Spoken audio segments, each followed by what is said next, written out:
What's up, everybody? So, today we're talking religion, as you saw from the title. All right. The war of religion has raged since the beginning of our human story. Everyone is right in their own mind, and anything outside of that little box is considered heretical. And that's the gist of it. Going deeper, though, the whole story begins with Adam and Eve, where humans fall into sin. You jump forward to Abraham, who God told would be the father of many nations. His grandson Jacob would wrestle with God and go on to be the father of the 12 tribes of Israel.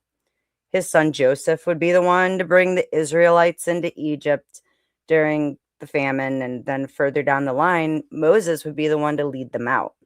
Moses is given the law by God, which his people should live by, and it endures to this day within the faith of Judaism.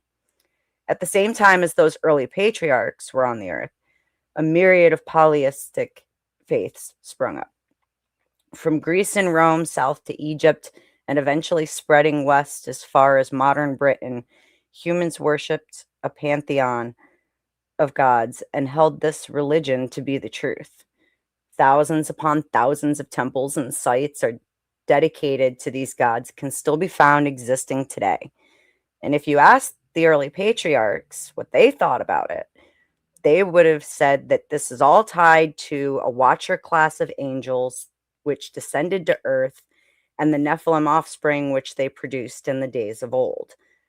They were real, all right, just seen as the enemy which defied their own creator. Today we call it mythology. It's the first delegated to the state of being a fairy tale for people with excellent imaginations, which led to some kind of social contagion because, hey, people are crazy, right? I don't think it's that simple, but most people do. In order to address the fallen state of man, the tribe of Judah sees the coming of the Messiah, who will be the ultimate sacrifice to end all sacrifices. This splits off a group called Messianic Jews who live in the new covenant but also hold respect and duty under the laws given to Moses. Yeshua, or Jesus, is widely considered to be the Messiah, sometimes considered to be a prophet, at least considered to have been a historical figure, and at the very worst, another fairy tale for the insane. Excluding the latter of that list, he was a man who lived the law of Moses to the very letter and influenced the masses at a time of severe oppression when the Hebrew nation was under Roman rule. He was revolutionary in ways, and it encouraged people to live at their very best. In modernity, even atheists tend to be in approval of most of the standards that he set for individual behavior.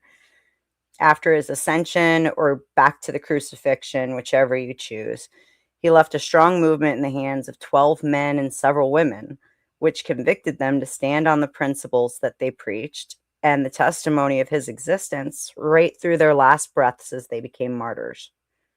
Over the next 1,000 years, the original teachings and movement created was passed down along the way. Along the way, it was tweaked based on what men who never knew Yeshua thought he meant, or what seemed more palatable for the times. This included the rejection of the Judaic roots, although they somehow still hold the early patriarchs as part of their belief system. I don't know how you can have two at the same time. It doesn't make sense to me.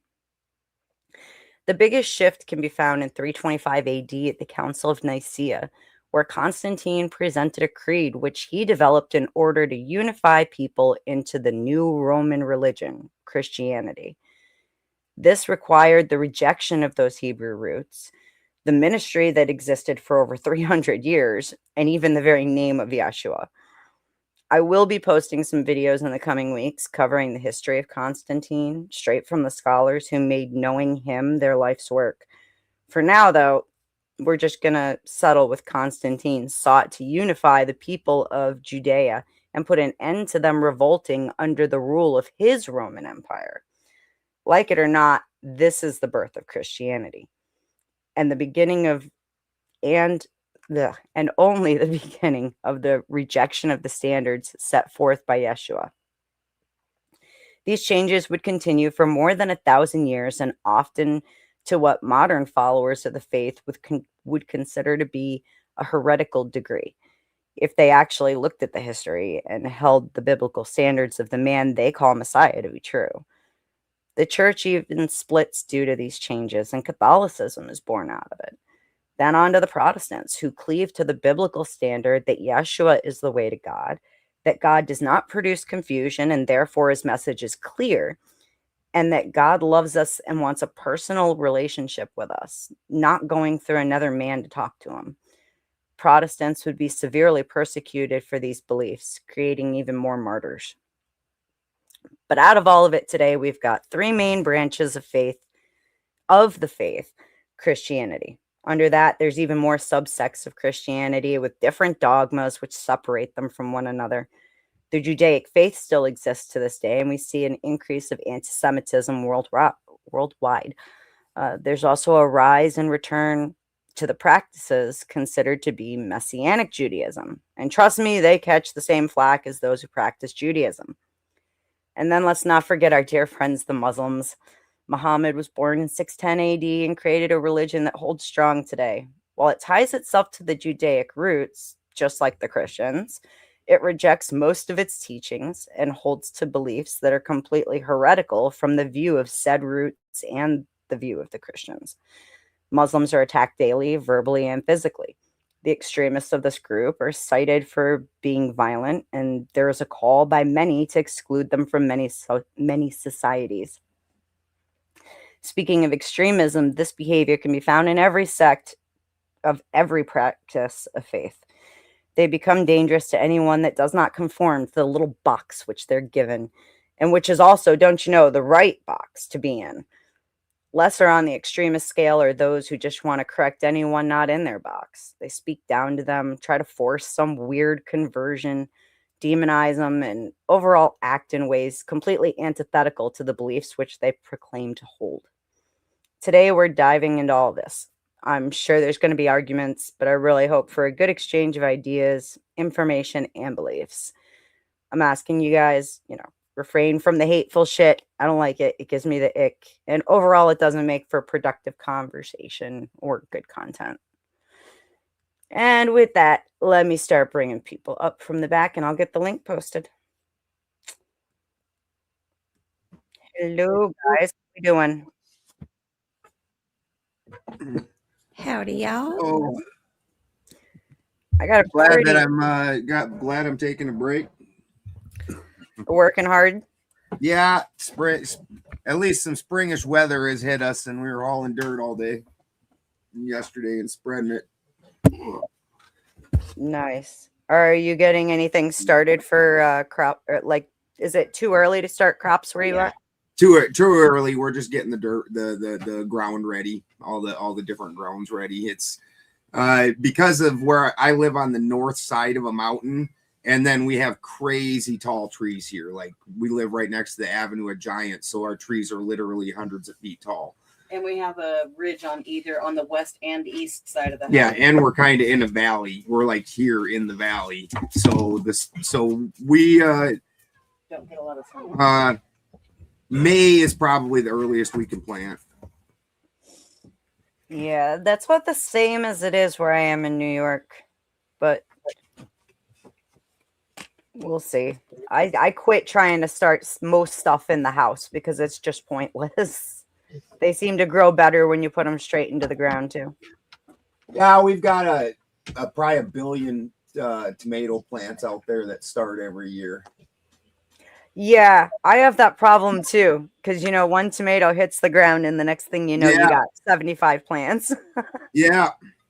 Last year we didn't even plant 8 tomatoes. We just took whatever sprouted up and did pretty good. We needed some more of the larger tomatoes though, because we make our own. Christy makes her own sauces. I shouldn't say we, because I'm not there. Too. Nice. And we like to do a little mix. We get like the atomic grape tomatoes, and then the smaller cherry ones that are more tasty. But then you got to have some of the bigger ones just to fill in the bulk.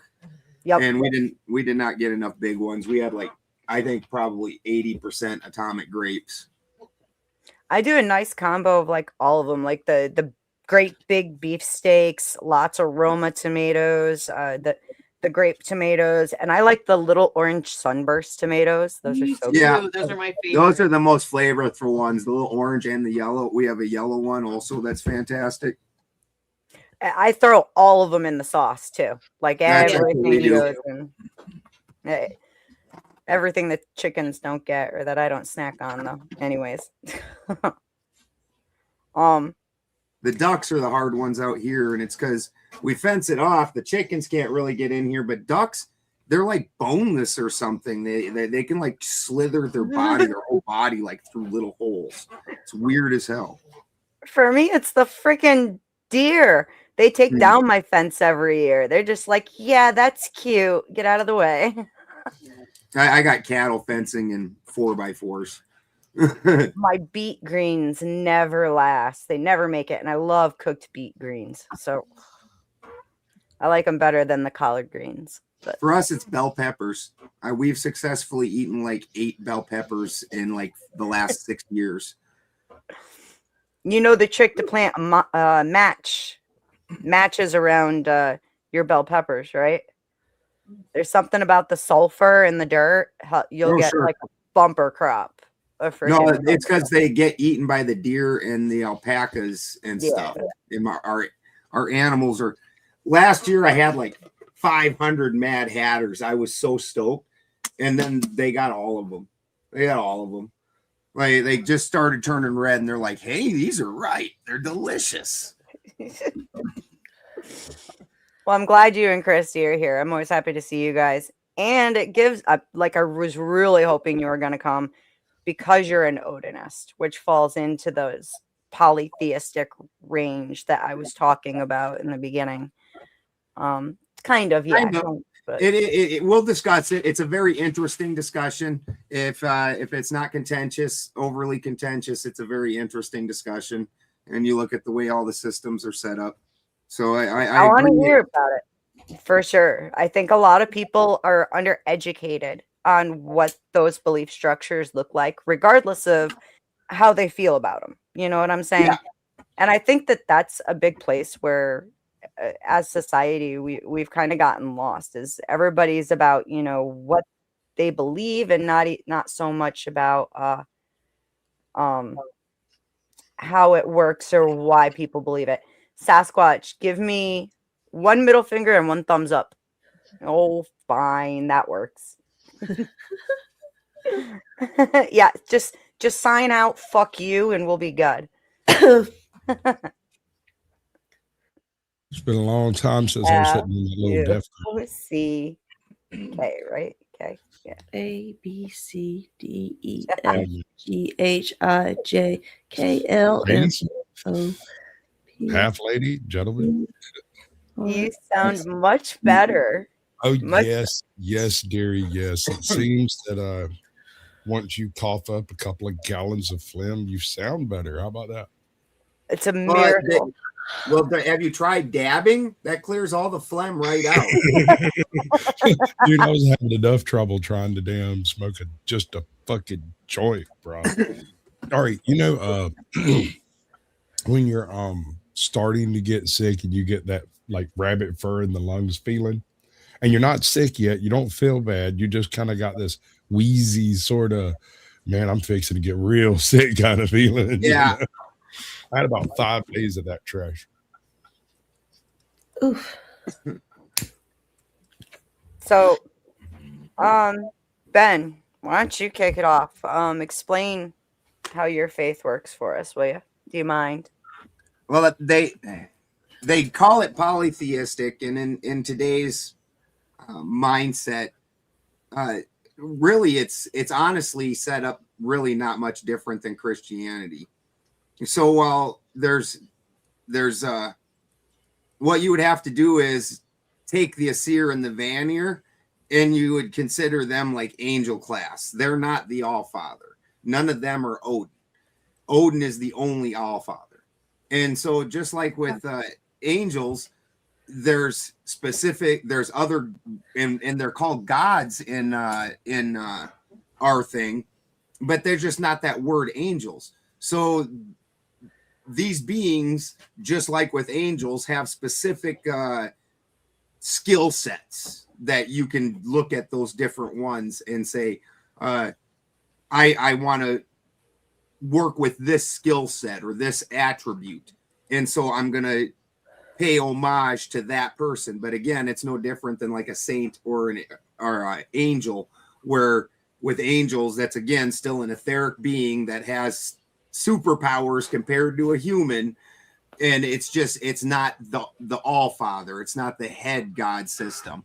So, and there are some people that definitely in today's world, because there's a lot of really weird new age stuff where they will pick just whatever God and put it claims to it as a God. But honestly, a lot of those people, they're more universalists. And universalists are weird no matter what religion they're in. Those are those. I like to call them the Pokemon. They treat gods like Pokemon. They're like, oh, I like Isis and Shiva and blah blah and this and that, and they just like pick and mix and match. And it's like they think that fucking they're pocket monsters. Love those folks. They're so easy to confuse. Oh, yeah. I So got that- a pocket monster. Right. That guy last night couldn't handle your pocket monster. No, he could not. Did you catch that one, Squatch? Oh no, I have Oh. been absentee for a few days actually. Yeah. A guy showed up at 10th towards the end of the stream who who hates homosexuals but did not realize the host of the channel he was on is I'm one. sure he did. He came there specifically to work out, I'm sure. It wasn't me, by the way. It was not you. It was not you. This guy was some Do you special want to looking. show it? You don't want to show that. Too many I'll- F words. I'm not so worried about the F words. I'm definitely gonna end up showing it at some point. I If get you want to show it, I'll But go gear it isn't up. the topic of this about blind faith and how your religion can limit you? Is that not? I think that it's- it does end up playing into it because this man was using Christian rhetoric to condemn 10th to hell, which is something I had a conversation with Cleaner just a couple days ago That where is easy. I could do that without ever mentioning that he's gay. right. The thing is though, it seems to be thought that saying that Christians do this is like almost an overrepresentation and that they don't really do it like that all the time, but it's like actually they do, and it goes against the belief system they claim to hold, you know. There's actual verses that say you're not supposed to determine anyone else's salvation. Telling someone they're going to hell is not your job. You don't do that. That is true, but at the same time, if they go to hell, it's your fault because you did not convert them, and it is your job to do so.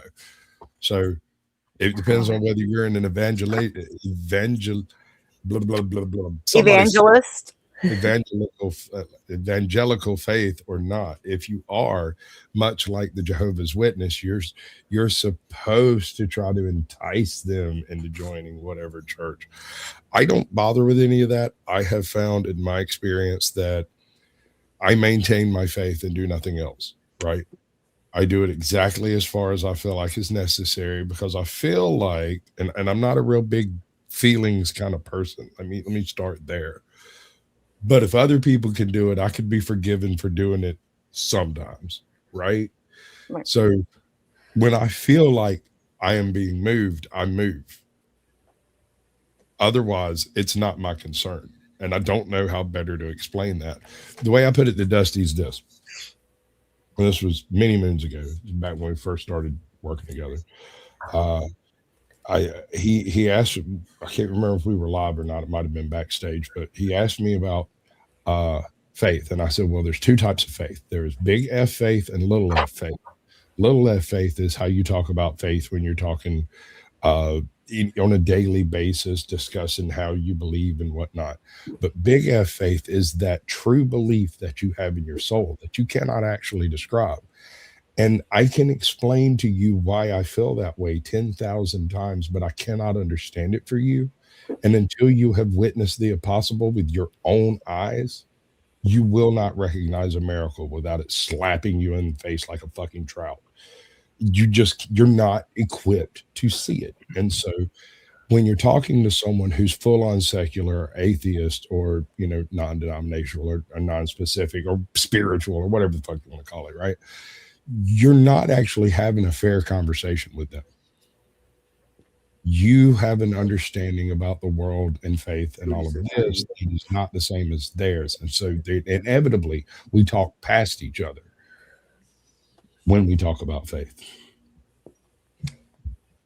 I've always been, you know, I've heard the whole, you know, like you got to bring people to the church talk. And I think it's awesome when people are influenced for something that may be a betterment for them and decide to change their life in one way or another. Like I said, something that is better, right? However, I don't think we should be running around like beating people over the head. The way that I do it is I walk my walk. And if you seeing me walking my walk entices you, makes you say, I like that and I want to do that as well, then awesome. I'm not going to sit there and say, you should, you need to, it'd be better for you. You're going to hell. Yeah, no, that shit is wrong. 10th, you got a second one up. Can I get a thumb? Yeah, and a share screen. Okie dokie. I didn't even see your shared screen. Do you want to switch over to the other one or no? Not for now. I might be going way down.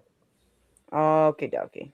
Is this like queued right up or what? I'm going to wait a second. You're going to have to share that to be able to hear it. I'm almost certain. Yeah, we're ready. Okay, hang on. I got people popping up in the back. Give me a second.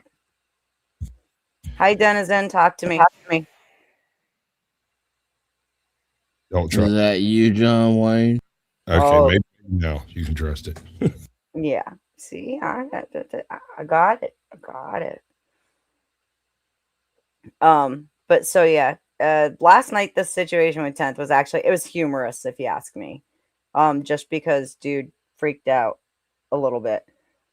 How is this right before it starts, 10th?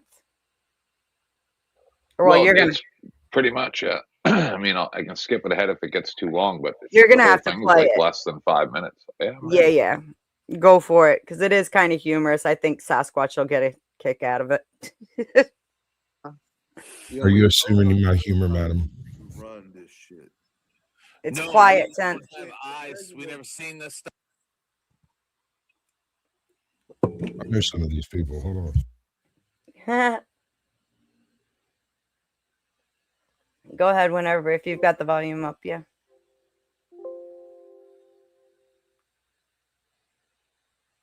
Is God's soldier hitting ayahuasca? We were wondering the same thing. I can barely move. I'm ready. Go ahead. Now there's no noise at all. That could be my fault. 1 second, because I switched devices. It's all about you, Ted, so it's automatically your fault.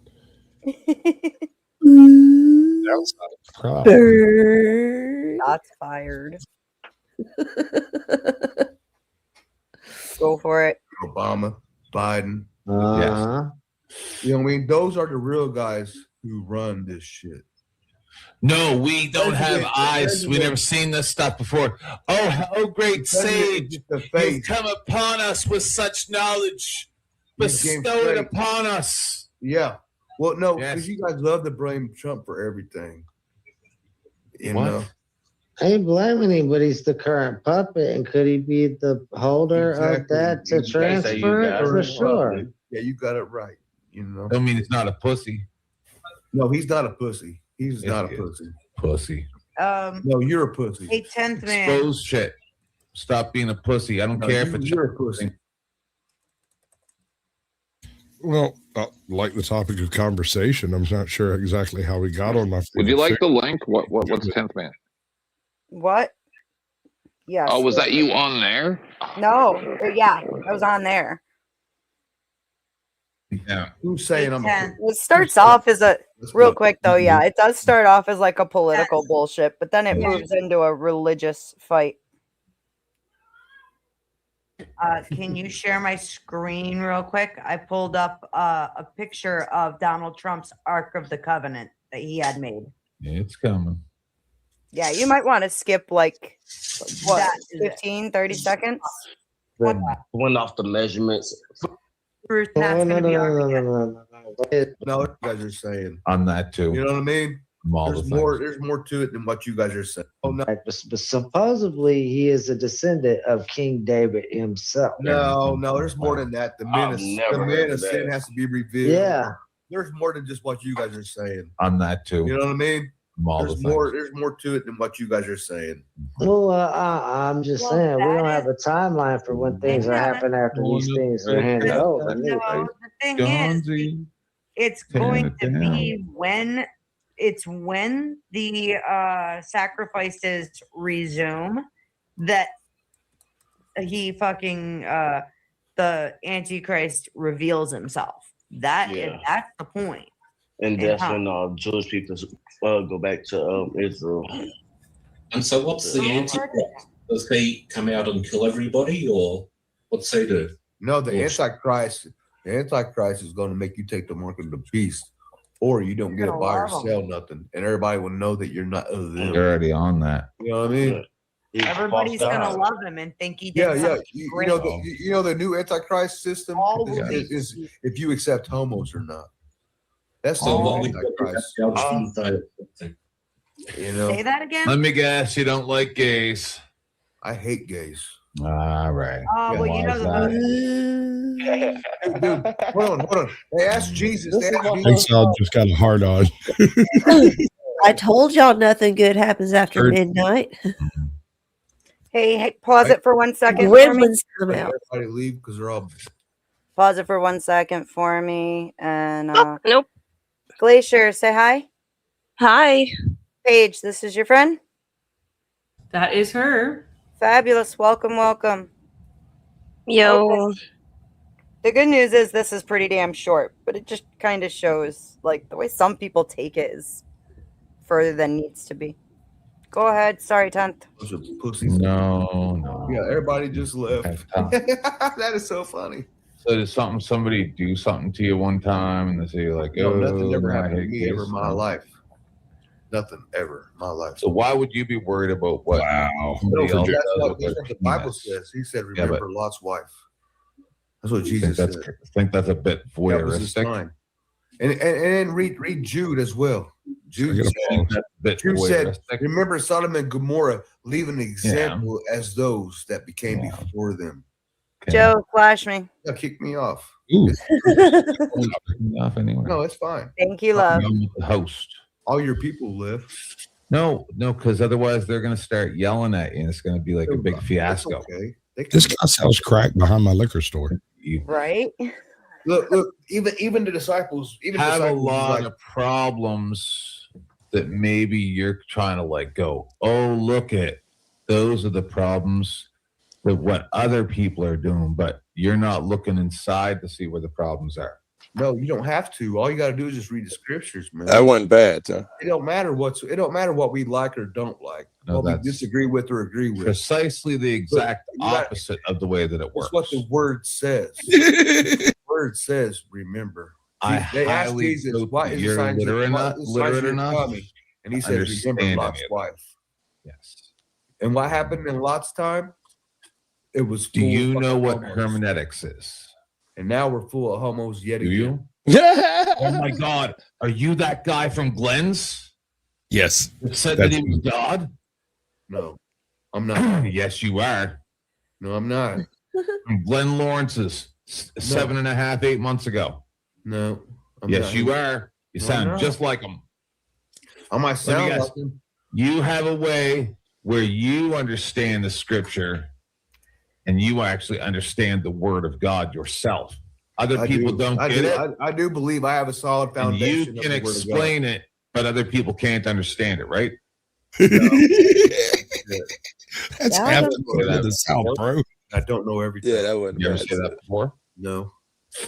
So why do you think that you need to worry about what I do with my dick? Why are you saying that you're a homo? For 51%. So if you're a homo 51% of the time, then that means you're a homo 100% of the time. Well, that's your judgment. The Bible says that. The Bible says that. The Bible says that. 51% of the God, time. they glorified him not as God, and God gave them up, and God gave them over to do those things that are inconvenient. Okay. Inconvenient means not natural, not normal. Well, like butt stuff? The men gave themselves up Back in the AW Beetle? in the natural use of the woman. Likewise, the women. Did you ever do gave anything up- wrong? Hey, hold on. Likewise, the women gave Yeah. gave No, up. not hold on. You're a homo, man. You don't tell me to hold on. So, All right, yeah, you got it. You got it. Go ahead. But you have you you're ever gonna done find anything instruction. that is a sin? Have you ever? Huh? Have you ever sinned? Yes. Okay. So who are you to judge me? Because you're No. you're Who are you? Listen. Who are you to You asked judge me a question. Oh, Let now me you're answer getting it. angry. Let me No. no. I don't want you to. I get don't want you to passionate. tell me what something else. No, I I want get you to passionate. tell I'm me not angry. how This ain't you anger. get to judge me. Tell me. And if it is anger, it's righteous anger. No, because you're man. Listen, Yeah. Spoken like a true Christian. the Bible says that if a man No. lie, if a man We're not also lie gonna- with no. the Bible says if a man also lie with mankind as he lies with the woman, No. he should surely be put to death. I don't lie. You I don't lie with a committed man an the same as I lie with a woman. No, 'Cause I no. fuck- No, your sin is an abomination before God. No. Me No. stealing the pencil is not the same as you No, fucking no, the no, guy no. in his ass. No, that's what I mean. So I'm not laying with a man like I'm laying with a woman because I'm doing a completely different thing. You ever hear of the double piston? You don't get one person when you meet the Lord for sure. No, you didn't. So what happens You is go break them. Yeah, the you get two dude penises at the same time, you faggot. Broke 'em. I broke. Oh, he did it. like doing a handstand kind of, and then you sit on his legs. You fag. Don't. Hey, yo, listen to me right now. Don't you ever And talk then about Jesus. You and point Israel. your. This is what I That think. Christian shit went out the Oh, window when he he's got mad. He's gone. Oh, he rage quit. Yep. Yeah. That We quick. hate quit. So I don't know if you want to see what he said on his, but it doesn't matter. It's just more Yeah, F words and nonsense. Yeah, it's just him spurging out a bunch of stuff. I can't even find your screen share to take it down. How about? Oh, yes, I can. It looked the same as every. It looked. I got confused. Yeah, but it's like you get a lot of them that run around doing that, and it's like, hang on a second. Number one, that's not how you disciple people. Even if you're evangelizing, right? You're That's not supposed to. evangelizing. That is militant Christianism. That is Yeah. different. That is a very interesting psychological situation. Let me put it this way. You're talking about a religion entirely based on the forgiveness of another person's sins against oneself, right? But then you turn around and try to violently overtake other nations, ethnicities, and cultures to turn them Christian against their will. And Christian militantism has probably caused at least a third of the deaths in the history. Hey, you know I love you, right? When you said I Christian mean- militarism, I needed more, and I was Whoa. pacing, and I got more. I love that shit. Well, Big let's hearts and talk butterflies. about. You so cool. I mean, then let's talk about Islam's rise in power, which was a bloody massacre. If you didn't switch. Are we changing subjects? That's what just happened. We projected. Yeah, it seemed on- like we changed subjects Hang from a on. dude who was saying he was a Christian. No. Sorry, my I kids. mean, are I'm talking just saying. I'm just saying. It's just like Islam. But I'm pretty sure Well, we weren't hang talking on. about Islam. We're not on Islam yet. Right now we're discussing the way some Christians, not all, some Christians act out, right? Who we talking about here? Because like Christianity is a broad spectrum, right? It is a It's huge a little bit. spectrum. Yeah. Not a third. Ooh, ducking Where and was the diving. class? Ducking They and are, aren't diving. She's correct. What do you mean? Oh, I said let's some Christians. segment everything into individuals, but also be collectivist, and then say, I'm just an individual. I can't be held responsible like for the that. collective. Good job. You've won once again. Well, the nature Well, of I it wasn't trying to. I actually came, 10th. My positions on certain things. I came here to honestly have a conversation, right, about what's the good and bad of religion, and Right. I'm hoping that we can do that. I'm not here to debate anybody. I'll try not to. I know I have a tendency to do that, but that's not what I'm trying to do. I'm just wondering which sectors we're talking about. Are we talking about Mormonism? Are we talking about Catholicism? Are we talking about Lutherans? do you at least admit that Christianity covers a fairly thick blanket? Absolutely. Okay. Yeah. So are there parts of Christianity that are militant? Absolutely. For instance, I would probably say, having gone to Catholic school myself, and from what I've experienced with Orthodoxy pretty recently, I think those are some of the strictest forms, right? And then you have also more niche forms like Jesus Christ of Latter-day Saints. A lot of Christians actually don't consider that to be Christianity. And then Mormonism. Can we call it Christian? Also known as, right? Paige, can we call it the Christians that are doing this land grab, taking over other countries because they're judging their morals? Can we call that a Christian movement that the U.S. is doing? So are you talking about, I'm trying to remain in terms of service friendly here. Joe, are you talking about with the U.S. and with the I, starts with an I, ends with an N? Yes, I think you can say the Iran war over here. What they did, they off dudes leader. They took over Venezuela. They threatened other land places. Can I call all of that hostility Christian shit and supporting Israel? Can I call that, dropping off the Palestinians like that? Can I call that a Christian movement? Because they're saying they don't like Muslims and shit like that. And So Joe, I think that depends on. Now I'm kind of sorry. I apologize. Now I'm kind of I'm a bit debaty here. Can you call that that effort, right? Can you say that is because Christianity told them to do so, or is it just simply by virtue of the Christian nation doing those actions? Because we examine the same things when we talk about colonialism, right? Christian countries colonized a vast majority of the continents, but at the same time, there's nothing that I can specifically think of that compels Christians to do so. In fact, one of the core tenets of Christianity is morality and moral good. The coming of the Messiah, you would think that would be a pretty clear motive. Well, I can definitely Not think of a reason why necessarily. Christians would do that. The expansion depends on the time period. I could definitely think of a reason. Yeah, Christian Zionists believe it's now. I can think of of a reason why Christians would do all kinds of things that are bad. They can get they can have their understanding of the Bible misshapen by some nefarious person and send them on a crusade, correct, so to speak, to kill specific people or something like that. I mean, that's human interaction within the religious context that can cause people who have a belief system of some kind to enact that belief system in a what we would call harmful way. like that Muslim hatred, that it would be a Christian thing, probably everywhere. Like but certainly expelling the everybody but Americans. the Jews out of Israel in order to bring the coming of Christ. Yes. Like that? I don't support that, and I'm Christian, so I think you'd have to demonstrate that it's a general principle. Can you? You don't think that we have Christian Zionism in the government? Yeah, I wouldn't be interested in demonstrating that one. I would need to demonstrate that to you. Yeah. What you got? I would say that you're just not paying attention. That would kind of be a waste of my time.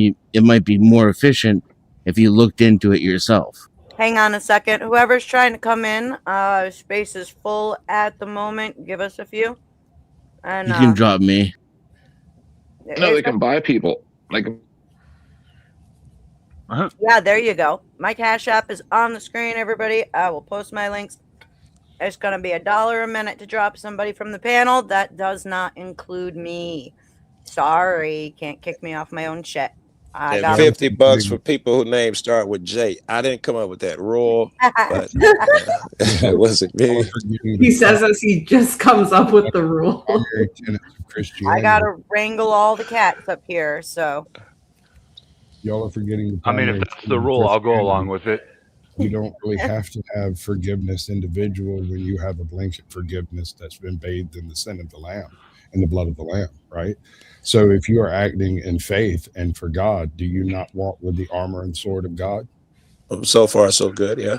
Well, I mean, that sounds good. The problem is that, like I said, people can misframe that into a very hyperbolic format and convince others to do horrible things. I'm not saying that it's misframed. I'm saying it is set up as a mechanism for forgiveness for those who do diabolical shit in the name of Christianity. I get that. All I'm trying to point out here is that other human beings can interact to subvert the word of the Bible itself or God or whatever your religion believes in, right?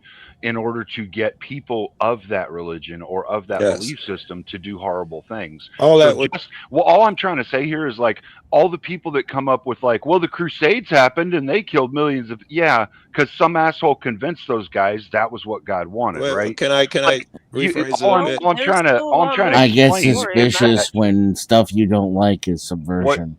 What I'm trying to explain is that people can take the actual core of the religion and malleate it into whatever they want it to be to do harm to the world for their own purposes. We got you. You said it 6 times. We understand. These examples don't necessarily speak to the religions themselves. We understand. Okay. We understand. I get suspicious, and again, I'm suspicious when it's not the way you see it. The words start to have prefixes that imply some kind of bad intent. Like So- now it's mal. Now it's subvert. Denizen, can I ask you, generally speaking, I'm not going to try and get into super specifics with this question, but generally speaking, if all mankind was trying to achieve the two main drivers of life, survival and reproduction, do you think there would be anything bad with that if that's all we were doing, we weren't ever killing each other, any of that other shit? I don't know. Yeah, that's a bit complex. I mean, that's not really that complex. If all we're all trying to do is survive and reproduce. Well, the and we're not first thing hurting it each comes other. It's not that complex. Whether or not death and suffering is necessary, that's not a complex question. I mean, you're adding more things into it. Well, and I tried even to just leave out taking this shit specifics. you said about multiplying was one of them. I'm not hurting anyone. In our competition for women, we could start doing crazy shit. So those two Sure, things that's- alone. And the other one you said you could do crazy shit to do that. So just because you surviving and trying to have sex, don't mean that you won't end up doing bad shit to get it. Sure, but that's within the multitude of things that could happen, right? Within those parameters. And all I was saying is if all you're doing is trying to achieve that, you're not hurting anybody else, you're not killing anybody else, you're just doing your own fucking thing. And if the whole world is just doing their own fucking thing and nobody's hurting each other or doing anything wrong by what we would all agree is wrong, if we came to a consensus on right and wrong, would anyone be doing anything wrong? Would anybody You're be asking a doing lot. anything Then built into the against it? question is there a if no problem one with is that? if no one is doing nothing wrong, would anyone be doing something wrong? That is built into your question. Right. I get that. That's why I reframed it at the end there, and I said, would that actually be anything negative towards us? You know, would there be harm in that? I don't know. Why don't you just give me the answer that you want so we can skip to the point? Well, I don't have an answer that I want because I'm trying to find out your answer.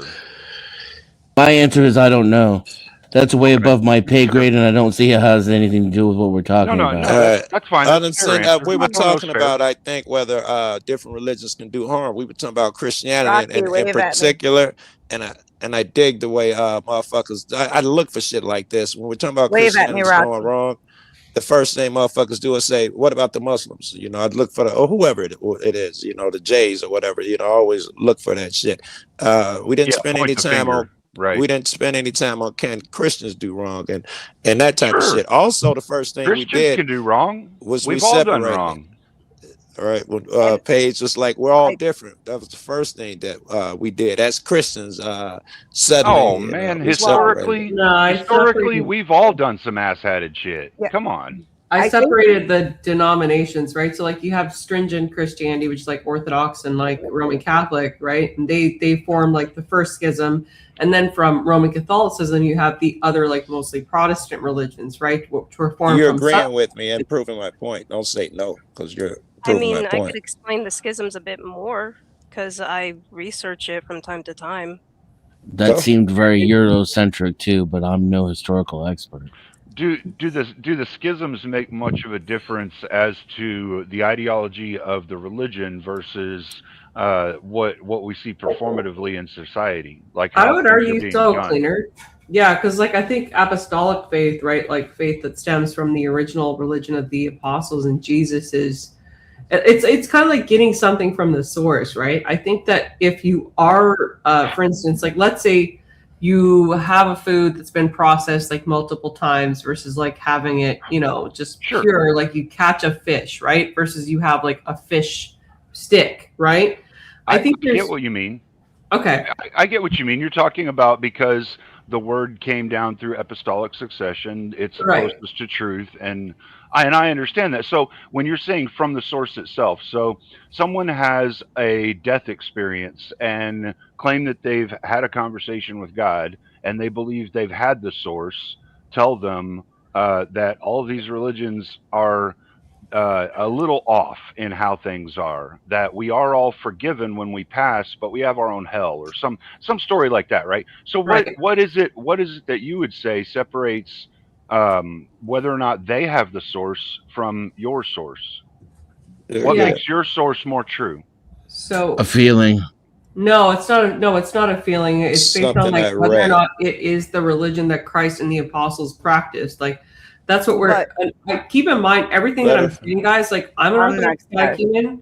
Okay, I'm a woman. I'm just telling you what my priest has told me. If there's something that I'm unable to speak on, I will let you know. But I'm telling you what my priest told me is that Orthodoxy is the religion which Christ and his apostles taught. Right now, but hang on, because along the way, as it's gotten passed down, there's been a lot of changes to the ministry that Jesus left on earth.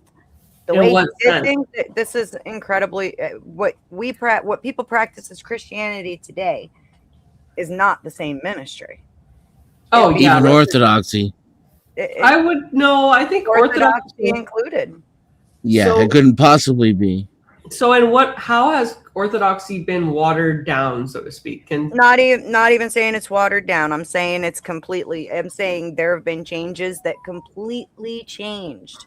I wouldn't say completely. The example that was set by Jesus on earth, right? No ritual survives 2,000 years without change. I wouldn't say completely in all religions, though, Beth. I mean, there are some religions that have had a few changes, some that have had a lot, and you know.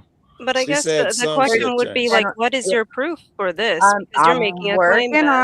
I'm working on it. Okay, go ahead. And I know Rocky will have a lot too, because Rocky and I kind of have read some of the same stuff for back then. But like Sunday was not a thing. It was Saturday. Even Jesus left it as Saturday, and he said to keep it holy. It wasn't Saturday.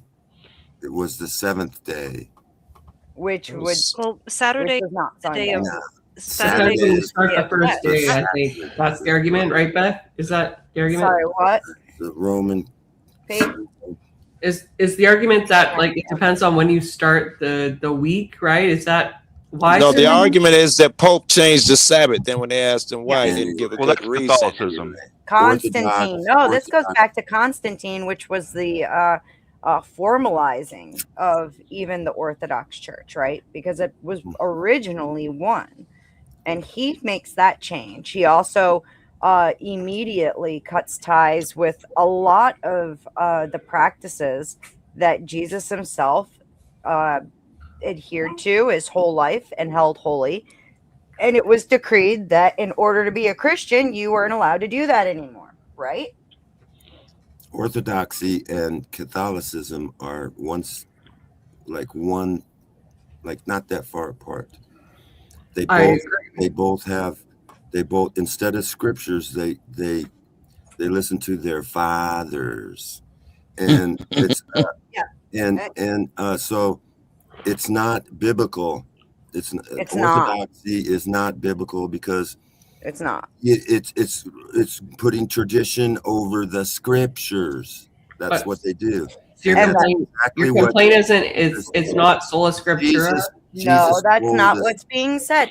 Look, Okay. the church Well, fathers. you're placing the scripture above above what's been passed down, though. Yeah, you're the problem with what You you're mean saying, what Rocky, was is changed? that You mean hold you mean on. the changes that were made by the popes and rulers and founders of Christianity in order? They changed so much shit, man. Are you kidding me? They Right. don't hold the biblical law. They said, as a matter of When you're fact, talking about the book and how they interpret it, right, Beth? it goes even beyond that, because over time you've got multiple pope fathers who actually freaking Well, you're okay. Pope. biblical law. Whenever you use pope, you are immediately moving it over to Catholicism because Church they have a Right. papacy. They have Pope a just papacy. means Orthodox father. doesn't. All right, Pope let just me means father. let me go back. Early leaders, Fastus, or like Faustus, or however you want to say his name, rejected the necessity of circumcision, Sabbath observance, and the use of unleavened bread, viewing them as obsolete. That was a decision made by a man, right? I've got, let's see. Okay.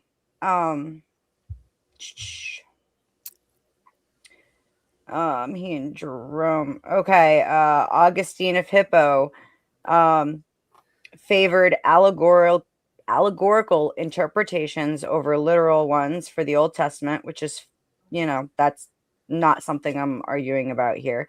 But promoted the idea that the law of Moses was entirely unable to justify, which some argue misrepresents the nuanced role of the law in the Old Testament. Tertullian, known strict for his almost legalistic views on morality and his rejection of philosophy, but his strict Montist tendencies led him away from broader apostolic teaching in his later life. And then another one, Marcion of Sinope, while deemed a heretic, his influence forced the church to clarify its canon. He taught a complete rejection of the Old Testament and the God of the Jews, separating the God of law from the God of love.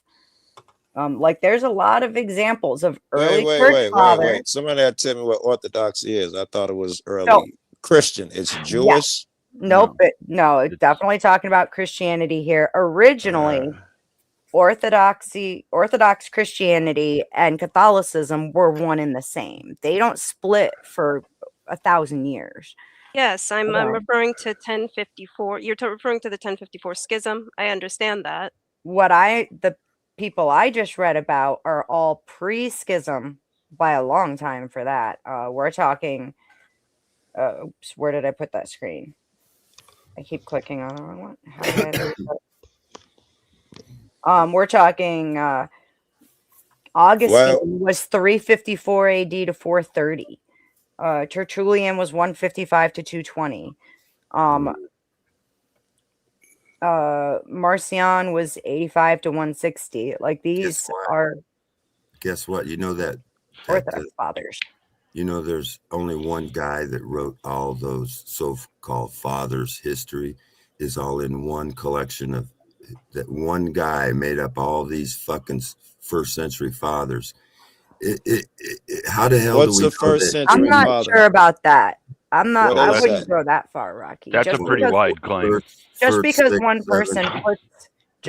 one person puts them all in a book and compiles them into a library one like person that. put them all in one book, and he's the one who discovered all of them. He's the one, and he's a fake motherfucker. He made up all these motherfucking fathers. What did he discover? Who's the father? Who's the early father? Didn't even exist. You believed your history books, and they're all fucking made up since the 1700s. Rocky, who's an early father? Who are you referring to? Anyone I would know? Anyone famous? They say a bunch of these fathers, and they we could spend hours on the derailment that Rocky just provided. Is there a name of these? I feel early the same way fathers? about the claim that orthodoxy has remained unchanged for thousands of years. If agreed. anything, Well, Rocky's claim makes far more sense than that. The question that I understand your contention with that, Denizen. The question that I was having towards the people of the Orthodox side here, this is the question that I have, right? Is so if what you're saying is that it is not sola scriptura, does the Bible carry weight within the church, or is it the grapevine historically through the word of mouth of the fathers and figureheads of the church that carries weight? So my Go ahead. right. My understanding so far is that it's a combination. Like obviously the Bible is important, right? We're encouraged to read the King James Version along with the Orthodox Study Bible, but like also ultimately how that Bible is interpreted is up to our spiritual fathers. So like let's say for instance I have Whoa. I think the answer to his question, Dan, when he say, is it whatever the first one was, she's or answering is it? I think she just did already, and I think she's about to I thought I did. debate. So I want to say, yes, I think she is saying that you've been to the father of the church. Fuck what you feel about the Bible. What story you heard, you go with what they say over whatever your Well, feelings that's not and what shit she are. said. All right, not let's what see. she I'm said. asking her, is that what she's saying? No, I'm saying if there's a concern, right? Like if you read the Bible and like let's say for instance like 1 Tim 2:12, right? For I suffer not a woman to speak nor to preach, right? If I have a question about like in what context that is Fuck the relevant, context. You absolutely disagree. Now what? Do you go with you or do you go submit to them? Fuck. We have a the question church about it. father, obviously, if I'm dead wrong on that, then that's not. He That's not determines right and wrong. That's correct. what I'm He saying. determines right and wrong. Yeah, And he's a that's spiritual father. That's the whole point. Hey, I'm not and arguing this, against you. I You just don't said your call him. answer to the question Don't was you call follow him. the father. Just an Well, you elder. guys are not. Well, What you she's don't identifying understand. what she's identifying though is something that people within our society say we're supposed to do, but that when religious people do it, you look down on them for doing it, right? Like you I tell do. someone you're supposed to have an open mind and listen to others and try and be understanding, and if Right. you're wrong, accept that you're wrong, right? Well, Thank you. that's Yes. what she's saying she She does is with her not church saying fathers, that. No, and she is you're not. demonizing her for it. I am not Thank you, demonizing her. Quinn. I'm accusing You're her of being definitely going at incorrect. her Hold in a on, heated relax. way.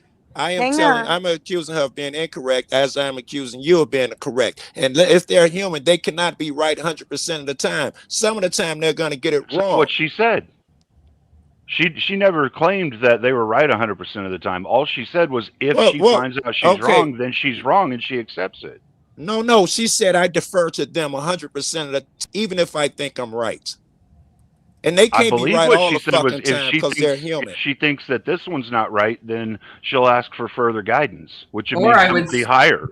Yeah, or I would seek another spiritual father. Like if I have serious doubts as to my spiritual father's guidance and how he can lead me in the faith, I would absolutely find a different spiritual father. In fact, there's 2 different priests at my own parish, and if I didn't find either of them to be competent for some reason on my own purview, I am more than welcome to find a new one. I am not bound. So wait, to is one this spiritual Christianity father. thing? Is you Also, wait, you So- keep Scriptures you keep agree searching that, until you find someone who agrees with you? Is that how It's that a works? it's a smorgasbord Oh, of philosophy That's not Oh what my she God. said. That's So not what hang she on, said. guys. Hang You're- on. based you're- on hang on. feeling. You're adding extra stuff to it because of how you feel her I'm answer breaking is, it Joe. down. I feel no way. You do. You're the Hold one on. making it emotional, accusing me of things. I'm just trying to Time chase out. logic. Time out. Wait. Host is talking. Give me a second. Number one, Joe talks like this all the time, guys. I know. Don't add emotion to it because it's silly. And I think what he's pointing out is that with Paige, yes, he's asking her, if you don't trust yourself, if you think you're wrong, whatever, you defer to what your church father says, right? Well, here's where it comes down to is I will sit here right now and I will say, yes, the tradition and the understanding and the interpretations have been passed down through church fathers. But originally it was church fathers who made these decisions. And these are men who are not fallible. And several of them in the aftermath were considered to be heretics. So if one is susceptible to that, then so are all. So then that's the fallacy of judging the many for the And I some. say the scriptures, what the And it's scriptures not like- say You're supposed to. Well, you're supposed and to- the thing you're is, supposed like, to- we've heard those conspiracy Rocky was theorists. totally talking, bro. Rocky was totally Well, talking. see, listen, I can't the hear him. scriptures He must say be. that- Hold on, let me I'll rejoin. turn him up. If you have Hang a on. problem. No, you're no, I supposed think to he can't hear him at all. I Go ahead, can't. start I at the can't hear beginning, Rocky. Let me Hang on, rejoin. Rocky. I'll be right back. Okay, dropped him back. Son of a bitch. Anyway, the scriptures say that you're supposed to seek counsel of your elders. I which think means that's wise, by the Right. way. I'm not knocking it. elders in the church who've been studying the scriptures. You don't have to call them a father. They're just elders in the church. Like, respect your elders. Right. Get counsel from wise men. It doesn't say you got to give them a title of I'm a father. Or that they're vicars of Christ, right? No, Well, They're older and wiser than you. They're not more divine than you, right? Rob? Exactly. That's here's- why I here's was the trying to thing. chase it. And that's where, like it or not, yeah, if one, none of them are divine. So if one is susceptible, we all are susceptible, right, Paige? There's one really important No? thing. That Not in a lot of people Orthodoxy. miss. Wait. I want to run this with her. So you're saying that there's human beings who are incapable of being Infallible. wrong. So let me explain a principle here. So this relates to what Rocky said, and it also ties into what you just asked me, Beth. So I think it's a valid consideration. Number one, we're not just like, obviously, yes, there are wise people in the church, right? And obviously they are human, just as the priest is also a human being, right? I don't discard that consideration from my analysis. But here's the consideration. A priest goes through a rigorous, like education period, through vetting, through all of that, right? And they are selected. It's just a long way to dodge your question. Joe, can I just finish, please? Hang on, Joe. Let her Let her talk, because there's a reason why Orthodoxy is set up as more of like a council. They Orthodoxy- negotiate the faith regularly. Her question was like, was any man infallible? I'd love to hear about how and why And the I'm council is set explaining up, to but I you gotta how- hear it before I get the answer to a question. I'm explaining to you how a priest differs from the average man, or a man that is just simply Christian or Orthodox, even if I'm being generous for the purposes of this engagement, right? Somebody who wants to become clergy in the Orthodox faith goes through steps. First, they become a reader, where they're simply allowed to read the scripture, right? Second, they become a subdeacon. That entitles them to, they wear certain robes, they do like the procession, they get certain, rights with that. Then they become a deacon. Then people bow to them. They give them reverence and respect, right? Then they become a priest. And if a person reaches all through that and they are deemed worthy to lead a congregation, then they are appointed to a parish. It is a huge process. It's not just like any guy who's like an Orthodox dude. He's ortho bro, right? And he's like, yeah, no, I believe in the faith. I can lead some people into salvation. I just got to go to school for how many years? She still ain't answered the question, by the way. I just got to get it. So yeah, human beings are not infallible, but there is an objective criteria by which an individual becomes a member of the Orthodox priesthood. And so by that metric, you would think that it would remove certain category errors that might be present simply in an individual. Great. So before you answer the question, Now I'm debating. Anyway, the answer was that all men are fallible. That was the correct answer. Yes. Anybody can be fallible, but there is a criteria which seeks to eliminate that I think is relevant to this consideration. It is, and you should have answered her question and then gave your relevant considerations, right? Context That's only rude. Do it the other way. No, sir. Is context not important? It is. You give it to her after you pay her the courtesy of answering her question.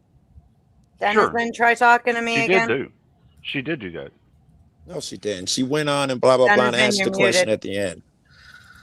Hang on a second, guys. Denizen, you're muted.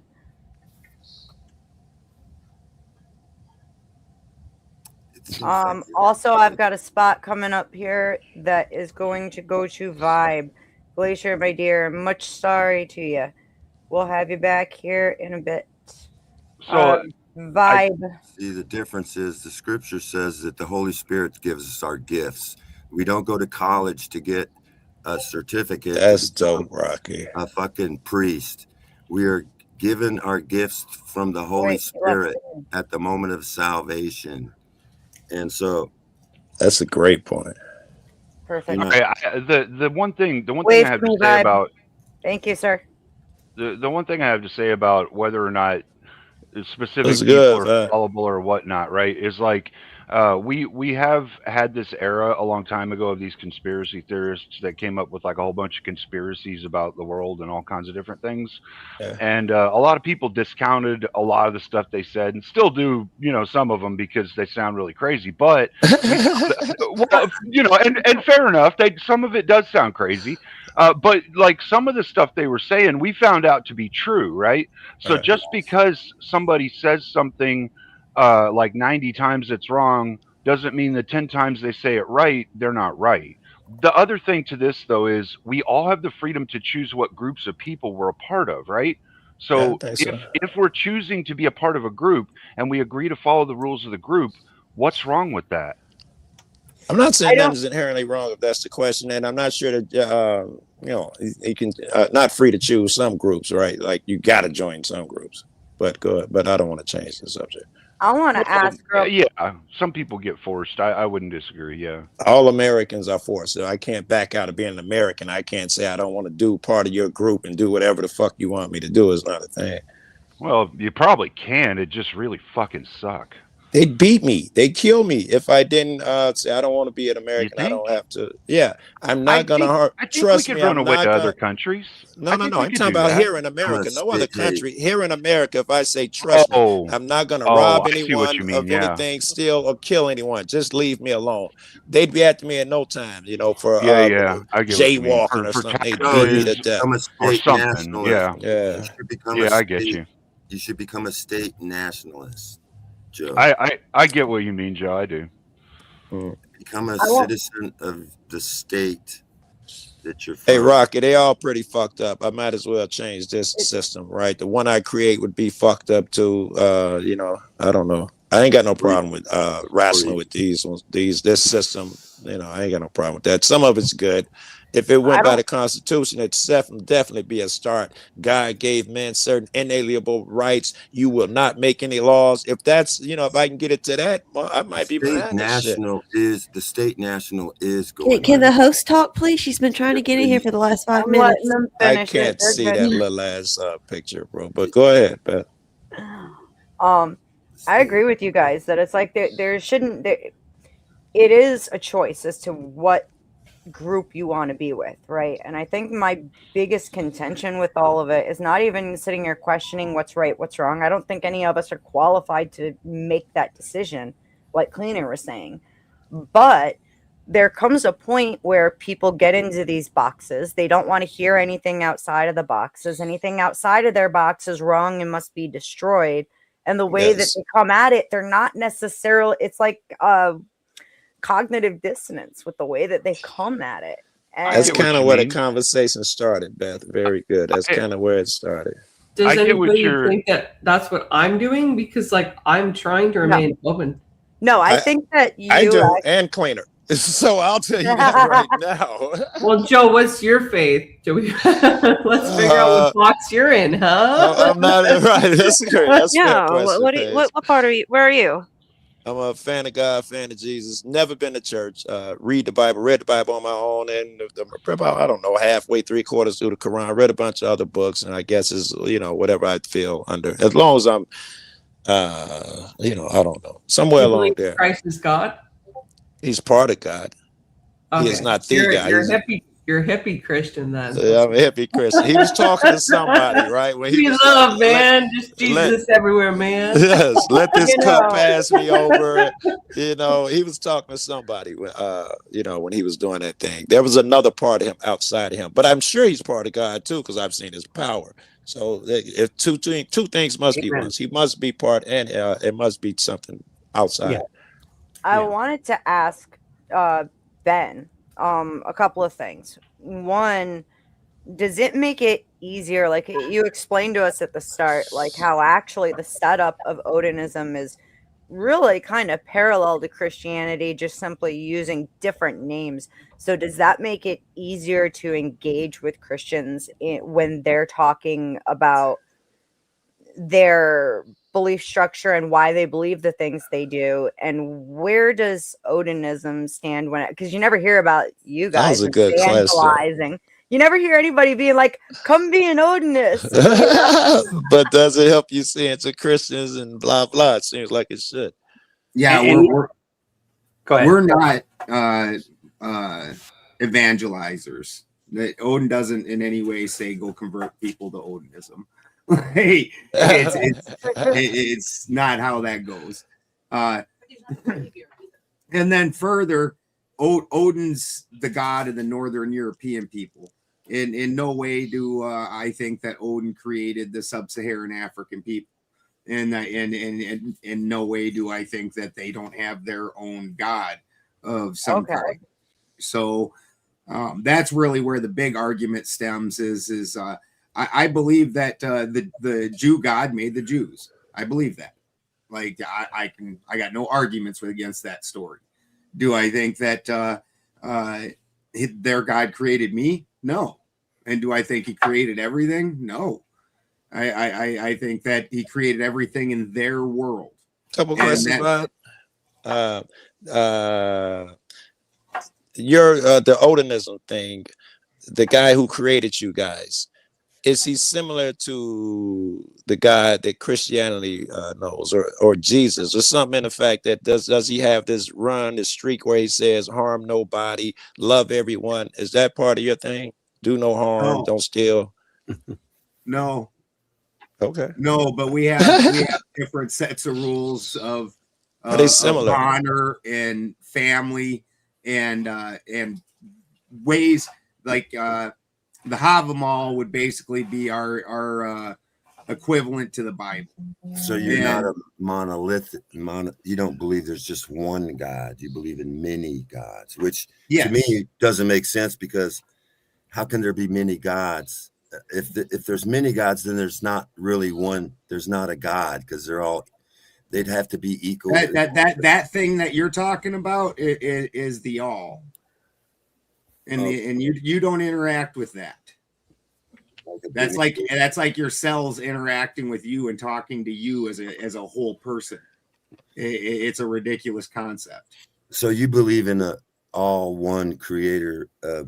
He's not a creator. He just, everything is inside him. He is everything. He's all.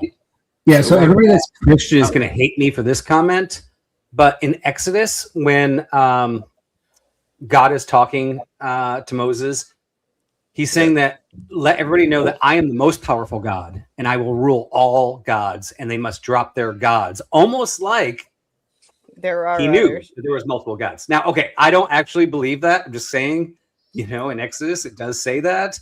It also says I know I'm going to hate in the chat. Commandments in some versions. In some version, it says, in some versions of the 10 Commandments, it's thou shalt not worship any God before me.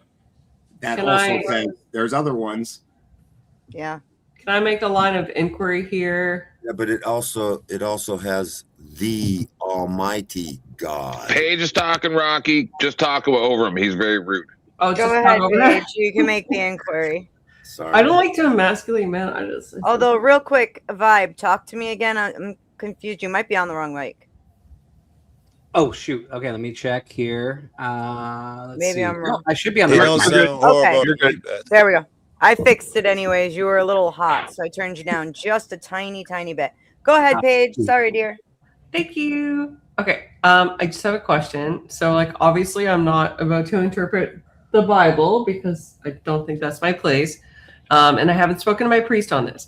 But I would like to ask you, Vibe, is it possible that in referencing other gods, right, it wasn't an indicator of knowledge, but rather the knowledge that individuals might worship what they thought were other gods, not actually something that was recognizable by the Christian God as other gods? Yeah, or, so absolutely. And the omnipotent God could say, there are no other gods. That wasn't addressed to you. We can't do that though, because he's not that. That wasn't addressed to you, King of YouTube. He's going to keep his. I want to. It's not addressed. I want to hear the answer. Oh, hang on, guys. Hang on. Go ahead, Vibe. Yeah, no, I love it because I've been begging to get up on here for like 30 minutes. We love you, man. And Paige segued in exactly the reason I wanted to come up on here, right? So just to set the ground, I am Protestant, right? So I'm sola scriptura. And I'm guessing Paige is not. I'm an Orthodox catechumen. Yeah, but I was which is fine. baptized And by the way, I respect that. I respect that completely. Cool. Matter of fact, I respect it so much because I hate actually being sola scripture. Because I'm reading the Bible and I'm going, okay, what do I think this means? And I know it doesn't matter what I think it means. It's what God was saying, right? And from your religion, the one true religion, sola scripture is secondary. It's words, but it was actually words passed down through the lineage from Jesus Christ himself. And to me, that is the perfect world because I'd love to read the Bible and go, I don't get this. Talk to my pastor, just like you said, or my priest or my bishop, and say, hey, I read this. I don't get this. And he can tell me exactly what Jesus said, correct? Is that kind of not the difference between you and I? Like, because I know the Orthodox Church and stop blowing smoke up my bum. Okay, can you? No, but this is relevant, right? Because we can actually take the Andrew Wilson approach of logic here, right? Where the Orthodox and the Catholic Church were one and the same until about 600, where they started having some problems. 800, they really started having problems, and 1000, they split, right? Correct. And of this split, 4 of the people that had direct communications in the lineage of Jesus went to Eastern Orthodox. 1 of them went to the Catholics. So now we have, and you guys won on that, right? You guys won the majority of those people. But if they all were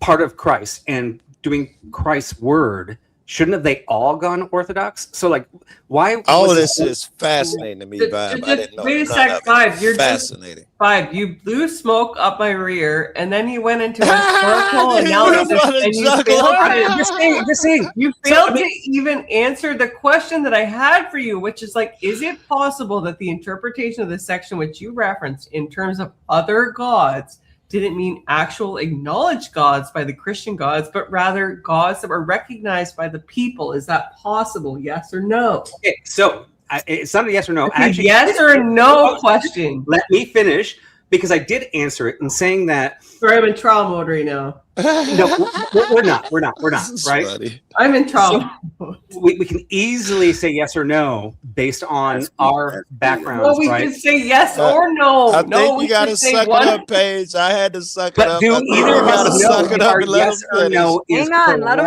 finish. Let him right? finish. Okay. So Paige, I literally went through that whole diatribe to say diatribe that you don't know if the people that are like, when you're like, I can't go sola scriptura, I go to my bishop and I ask them what's true. I go sola scriptura, which I hate because I also seen how many people have perverted it, right? So I can't actually guarantee mine's right. You can't guarantee yours is right. Therefore, the question you're asking me, I can't answer because I'm not God. You have to go by the book. What do you think the book means based on your plain reading? Pith and substance. Pith and substance. Vibe. Read the book. Okay, first off, what does you're the not book even allowed to mean? do that. Vibe, sola scriptura. You ain't even allowed to do that. You have to ask somebody. So, I'm asking you. That's great. Angels are called Elohim. Angels are sometimes called Elohim. Therefore, Paige, I love you. I'm just kind of pointing out. I'm kind of pointing out how my religion is flawed. Your religion is flawed. I want you to sola but our faith in God is not. Fine. I want you to like pull out your pom poms. First of all, Paige, that shit can go either way, right? Well, and he is right in the sense that, especially once we reach a certain point, there's a lot of people within the apostolic succession that absolutely made determinations that were wrong. They were against biblical law. They were against what the church ultimately decided it was going to do. So yes, human beings are fallible. All of us are fallible. It's that simple. Rocky, Elohim simply means mighty one. So by that, Thought it made if you multiple were mighty. to, even angels would be considered mighty ones compared to us, right? It says in the scriptures that the Elohim, the sons of God. That is what I'm talking about. Beth. Elohim is not the name of God.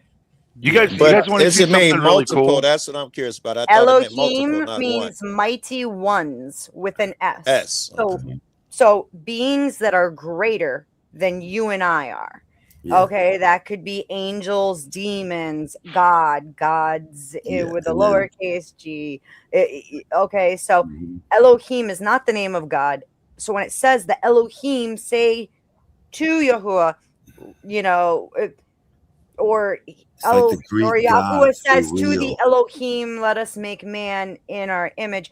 That is simply saying he's talking to the mighty ones, saying, I'm going to make these people, and these Right. people are going to be far lesser beings than I am or my They angels. live among us. They live among us. They're not You want to aliens. see something really cool about all of these different belief structures and religions? This is I've done some research into the truths of religions, right? And there's some really cool things about religions themselves that a lot of people just don't accept. They don't pay attention to. Vibe. I'm going to ask you two questions. In your belief structure, the creator, who would you identify this as? God. Okay. Are people God expressing himself temporarily in our three-dimensional world? Ooh. My priest says that God is in everyone. Expressing himself in a three-dimensional world. Lot of hesitation, Bob. I'm going to hesitate on that because I don't understand it. Maybe I'm just too much of a moron on that one. But I would say because he created us, we are extensions of him temporarily, right? Because we're just short-lived things. We don't live eternally. We have a lifespan. You know what I mean? That's the temporary part. Yeah, The scripture I've never read What it. about if you take away the temporary? Are we expressions I of kind of God? feel like by- no. Cleaner's Are we- absolutely correct. Like Orthodox priests, like my spiritual father tells us that Christ is in everyone, even the people that you do not like, even the people that stand on a street and say Christianity is wrong, or like Orthodox people are the devil. Like that, I can agree with that. So here's where I'm getting though, because like Paige already pretty much gave what her belief structure would say in this, right? And I don't disagree. I've heard it a lot from different Orthodox fathers that yes, that would be a pretty close approximation of what they mean, right? So Balderson, Ben, in your belief structure, your creator, what would you call your creator, the creationary force? The All Father. The All Father. Okay. Would you say that people are the All Father expressing himself temporarily? I would say that everything, including the All Father, are all fractals of the All, and the All is like a stew that all the pieces have always already existed, but it's all just kind of stewing together, and that's the events all happening. I think that the first I Am was an I Am that knew everything, but the only thing it knew at that point in time was that it existed. I think then the second I Am, which is why there's two of them, and it makes a distinction, that second I Am also knows it exists, but understands the fullness of that existence, and this is our place in that. So and thank all of you us very much to Texas Bully Mom for the 3 gifted memberships. Badass. We appreciate it very much. So all of us, if I can sum up what you said, all of us, everything is a temporary expression of the All then. Yes. Okay. So and this is something I think is really interesting. There's a handful of concepts that all religions share. One of them is like we're all connected in some way, much like what Ben said, we're all a part of the all, right? And like Orthodoxy says we're all a part of God. And like Buddhism says that we're all connected. Everything that we each do affects each other through energetics and spirituality and the higher enlightenment planes. I mean, so all of these religions have some contexts that are all very, very much alike, if not exactly alike. I agree. I don't agree. That's why I was asking Vab. I meant to ask Balderson. I thought Vab would say he was an Odin person. That was Balderson. That's why I asked him, I meant to ask him, did some of his guys, that they reflect morality and stuff? And he said if it has honor and blah, blah, I took his interpretation to mean there is morality in there. Yeah, there is definitely a morality in a behavior. I didn't get to finish all that. We have the Havamal, which distinctly tells you there's a set of ways that you act at home, and then there's ways that you act on the road, and these are even separated sections where there's different behaviors. Like for me, and this was now you got to remember the people that this culture derived from live very remotely in a really harsh environment, like I do, out in the mountains. Things are rough in the winter and whatnot. If a traveler gets bungled up and ends up at your doorstep, I'm obliged, no matter who it is, to bring him in and give him the first place by my fire in food and to drink. I love it. It sounds like good and healthy. It sounds like good Christianity when they say be kind to strangers and treat your neighbor, love your neighbor like yourself. It sounds like good Christianity. Not like get rid of the illegal aliens, those evil fucks like Christians become now. Something different. Something that's really funny, and Ben, you might remember this. Like when we first met, we started chatting on X, and I was like, hey, let's have a conversation. And I don't know how it came up, but he was like, I'm an Odinist. And I saw that, and I'm like, oh, I'm going to trash him on this. And then we had a conversation, and he tells me his story. He has a testimony. He has a belief. And when he actually said it to me, and Ben, you can tell me if I'm misinterpreting this, how that conversation went. I never actually questioned him after that. I'm like, wow, like you said it earlier, not to trash him on that. I was like, who could be an Odinist? But he said you respect all religions. He gave me a truth, right? And I'm like, that's pretty strong. I'm gonna let Benjamin run with that, right? Fab, you realize you said, at least I think you did. You said, paraphrasing a little bit, I respect all religions, whatever they're gonna do, I get it. So it seems like as long as he passed the honor test, you would have been, like, hey, do your thing, man. Well, I mean, it's the same thing, right? Because I brought up Orthodox prior. I really Orthodox to me is a very attractive religion. It's the most attractive religion of Christianity period.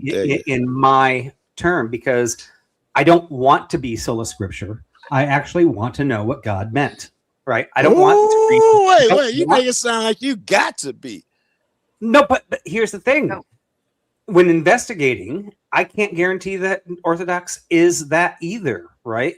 I like the idea, but they can't prove that they are. I mean, the logic shows that they're just as flawed as Protestantism and Catholicism and all that, right? They're all flawed.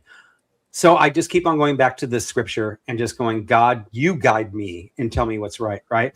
Yeah. But I mean, honestly, yeah, Orthodox is the most attractive religion when it comes down to, if you really want to know the word, don't pay attention to the Bible. I have some people here in your church that can tell you what Jesus was saying that day. That's pretty attractive. It is. I feed off of you Christians all the time, man, asking you guys for advice and your great help. But I also got to say the Eastern shit is just as grand and great as just as attractive. And Muslims, all of that crazy shit, I don't think it's in the Quran. I think it's in the different readings or whatever. I've been reading the Quran. I swear you think the same cat who wrote the Bible wrote it. I mean, I don't think I'd agree. I've definitely read some pretty crazy things in the Quran. He shows a surah from the Quran. And the Quran is a hadith much from later. a side book or something.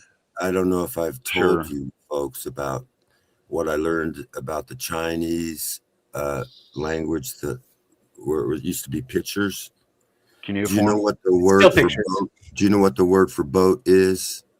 No. It's a structure with 8 humans in it. It's structure. Tell me why you said that, Rocky. Why you thought that right now?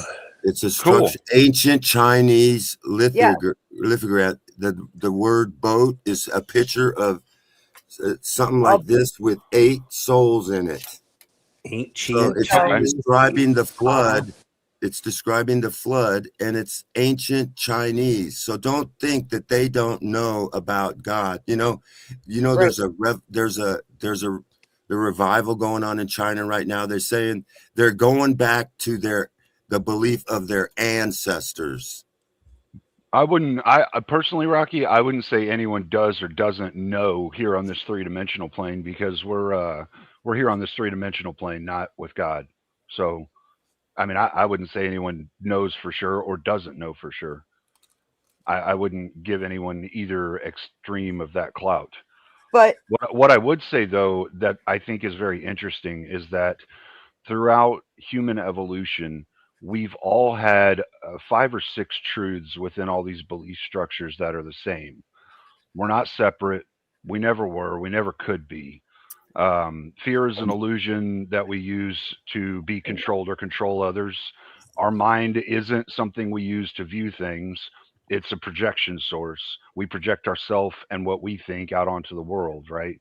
The enemy's not the world. The enemy's within us, and we're all fucking connected, right? Like all of these religions preach these things, and then after that, it all gets into the social construction aspect, where one religion decided this social construction works best for them, and one religion decided this social construction works best for them, and so we started separating after that. Sound like into you're other on fractals. Can I Sound have like he on to it. I'm gonna let Glacier say something, and then I've got something I want to say. Go ahead, hon. Well, when it comes to like one of the greatest divisions between religions as a baseline is Western religions versus Eastern religions, mainly due to geography. When it comes to Eastern religions in particular, they adopted a very fatalistic philosophy that ended up being adopted into their religion, such as it started off with Hinduism, but Buddhism branched off and became very popular in China, which is a very fatalistic ideal where you have to accept your lot in life because of the fact that they have to be very enduring and very practical about how they managed how much rice they ate, they made because of where they grew. While when you go over to Western society, they were far more exploratory before. This is even before Christianity, mainly because it started with the Greeks, because the Greek philosophy was what sprang up to be very popular. But how they survived was through first raids, but then it switches over to trading. So a lot of their philosophies as well as their religions ended up being a lot more exploratory in a sense. Sure. Islam, on the other hand, is a different case because it showed up 700 years after Christianity, although it could be negotiated that it showed up possibly for more so political reasons than anything else, as its faith changed radically during the time of Muhammad when he first created it versus how it ended up afterwards. And then you have the schism in 1054. But the thing about it is that if you research that time period, that history behind it, during the 1400s, between the 1500s, there was a lot of political scandal when it was dealing with the papacy specifically. And during that time, a lot of people had a lot of unrest, but they didn't really have the strength to go against Catholicism until Henry VIII pushed out the Catholic Church and created the Church of England. On top of that, there was also the Gutenberg that made it very easy for people to print Bibles and then create their copies of Bibles and then pass it off to whoever was there. And then also Martin Luther, who nailed down the 95 Theses. These are basically how a variety of different religions ended up fracturing and developing on a world frame. Right. Fucking spot on. I can't disagree with any of that shit. Can I finish where I was going with the point I was making there, though? Sure, and then I understand. the split that she's talking about. That's one of many splits that have happened throughout human history. But the reason why we split and the reason why we have these conversations is because we're all trying to find the best way of living for all of us, right? So the question that we all come to is, what is the best prescription for all of us to live together? Wow, well, that's going to be. I feel like I'm finna beat up on Christians, and maybe other religions share this, but the hard part of getting through the Christians on that is it must happen together. But they say if you don't, it usually boils down if you don't believe Jesus was a Trinity, a virgin birth, or something. If you don't believe one of these things, I believe we can't do this together. Right, Sure, and I hear some do that. that approach does seem to be pretty Abrasive. prevalent. Wait, it's pretty prevalent, a lot more prevalent than you think Problematic, it is. yeah. And problematic. Prevalent. Okay. Yeah. Yeah, Well, it's I kind of feel problematic like and it's prevalent. But the thing is, like going back to what you were saying, Cleaner, you had said, we can't know. And it's like in all actuality, I think people cut stuff people cut things off too quickly and too easily, right? If there's a car wreck and 5 people see it, no 2 people are going to give the exact same account of what they saw, right? But you can look at civs around the world where, just like Rocky was bringing up, they've got the same story with slightly different details, maybe different names, maybe, and that goes to affirm it, not to Very good. deny it. Very good. It goes.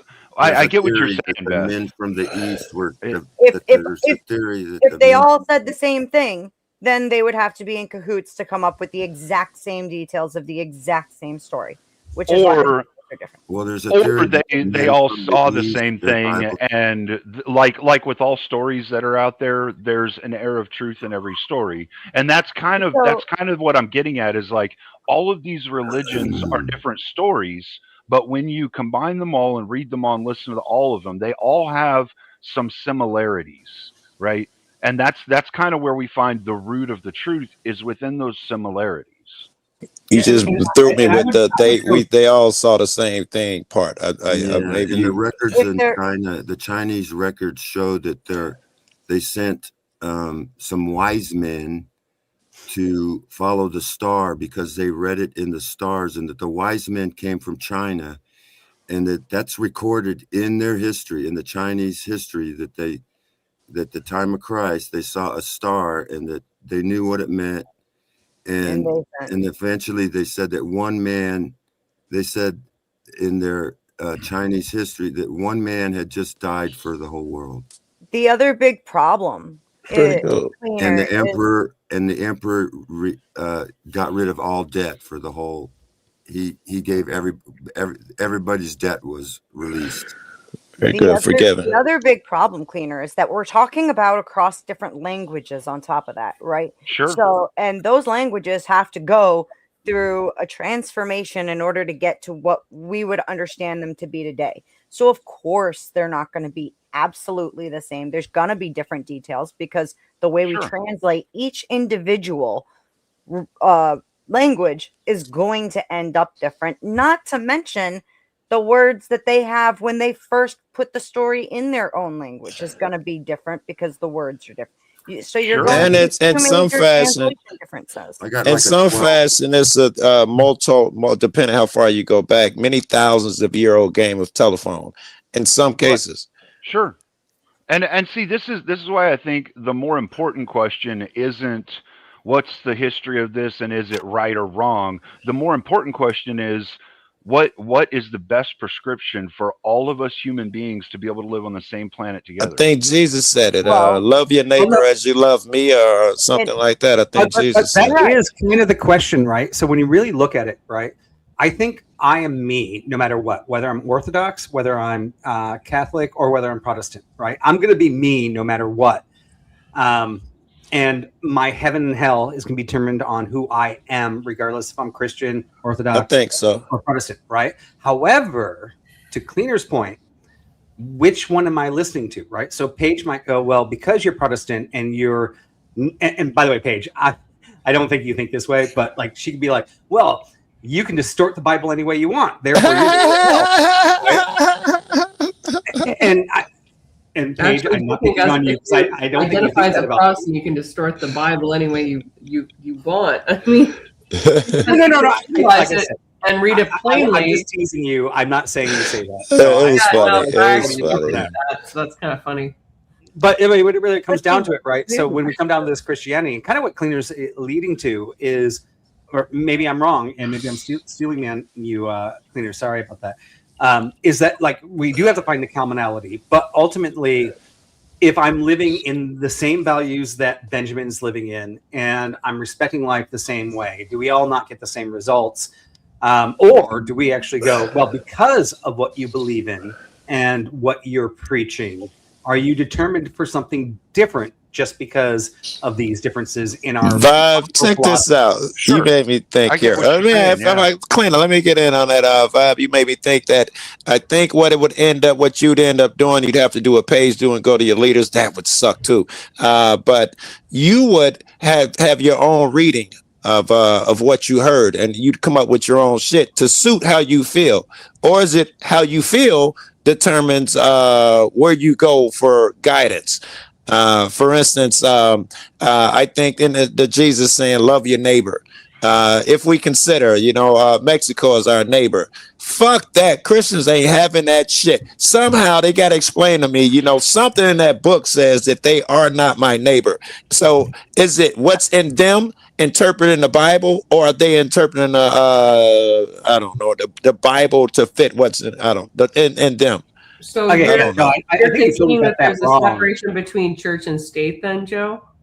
I'm sorry. No. what? Joe's basically saying, like, why do we have ICE? Why are we getting rid of illegal immigrants, right? I don't think really this has anything to do with Christianity. I think this just comes to, Christianity is a great. We could stay with that though. That's a great example though. Christians who Jesus say, "Be kind to strangers, treat your neighbor, love all of that bullshit." When it comes to people they don't like, but I don't give. It ain't just a fucking. Joe, why are you calling it bullshit all of a sudden? Trying to lift up countries that nobody else will touch. We are just because we're saying, hey, and Christians, by the way, say, come into our country, just fill out the paperwork, please. Right? That's not non-Christian. Like, oh no! I wouldn't say it wouldn't be nothing simple to that. It'd be the hatred that you exhibit. If we were going to what you'd write on paper, Christians were cool with slavery. Okay, right? First off, Trump is not Christian. I'm sure they said God said it was okay. Do not just take what Trump says as all Christians, right? I don't think that's a fact. No. I wasn't even thinking about Trump. I'm talking about all the people I know, even the people who think that they are the most loving fucks in the world. There's some group of people who they think deserve less, don't deserve the same rights that they do. Joe, can you name any other group of people on the planet that are in more countries, trying to lift up countries and save people, feed them? Literally, people that are rich, people that are poor, flying to countries, to help, living outside their means, trying to lift people. Can you name any other group outside of Christians that are doing it more than Christians? I don't know that I could. I don't think I could. But I would also have to give you the other side. No, let me finish. I'd have to give you the other side of that coin.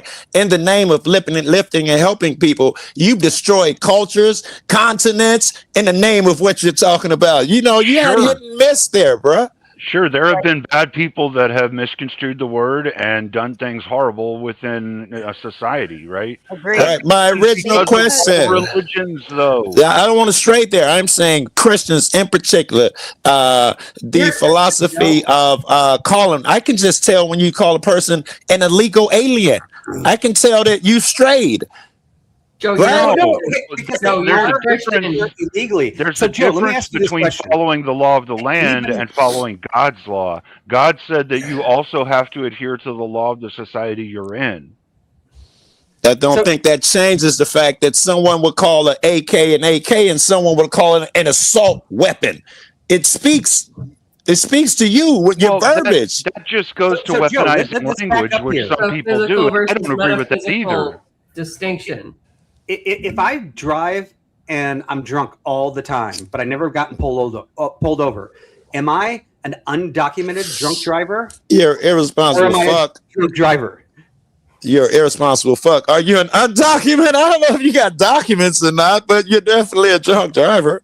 Well, he But I'm hasn't not been documented. Nobody documented to knows be I'm a a drunk driver. drunk driver. So I'm yet. Well, an interesting. The undocumented crime, drunk driver. the crime is what deems prominence, not necessarily the circumstances surrounding it. Here's another Christian. Oh, You're only Bob is pointing undocumented because out- you got here illegally. What Vibe is Wait, pointing wait, is hold on. No, between the not yet. spiritual Cleaner. and the physical. This must be addressed, this argument that Vibe and Paige have. Again, I'm telling you, you expose yourselves when you say that it's illegal. It's a crime.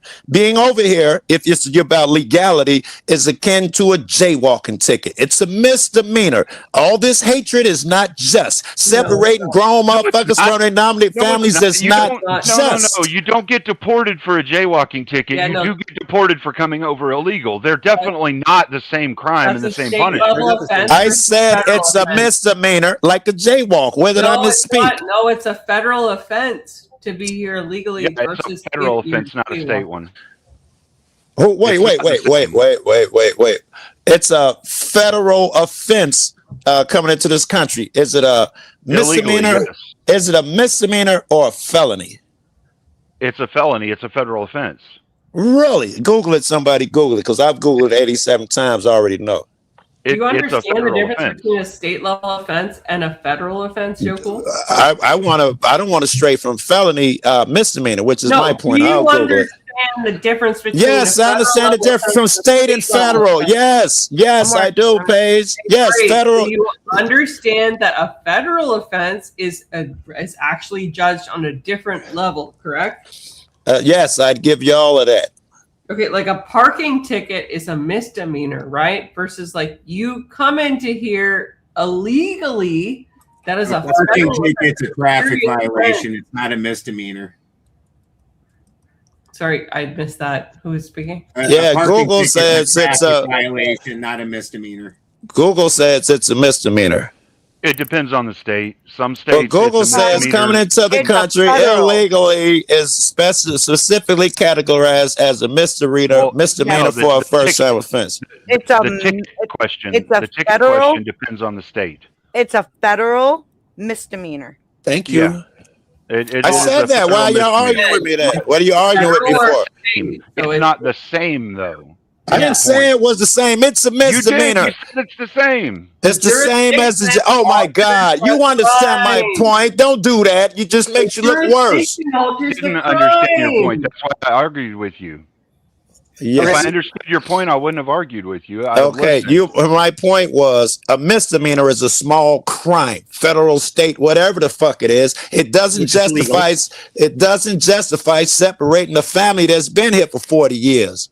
Okay, Joe. I understand where you're coming from. Well, right? I mean, you're it so does. mean, Like, if you should commit a not treat crime, people that then have been you here 40 do years. get But separated do from you your think we should just family. open the You borders? don't believe that One shit, at a man. time, I gentlemen. do. I No, 100%. let's I go to believe very if you commit a base. crime, you can be separated from your family. We literally separate murderers from their families all the time because they committed a crime. Misdemeanor. Do you do it for misdemeanors, bruh?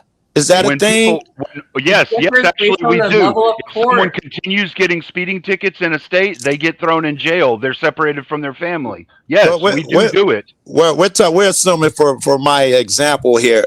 First time, one time, never had a problem with the law, never even seen a cop for 40 years. My kids in college. Yes, it happens. People go to jail. That's why you have a channel. Because people go to jail for shit the first time they shouldn't go to jail for. That's why you have a fucking channel, bud. No, I disagree with you 1,000%, man.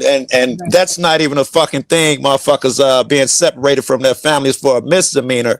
The So, most they Joe- can do is spend a night in jail. Joe- There is no separation. Joe, if a misdemeanor is listen, the same, if, I think Joe, I if a think you guys are making my point. Joe, You're Christians let making me- backflips, hanging on let me words like ask you a question. federal misdemeanor versus so and so misdemeanor. Separated from family for a night in jail as opposed to separating and snatched out of your country for life. These are desperate arguments. Go Why ahead. is the sentencing different if a federal and a state misdemeanor are the same? Vibe, you're not- It's irrelevant to my point, Paige. No, it's not. It means that they carry different weighting, which means that they are not parallel. It means that they are distinguishable in the eyes of the law. Is that correct? Yes or no? Of course, that's what one's called Okay, federal. great. So it's You not don't the have to same fucking thing. argue with me. So I it's know not the there's a same thing. difference. I freaking win. Oh yeah, you win. If that makes you happy, you win. All right, did. go ahead, I Bet. As a Christian, Hey, Bet. Hey, I'm sorry. Let me say one more thing. Let me say one more thing, Paige. This is important. It is a quest for the truth. It is not about your victory. Give me a minute. I got a phone call. Vibe. Hi. Anyway, as a Christian, I think we should got hot. accept if there's what you call illegal aliens, they should be treated like anybody else. They shouldn't be treated worse or special. And we shouldn't be afraid of them. We should give them the gospel. Some of them probably work harder and are better people than the fucking lazy Americans in America now. Why should we be afraid of them? If they've been here for 40 years, if they've been here for 40 fucking years working and doing that shit, you don't just knock on their door without due process, and this is ridiculous. As a Christian, that's ridiculous. Our government Actually, is breaking the law. No, Our government is breaking the fucking law. What you said there, Rocky, is ridiculous. Because if someone murders someone and 40 years later you figure out who it is, Murder. He gonna do murder from crossing over here illegal. He gonna do murder. Hold on. I used to live in Houston. The host is talking, Rock. I want to talk to Joe. I want to talk to Joe about this. Rocky, you cut off Beth, Vibe use before it. I'm giving Vibe the floor right now. All right, vibes. All right, Joe, I want to address you directly on this, and it kind of goes what Rocky's saying. Also, cleaner, right? So, like, what you guys are looking at is somebody that's been here for 40 years. They have kids. They're established here in the United States. Now, I think we can all agree that's because of weak border control that ever happened in the first place. So maybe we should give them a little bit of grace. Now, we've done this before where we said everybody's illegal. I think we did this like 15, 20 years ago. Everybody's illegal. Come show up and we'll document you. Let's get this problem done. And then 20 years later, here we are with undocumented workers again. Now, Joe. Yeah. Let's just say we're empathetic Christians. I want to go to the very base level here. All right, give it a shot. Should we just remove the wall and just let people move in and out? I mean, No. Yes. No, I don't think. I don't even know if that wall's effective or anything like The whole that. control system started with the passport. Yeah, right. So I mean, I think we all kind of agree that hey, we'd like to have a wall and we'd like to know who's coming in and who's going out, and we would like to be good Christians. And if we need to give asylum, we'd like to do that too when possible, right? So if somebody I wish we could. I'm just going off of not what people's words. I never trust will come out of motherfuckers' mouth. Now's a good example. I But hold on. Let me. It only take a second. Real quick. Go ahead, Very go ahead, sorry, Joe. Rocky. You continue. Someone is paid to drop you. Have a good one, dear. Denizen, I know you've been wanting to hop up here. I'm holding the spot for you. I was just gonna say, Vibe. I'm just going off of the emotions that people evoke under certain things. I'm just using Christianity for an example, but you can talk about any category, and when you see that emotion, you know there's more there, even if I can't articulate it well. Yeah, no. I think you're articulating it well. You're actually articulating why most people are angry at ICE, right? And that's why I try to bring it back down a little bit. Yes, I think you're right, Vibe. I think you're right. Yes, that's why. But most people, they didn't have a problem with it. We know you know this. Obama got rid of so many motherfuckers, but his edict was serious criminals. Trump came in, he got rid of all them motherfuckers. No one had a problem because it was serious criminals. And then when he started going at the squares at the Home Depot for little small shit, that's when his mentality and shit changed. Yeah, I mean, but when you say Christians are anti-immigrant, right? I don't think we are. But I think people are. I was picking on Christians. I think people are, Vibe. I was picking on you. I think people are. I think Christians are anti-accountability. I can tell you that much. Right. I actually do agree we should control our border. You actually, I think, conceded to that as well. I have, yeah. However, we went Trump decided to go hardcore. He doubled down on that. He up the ICE agents tenfold. Yeah. Training, right? 20-year-olds, 20 days of training are out there with masks on. Maybe I think the enforcement is correct.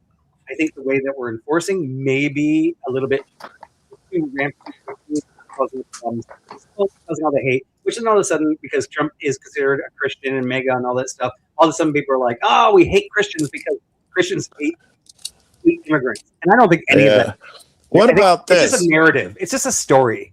I think the ortho guy movement, whatever that is, you might be part of it. I think that's bad for Protestant. Okay. I think that's bad for Christians too, man. Joe, I've got two people who need to talk before Paige takes off in about 20 minutes. So, Glacier, I'll keep it down. Hang on. I'm going to give Glacier the floor real quick. And then I know Denizen was chomping at the bit. And I got a feeling it's towards Paige. So, Thank Glacier you. Okay, thank you, Beth. So I have a bit of a different perspective. I am Jamaican American. My family is from Jamaica. My grandmother is the one who started to bring everybody over, but she had to leave her children behind and work on a maid salary to get 5 kids from Jamaica immigrated to America.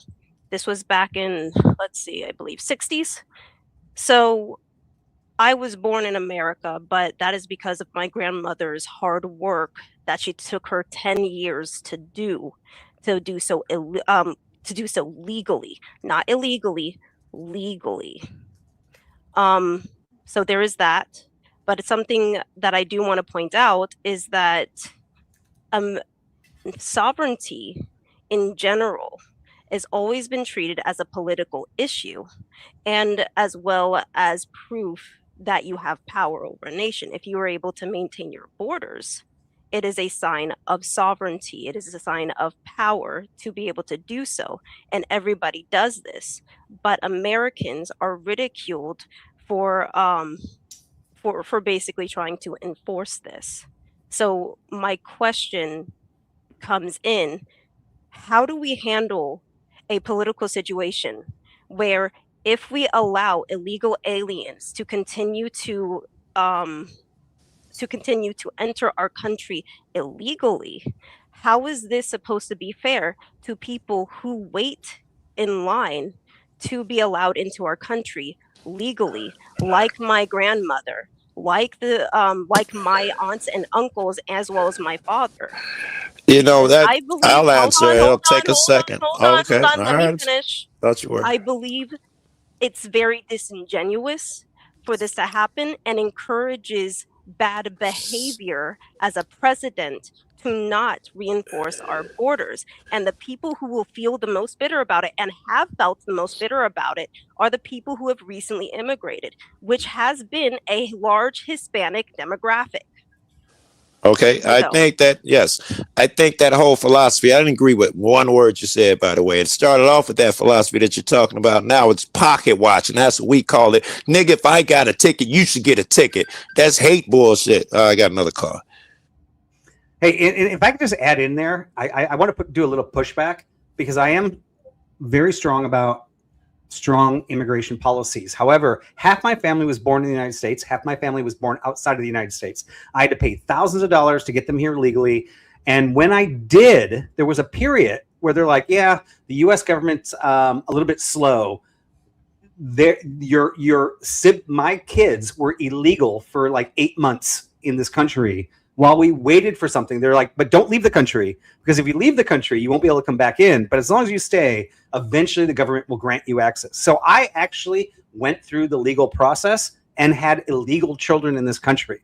So I think we need to step up how we train ICE. I think we need to frickin' fix the immigration process. I think we need to keep the border strong. I'm 100% keeping the border strong, but there are a lot of problems with the system right now that need to be fixed. Well, can I ask this?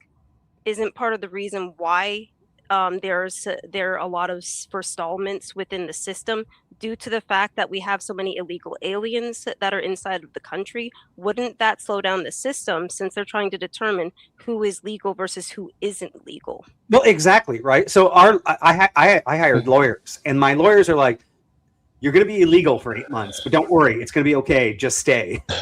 This is just the way the government works, right? So how do we determine that my kids are temporarily illegal versus the actual illegals, right? So there's a flaw in the system right there. That's a huge flaw in the system that we can't actually process these papers properly. I think that needs to be fixed. That's one of many things within the system that it needs to be fixed. The thing that I like to ask is, do you think that we're going to get more fixes by people protesting the ICE agents themselves, or by protesting where the congressmen and the decision makers are that affect that change? Yeah, the whole protest thing is like dumb as hell. Like, I love Dusty, the powder Dusty, right? He's funny. He's all about legalizing drugs. So, like, in Dusty's world, if it came to ICE, right? Like, he wants to legalize drugs. The mayor of Dusty's town would be doing training seminars for him, following around the DEAs to teach him how to blow whistles, scream, and honk horns behind every DEA agent that's trying to stop somebody from distributing illegal drugs, right? It's the craziest thing in the world. Now, I understand documenting, and I know Joe Cool, you definitely have a word on this because you're the document guru. I do appreciate you for doing that, right?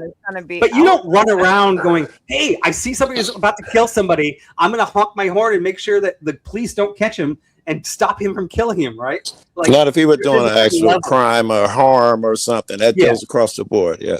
We need to document. I agree with the documentation. But, like, mayors of cities freaking doing training courses to teach people to follow enforcement agents and honk their horns and blow whistles.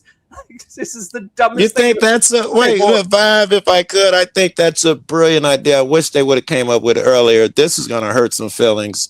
But the truth is, the average cop is going to break more laws that day than the average person he's giving a ticket to or encountering. That's the truth. It is the truth. So that's a vigilante perspective. Can I ask you something, Joe? No, just factual shit. Just factual. No, Joe, do you support? Joe, do you support the efforts that were made in, for instance, Minnesota, right, where individual people were stopping cars and asking for identification during the context of the IC? I wish you wouldn't think I'm crazy because I say these things. I could have went down a factual basis. You keep deviating from okay, because I assume you were trying to deviate from my topic. Do I think that the regular people should stop and get IDs? No, fuck no. I wouldn't have stood for it. No, fuck no. I wouldn't have stood for no shit like that. What was the question? Do I agree with people who was stopping people on the street in Minnesota asking them for IDs? I don't take it from a cop, so I wouldn't have took it from them. I didn't even got to figure it out. Oh, you mean the random people trying to give ICE their own treatment by stopping people? That what we're talking about? I'm not sure, but I wouldn't let no motherfucker do it. Yeah, I think it's condemnable, and it's also illegal. By the way, there's. But now, Paige, address mine and Vibe. I'm interested in you too. Anyone else who thinks something wrong? My position is. Ben is in. I know how to like. I I'm so sorry. I'll shut up. Dan, go. No. I had to tell her to turn her mic up because I was like, "Your mic, is low. Turn your mic up. Nobody can hear you." Then I can do my shit anytime. You go. No, go ahead. I yield. Okay. All right. If you guys really believed in the law, I'd feel it in your you take the time to understand that cops are breaking many laws and what we call routine, many laws, and you be just as mad at the cop who breaks all these laws if you were really calling it down the middle as an immigrant or anyone else who breaks laws. Why would the cops get a pass? Because they have what's called, like, in terms of jurisprudence, broad immunity. Because if that was a great answer, wasn't it, man? Don't have broad immunity. You're adorable. It hinders their ability to do their job. They have are to break afraid the law. It does not. of doing job because cop worries penalty suffices, right? Their job is to hold up people's rights. You're close to your mic there. The job bootlicker ass statement I ever heard. That was wild. You can't even argue. Am I too low? You're allowed. Actually, you could overtalk anyone you wanted to if you wanted to. You want to talk about how the world works, because broad immunity is an actual case law principle. Qualified immunity is the word you're looking members for. Of Dan was finna respond. Let him respond. No, she's right. Yeah, so the police job is supposed to be to uphold our civil rights. So the idea that they would need immunity from violating them goes to show you how corrupt and upside down the system is. It's not a reason for cops to be able to get away with breaking the law. Okay, the majority of cops are on the good side, and there are a lot of guys that are not on the good side. Citation needed. Right? And that's why we need Joe Cool documenting it and showing it, right? That's fine. Well, look, almost all cops are on the wrong side. The thing is, when we're talking about police not being able to break the law, as far as like, they should be able to speed in order to catch a speeder. I'm fine with that. However, when they're running around breaking the law non-fucking stop, doing a lot of shit that has nothing to do with them doing their job, like correctly and honestly, that's where the problem comes in. You know what's really crazy? And I'm going to throw this out there, and I'm going to get probably some hatred on this. So I'm a Gen Xer, right? And back in my day, like if I did something bad, what the cops should do is actually go, I am not the judge and jury. I'm going to write you this ticket, and I'm gonna do whatever the law tells me to do. But back in the 70s, cops were like, you know what? I've seen you around town. You've always been a good kid. You screwed up. Now, if it was Joe Cool, he probably would have taken him to jail. But and that's the good and bad part about it, right? In some ways, I miss the days where the cops were like, I know everybody. I don't have to follow the law this time because I actually know this is a good kid. I'm not going to screw up his life. But at the same time, we had cops that were like, Joe was just as good of a kid, and they threw Joe in jail just because he was black, right? So we had to put these things in place. And it's this contradiction where, like, I kind of miss the old days. No, Joe, I don't miss the old days of you going to jail. But I miss the old days where the cops had a little bit of discretion. But to keep things fair, we have to take away all discretion from the cops. I don't think they've taken away all discretion, though. I really don't. Yeah, they still do it. They still use the discretion. I think they still look out for their buddies and their buddies' children. Yeah, absolutely. And for their fellow law enforcement agents. Guys, but then I'm sorry. They are certainly prejudiced when it comes down to the people in the community. Paige is twitching. I'm crashing. Go ahead. I'm crashing out so hard right now, guys. The taste of leather is overcoming. I just want to blame all of you for him being like, why are you yelling at something random? Okay.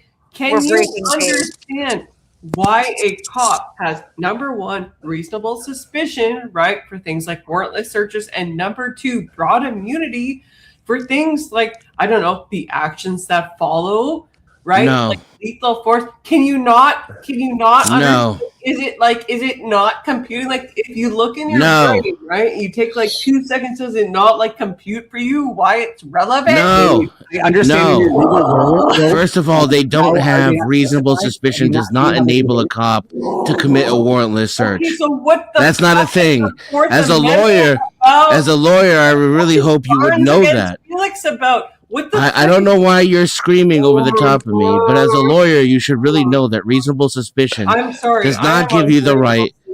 Hello, read Bueller, Beth, are you here? Go ahead, Denizen. Warrants against Felix? Can she shut the fuck up while I'm talking or no? When you talk, it drowns her out. We can hear you, not her. All I can hear is her. I can't hear myself think. Oh, we can hear you loud and clear. Yeah, but I can't hear myself Please, think. please. Take a breath. Hang on. Let him finish. Have you heard of the case of Barnes against Felix? Paige, Let him finish. Let him finish. Okay. You're at So, it. first of all, reasonable suspicion does not give you the ability to search without a warrant. As a lawyer, I would hope you know that. It's terrifying that you don't. No, a warrantless search. And qualified immunity is inherited by the king. Broad immunity. That's where immunity from the police has its legal foundation in is that agents of the king are immune because the king is immune to justice. That's the principle that you're trying to defend. A cop does not need broad immunity to uphold the law. That's the most retarded thing I've heard on this panel since I got up here. Why would you need immunity to uphold the law? If you're upholding the law, then the law protects you. You don't need immunity from it. That's ridiculous. All right, let Paige respond. Let me say something. Warrantless searches are permissible under case law. You look at, like, for instance, like many cases on the Amendment deal with this. Okay, I'm not like an idiot. There are constitutional provisions which allow you to actually avoid the protections, i.e., the Constitution is not absolute. This is not news to anyone. Okay, in respect to broad immunity, yes, a police officer actually does need that to complete their duties. You know why? If they were concerned about like every little mistake, like let's say like, they break Deborah's door down because they think she's harboring a fugitive, right? And they're like, "Oh my God, I just broke her." That's exigent circumstances. That would be no. It's not. No, exigent circumstances are not. The test is objectively reasonable. That's well, what you gave an example of. No, an exigent you can't kick someone's down based upon reasonable suspicion. Yeah, You don't know what you're talking about. You need a warrant in that case. Even I know that. I'm so frustrated right now, you guys. You did say we know someone's been kidnapped or something. You sound so stupid. You don't need a warrant to conduct a search in all cases. There are many qualities. Yes, it's exigent circumstances. Domicile, yes, you do. Yes, you do. No, you don't. Warrantless searches domicile, are like yes, you do. constitutionally valid if there's Absent specific exigent factors. circumstances, you Wow, cannot that's just enter a some dumbass domicile. No, it's not. a Okay, warrant. Dumbass okay, I'm gonna walk you guys through the factors. A Okay, you judicial ready? matter of fact. You can't walk us through the facts. You think reasonable suspicion can get you around a warrant. No, that's not what I said. Yes, it is. Okay, reasonable grounds for the search. Reasonable. Let her tell us her probable lawyer grounds. secrets about how you can do this. Let's do this. I'm going to go through them. Okay, guys. Please don't educate us. We've read this shit over and over. Well, obviously, Yeah, you're less educated on this. Just than we make are. just make your point or something. I'm sorry, Joe. I do value you, but right now you're being a dumbass. Obviously not, you dumbass, because like you don't even know. I'm all right. Just go ahead. Get it out. Get it out. Get it out. Let's do it. Okay. Exigent circumstances is number one. Everybody got that right. W, everybody. Okay. Ground number two, incident to arrest. Right? That's a lawful arrest. They Wrong. search your person. Wrong. Okay? That's number two. That's not a Plain domicile. view.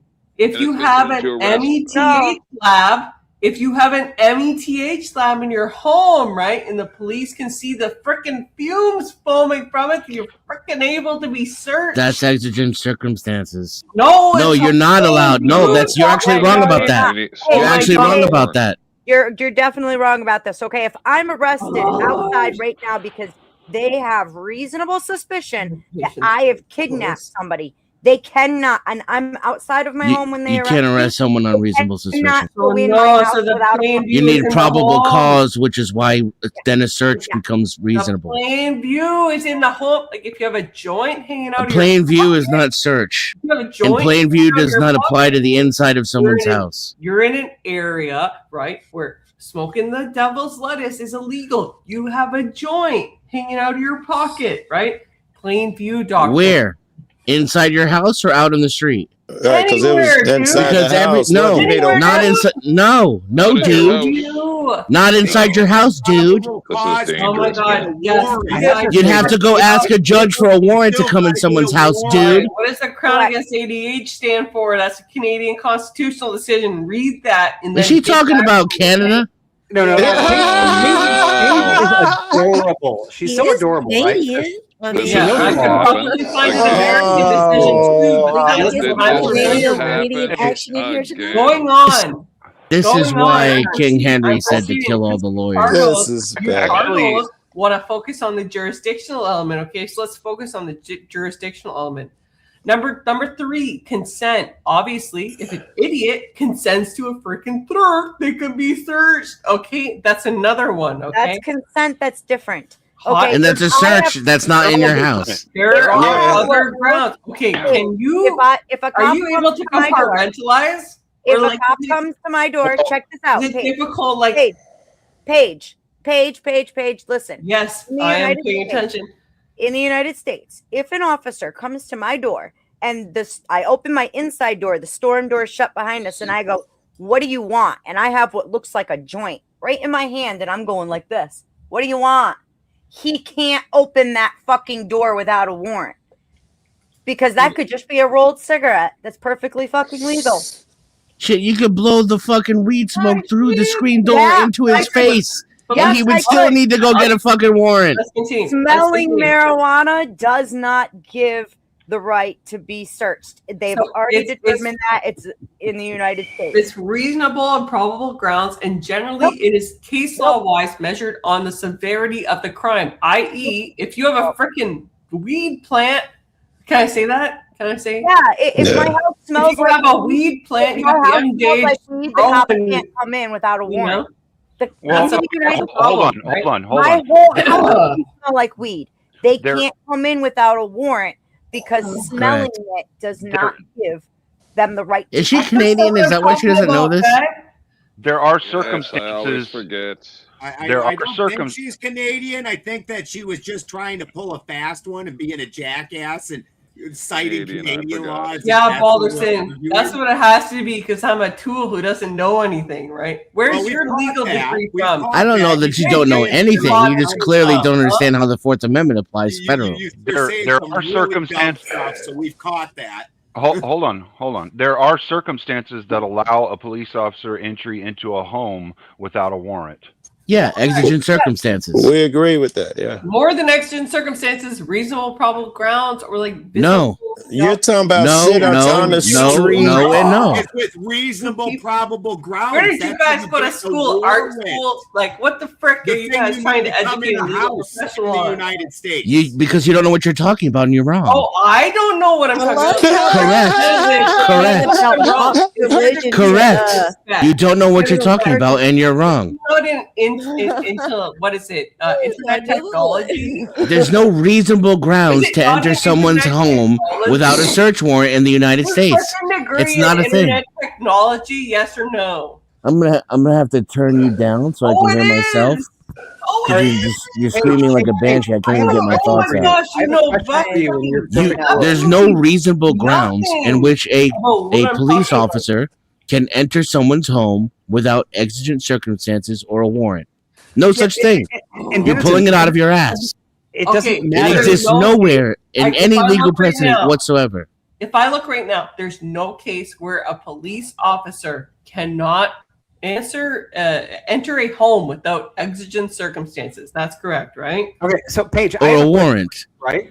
Or a warrant. Like you're talking about the law. You're like, hey, they're not allowed to do this. However, I have been pulled over and arrested by the police once in my whole life.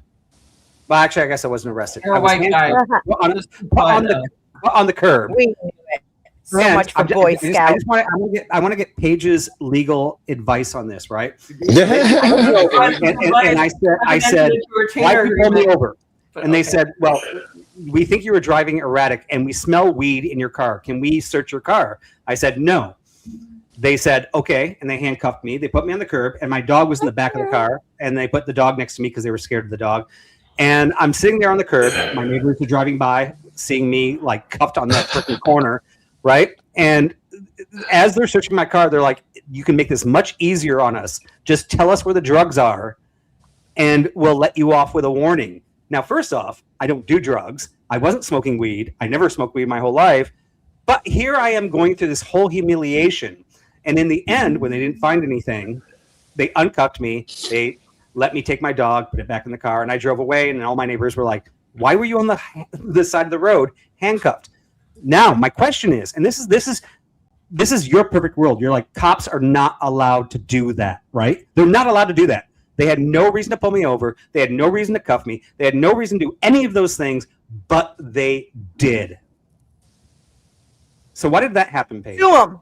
Reasonable probable Because grounds. cops break the law. Reasonable and probable grounds. No, like that's a conspiracy theory. Reasonable probable grounds. What does that mean? Out of your ass. What does that mean? Yeah, because I'm a good guy. I didn't call you out and anything like that. I'm just like, yeah, you know what? Hey, Hold on, one at a time.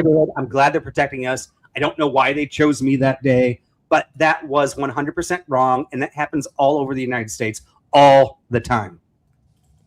What is law? Regardless of what you say, they're not allowed to. It happens. It's a reality. What is law against California about if they're not allowed to enter a home? My point, Paige, you're just always like, the law says they're not allowed to do this, but they do. That's my point. I think that's everybody's point. She's wrong on the law too. Assuming, so that's reasonable probable grounds isn't even a thing. That's a fallacy. I don't even know where the fuck she got that from. Is she Canadian? Does anybody know? Because I don't know why she won't answer the question. Are you Canadian, Paige? Oh my god. You live in Canada. Yes, she does. And are you Googling Canadian so laws? You don't know American law. And I've been to the United States. I told you this is speaking. Okay, you've been there. That's fine. You don't know American law. You're incorrect. We're talking about American law. I don't care about your family. We're talking about American law. I don't care about your family. You're wrong about American law. Have a law degree. I don't even know why you're screaming over the only person who's trying to educate you. And actually, like, you're not even for a living. You're not even giving her a chance to answer questions, Dennis. Thank you you. ask a question and then assume. I didn't ask her a fucking question. You're interrupting constantly. I didn't ask her a question. I'm telling her she's wrong and she can't hear it. All right. And then when I did ask her if she was from Canada, she refused to answer.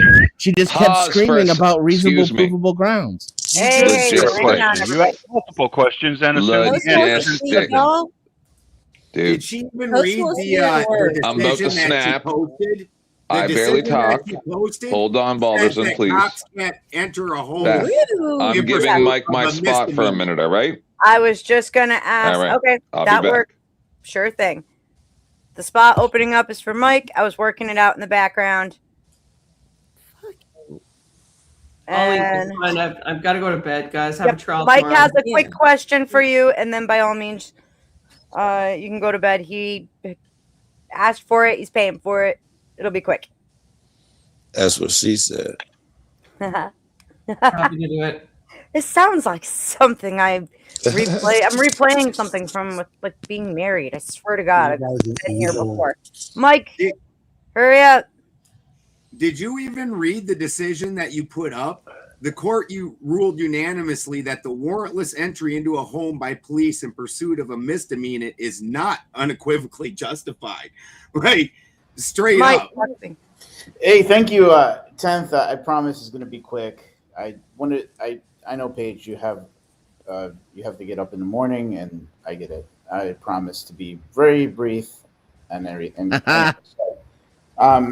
So let's just say, right, hypothetically, if I'm having an argument and my girlfriend who's living in my apartment, she's screaming at me, and she's like, and then all of a sudden she's acting crazy and she's screaming, help me, help me, help me, he's hurting me.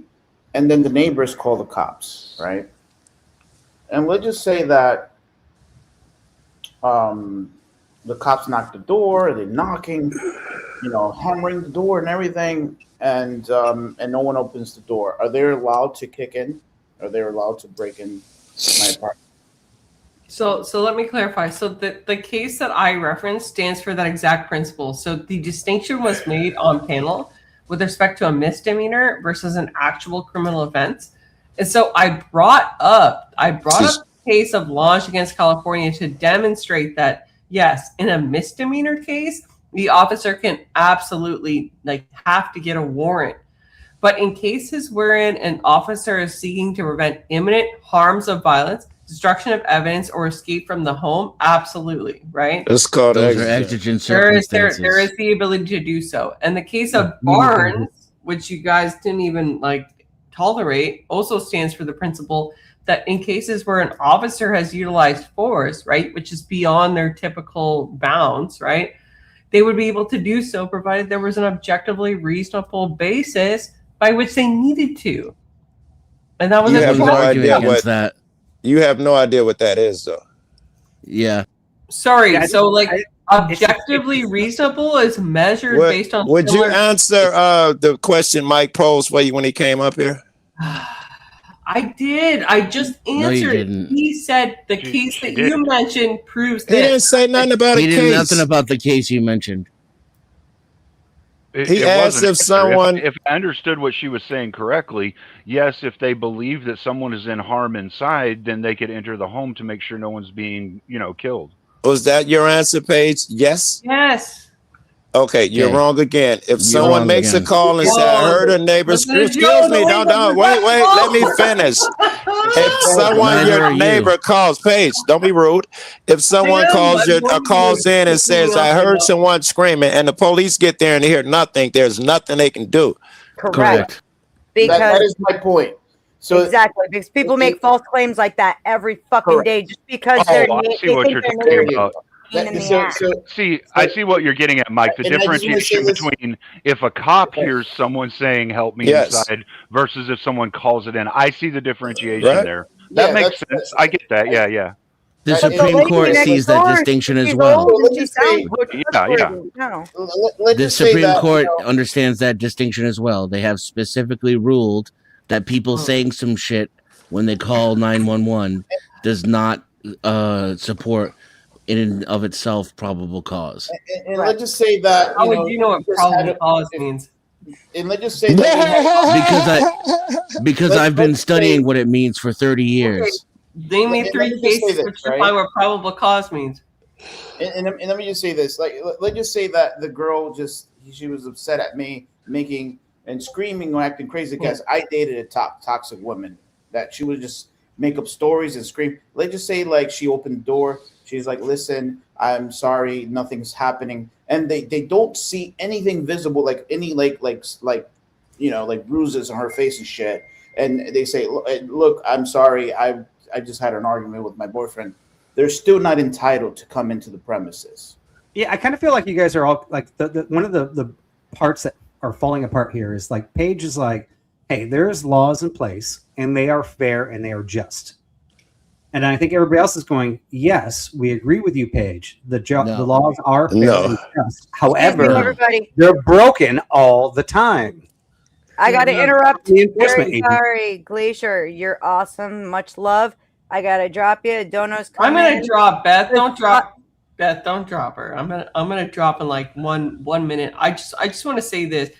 Like ultimately, yeah, obviously there's some flaw into interpersonal like judicial system, but guess what? They're the only thing that we have, and so like absolutely there can be faults in it, but guess what? Until you people who criticize the current judicial system, the current legislators, want to step up and create bills yourself and send them to the House, right? Then shut the frick up and God bless my you God, all. go Have to a bed. great The day. level of, Go to I bed. can wait till you Pass your leave and bedtime. call your Sunday names. of Orthodoxy. First of all, level- you're wrong. It would take the people who don't Wait, criticize Sarah, the law in order to change it. There we go. And to think that the system the system is going to provide a path for you to get these things accomplished is stupid. The system that you're fighting is going to show you the route to take them down is dumb. Right, and if I can't Yeah, they pass a don't. law myself, I don't have the right to criticize it. Get the fuck out of here. Shit. Okay. I do got to use it. And the argument Neutral was that the card. police aren't following the Constitution, and then she's like, which the legislators put into policy and into place, and then she, you don't like it, don't become like. We're saying you just need to follow the fucking law, the same as the rest of us. I'm not even saying that shit. I'm not saying that. I'm saying she had the law wrong and all of that shit. And the police do break all of those laws. My point was that Paige will overlook it. And I think she said that in the end, hey, it's flawed, but it's the best we got. Right. That's the type of Yeah. person that says, let them get away with a little wrong. Hang on, No, guys. but this Sarah, is- it says your devices are not connected. Drop, come back again. I've got your spot. Oh, never mind. There you are. Hi, Sarah. Hey. Oh, here we go. I'm like being friends with you, Sarah. It was really nice being friends. You're the perfect replacement, I think. We were watching. Well, I kind of wanted to see Paige's thing over there on the. I was interested to hear about Paige's stuff on the was it Lang? Oh shit, I put the wrong button. Lang versus California. I was curious to what she was talking about on that one, but I guess my bigger question would be, do we want per se like the ability to just the cops to just do whatever they want? And I think that's something that we've kind of run into, especially lately, where like I'm okay if they're out there kicking ass and taking names and doing their job, but I also want to make sure that they're doing it within their legal means. You know what I'm saying? Right. I mean, that was kind of what I was alluding to before. Like growing up as Gen X in the 70s, my neighborhood cops took the law in their own hands based on how well they knew you and based on what they were not following the law, but they might treat me different than they might treat Joe Cool. So we have to put the law in place. So I kind of like the idea of cops like going, hey, let's treat everybody and before we send them to court and ruin their lives.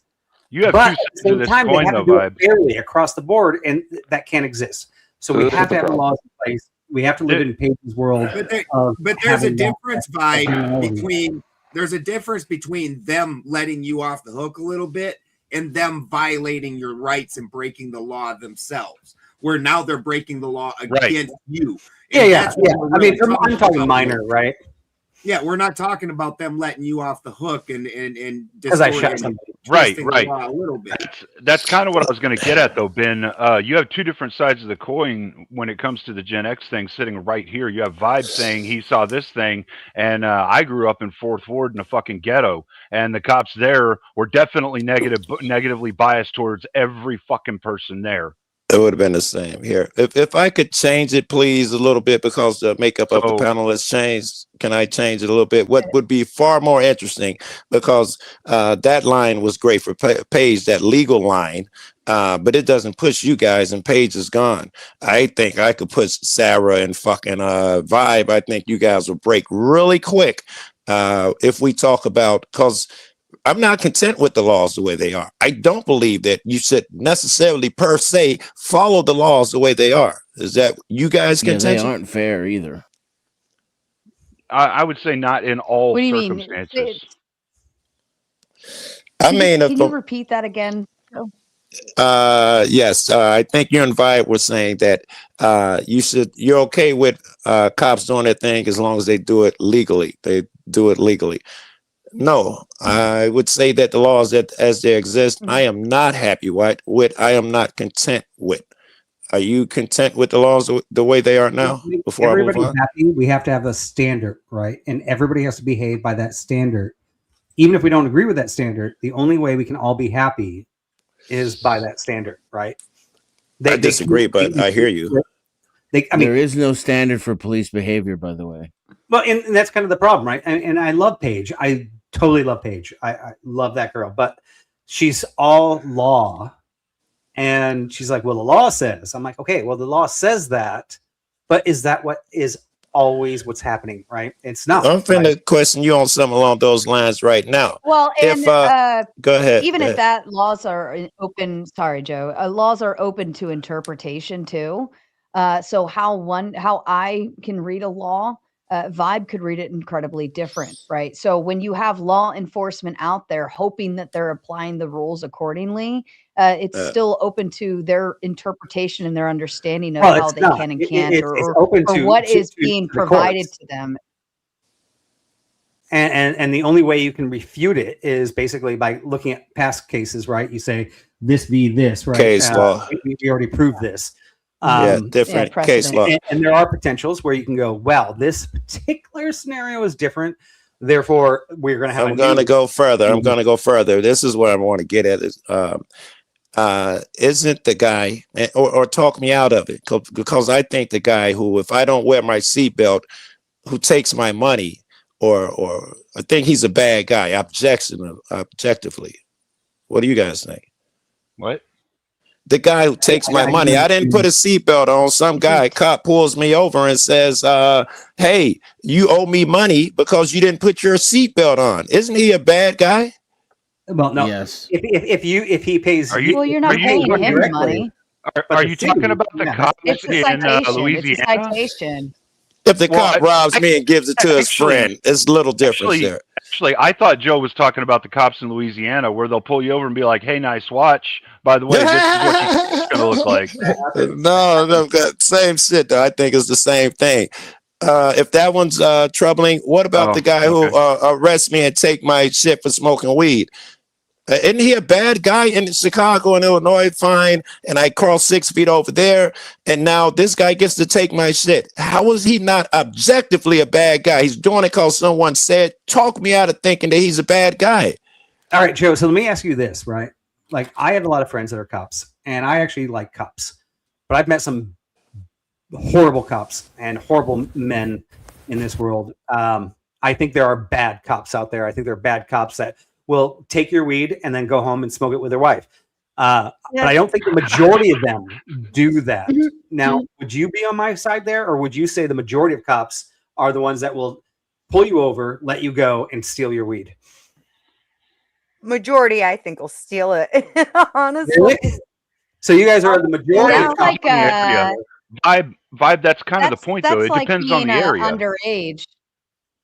That's like when you're It underage depends. drinking, and they pull up and they like give you a nice little verbal lashing, and then they're like, "Give us all of your beer, everything you got," and and I honestly think that that's a little cleaner of a punishment than getting a citation, getting put in jail, getting your parents called, getting actually in trouble. And hey, if those cops take that beer off the teenagers, go home and drink it, like why are we upset, right? Like, you were in the wrong. I consider it a favor. So even if they're taking your weed, and we're going to assume that the weed is illegal, right? Because I think it's legal now in most states, but we're assuming in this case that it's illegal. And the cop pulls you over, sees you got a little joint or something, and they're like, "Give it to me, give it over," and you get away with no warning, no citation. You're not going to jail. It's not getting put down or anything like that. They're not even writing down that they found weed. Like, number one, what are you going to do? Are you going to file a complaint saying they took my thing that's illegal? Or are they going to? Mass is so good to me. So I had a friend from South Africa, right?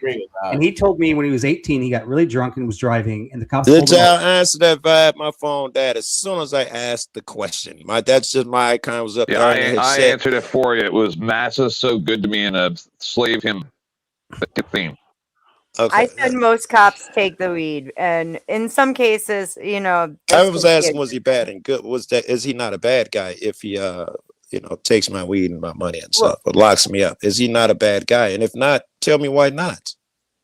Well, he could be good He in the doesn't sense lock that you up he and let you go. chooses to take your weed instead. He did. He Joe- does lock me up and take my weed. Is he Joe, a bad guy? He's a bad guy. Joe, my answer would be it depends on the intent of the cop. Just like the intent of His intent anything is that to we follow do. the law. It's illegal. I'm in some state where it's Iowa. I'm sure it's still illegal there. If his intent is to uphold the law to the letter of the law, and he believes that's what he's doing by giving you All a right. citation You're or right. taking you to jail or whatever, then I'd say he's a good dude trying to do what he believes is right. Yeah. I'll give a room that some guy could be so fucking crazy that he we've met a thinks few he's like that. doing a positive thing. Yeah. Yes, This is my original point, is that we can all probably look at cops that took the law in their own hands, whether they let us go or didn't let us go. But that was them making that decision based on their personal purview, right? And you moving the that's shit not I wanted to fair talk about, across Vibe. I don't want to everybody. talk about. Therefore, We they all have to agree follow that the law. dirty cops. Yes, we all agree dirty cops suck. no, I'm not no, interested no, in being on some friendly ground right I now. I'm missed the interested day. in testing people. I That's missed the the day. obvious. Excuse me. I understand the test for it too. But that is kind of the thing that comes down to the answer of it, though, Joe, is like much like the situation between Vibe and I grew up in a ghetto area. The cops there were fucking assholes to us, and every stupid little thing that we do wrong, they would threaten to give us a ticket or take us to jail for. Oh, they beat us. They put was on the hands other on side women of here. that. my entire Vibe was life. on the other side of that. Yeah, I saw some of that, and I saw some people get fucked up for no reason. And yeah, I saw a lot of same shit. Well, Vibe was on the other side of that. So we have two different sides of bias here with what we've seen, right? So I when, would agree. when a I cop give you that. approaches Yeah. me, But when a cop they could approaches have beat me, you worse. and They could when have a beat cop you appro- worse. when a cop approaches me and I'm in my vehicle, my hand goes over my center console, and you understand why. Whereas Vibe, on the other hand, when he gets approached by a cop, he's probably looking wide-eyed, like, "What did I do wrong?" He's putting his hands on the steering wheel, tending to Right. make sure they're in view of the police. Right. No, See, so that's me. there's obvious biases that will Vibe make isn't me even look worried. at most cops and with an apprehensive lens or a more critical lens, like, hey, I'm expecting this guy to come up here and do some fucked up shit, because through most of my life, that's what I've had happen. I want to take a Vibe quick wonders if minute. there's been like a chemical spill or something. I gotta jump in real quick here and say thank you to James for the dono. I very much appreciate it, guys. It's very appreciated when y'all send in some donos here. My kid's getting ready to take a senior trip, and it definitely helps out because he's going for a whole damn week. Sarah, I appreciate you and so I don't much even more. get to celebrate it. But She sound like you're a gay grift when you first started out and went good at it. That's how Beth I sounds. You know, suck at Griff. Yeah, I know I suck at it. Okay, Dusty needs to smack me around a little bit more, and I'll get the hang of it. and Sarah can teach you too now. Yeah, James was doing that last night when I was panel surfing as well. He was going over and sending over some support. So I'm glad he's doing that. It's good. I liked seeing that. Yes, thank you, and welcome to the entire tomato community. You guys are awesome. I love seeing you in my chat. Make sure you're paying Mama Tomato though too, because she's suffering Very right good. along with me. Very good. And thank you to the panel, man. Yes. You guys are great past guests and current panel. Agreed. These shows would be nothing without these panels. I'm telling you. Sarah and I can sit here and look half pretty all day long. It ain't gonna do us no damn good. So thank you for I've always got much love for arguing with visual. one another. We appreciate it. But If I can jump right back in, I Go think it's ahead. detrimental, in fact, us to take this cavalier attitude toward when authority does wrong. They had a hard job. You get where I'm going with that shit. And the other guy, I can't believe he broke the law. That whole philosophy is gonna stop us from being able to change anything. If you Is he can't breaking up or see, is it me? probably me. Fuck. I only got, damn it, I could try another phone. Damn it, I got No, three, you're damn coming it. through just fine. You're coming through Okay. just fine. All right. I hear you just fine too. Denizen, clean your ears out, buddy. Denizen, wait, change I don't your think my ears will affect my connection at all. Denizen, wait, Denizen, don't drop. Change your default speaker selection and then change it back, and that should fix it. That worked for me 1 time out of 10 if I It was truly just- can't hear someone. Just a temporary bandwidth issue. Was Yeah, he breaking can up. hear me now clearly. Oh. My point, I think that until we will be unable to truly scrutinize these people and stuff like that, when every time you go in to examine them or call them out, they're given such graces, is detrimental to any advancement, any change occurring. Why do I sound like preachy here? I sound preachy to me, but I think it's a serious fucking issue. We've to the point, at least in my belief, the average person, when the police walks past them, they think this guy is an authority figure. He has some authority. You know, I don't think I'm out on a limb here. I think the law would agree with me. This man has zero authority over You know what the or funny me. thing is? They have the Not yet. authority to If I uphold the have, law and if enforce I've it. done nothing wrong. You know what But the I funny think thing is? hold on, please, if I can land it. I think that the average person thinks that a police has authority. Just sitting in their car and he walked past, they think he has authority. And I need that to end because he has none. He's just a regular guy. Your judge, regular guy. He should not be like, oh, that's Judge so-and-so. Regular guy. Works for you. Correct. People to that shit. Oh, you If broke the up judge real is in hard, there- Joe. You keep cutting out, Joe. All right, I'll try another phone. I get what Joe's saying. So How many phones do you have? Jesus. We've kind of gone down this derailment for almost an hour now. Yeah. Are we Well, gonna no. we're gonna See, 'cause keep the going funny down thing this is, direction, Cleaner, or are we gonna come funny back thing to is, the We're gonna topic? come back. We're was gonna religion? come back. But the funny thing is it's not off topic. It is, Because but it there's is. no. It absolutely has to do with the spiritual Because battle that is being. it's no different between whether it's religion or the legal system. You have to have And faith in in it. And the simple fact is nobody has any faith in any of this anymore because we've allowed liars to be the ones that lead us. We don't care about the truth anymore. Agreed. That's been evident all too many times. No one cares about the truth; they care about what they feel. Yep. So, Yeah. if we can't hold the police, and there's don't forget there's 3 different types of immunity. I was trying to say this about 25 times so far. You have judicial, you have qualified, and you have Executive. official. No, official, which is executive. So even the clerk, the secretary down at City Hall has immunity as long as she is acting within her official capacity. So we need to do away with that. You can't just make a policy that breaches the law and then everybody can just go ahead and get immunity. That can no longer stand. It would Okay. seem the logic of one should run parallel to the object of, or to the other. Logic of the other. My bad. Sorry. Well, the system for doesn't police people itself. that have So the religious system, beliefs, they may be parallel. the For system people that doesn't don't, though, do a it's good not. job of policing itself. So the system has made a habit of making policies that aren't actually legal. Just like during the 2020 thing where he did a mandate. What the fuck is a mandate? The fuck does that even mean? It's not a law. It's not something real. So they've gotten real good at doing things and doing these little slippery nonsense things that are outside the laws. And we have to hold them accountable to the laws, especially the Constitution is specifically there to limit them as far as our lives are concerned. Yes, but and they every time carved we it out. let them slip on that, they just take more and more. They carved There's it 2 out. avenues there. I know. I personally feel like this panel is pretty much all in consensus. In One that is procedure there's good and one is laws. policy.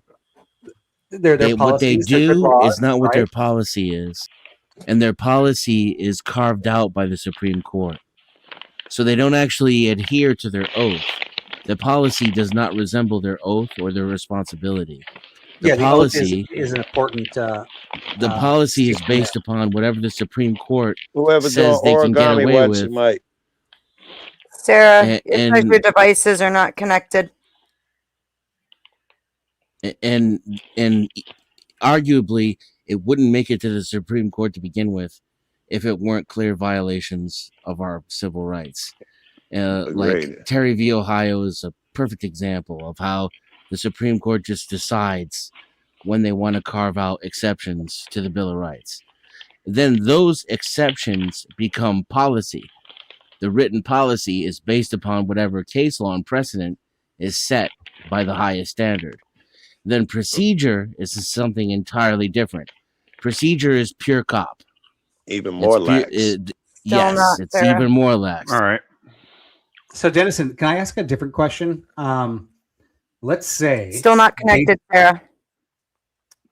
based on our Constitution and the laws that have been set in place, if every enforcement agency were to actually might be coming adhere to in. those 100%, do you think we'd have a just nation? Did what? I mean, 100%? You cut out right before you said that. Finish the Do you very think end. you'd have a just nation as his last words? No, but if they did, He's what, saying if 100%? cops, he said if cops followed the Bill of Rights 100%, would we have a just nation, right? Vibe, is that a fair? No, Mike, Sarah. I think Can't there hear would you. I still see be. your. Hang on, guys. Hang on. I'm so sorry, Sarah. I see your mouth moving, but I don't see there's no volume. Hey, Sarah, try this. You know I'm Yeah. a pro at this. If you I If you can hear me, Sarah, listen, Farrah, you know I'm a pro at this. Take the StreamYard link, copy it, and paste it into your Google, into the search bar, and then come in that way. You last longer on these panels without getting dropped. I love. In the turning it meantime, I off and on love again? watching her mouth cuss words. Yeah. It's fucking hilarious. I can read those lips. It was rare. It was funny. Dan was starting to break up a little bit too, so I don't know if you heard. If the police followed the Bill of Rights properly, would we have a good society or something like that? Was the question. Would it be just? Yeah, exactly. Would it be just? Well, we would still have laws that were shit, but at least everybody follows them. We would still obviously then attempt to make the laws better, because there's going to be no perfect system. So you're always going to strive toward that perfection by adjusting the laws. But first and foremost, everybody's subject to the law. I was gonna wait. He got you. And that was kind of the point of my question, right? Like, because ultimately, like when we were arguing with Paige is like, well, the law says you're not allowed to do that as a cop. Well, we know cops do that. So in a sense, She wasn't, though. She was saying the law was allowed. Relevant, right? But let's just go into Paige's world for a second, and let's just say that everybody followed the law to the letter. Do we like the law that we have? And Benjamin, you were like, well, yeah, it's better than what we're doing right now, but I actually would like to see some changes. What are the flaws if every cop were to follow the law to the letter? Let's say ICE actually just said, you know what, we're going to make sure every person we deport actually isn't like bad. Like if we just enforced our laws properly, do we have a problem anymore? I think we'd all be happier. We're probably, all three of us are probably going to still have problems. I don't know about the ladies, but it's better than what we have now. I'll give you that much. I can't. You wouldn't catch the same arguments from us. For sure. Yeah, You it know? would be an argument more toward the Senate, and we need to change and adjust the laws. And the enforcement agents at that point are doing exactly what they're supposed to. So there wouldn't be a problem with the enforcement agents. The problem would move to legislation. All right. So, I mean, ultimately, what we're really looking at is a system problem. We actually have a legal system that we are all okay with, maybe 80% of it. And if that was enforced, we'd all be a lot more comfortable. If we can get the system to work to enforce those 80%, then we'd all be happy. And then we're all going to strive to fix the remaining 20%. I wouldn't go with the numbers. I'd say it's a start. I wouldn't go with the numbers by no stretch. All right. I'm not going to be happy, until the laws reflect more where we are sacred. If you've hurt nobody or deprived them of their property, extreme circumstances, some guy is drunk and going down the street, I got to give you that and stuff like that. But I don't agree with all of this monetizing the citizen, where if he does 53, a cop is even allowed to ask for money or take your car and all of these things. If you've hurt no one, you'd have to prove it. And that's the way the Constitution, Bill of Rights, Declaration of Independence, they say you can't even stop a person's motion unless you have proof, probable cause. I don't know if they call it there, proof that he's actually done a thing. All of this, hey, stop, buddy, I want to talk to you. What are you doing over here late night? All of that would have to go out the window. It's extra constitutional. I'll never forget the day I found out that the Fifth Amendment and the Sixth Amendment didn't really apply anymore. No, what do you mean they don't really apply anymore? You're not entitled to a trial or a jury. If in every state Supreme Court in the entire U.S. has ruled on this, they determine whether or not it's serious enough to whether or not you're entitled to due process and what level you're entitled to. Correct. It's just gone. And that blew my mind. And I learned that because I was being taken to trial for a crime. That's when I learned it. Yeah, Humboldt County has a giant lawsuit that's in the Supreme Court right now over that, because the state, and what was going on was a bunch of people would own a bunch of different pieces of land. And if the cops came in and busted your girl on this piece, they'd just move it over to another piece. And then the owner would say, oh, I was renting that land out.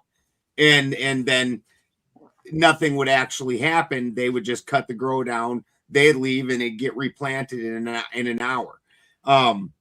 So what they started doing doing this abatement system where they would levy these giant fines onto your property. So now the problem goes to the property owner, no matter who he says was living there or renting it or whatever.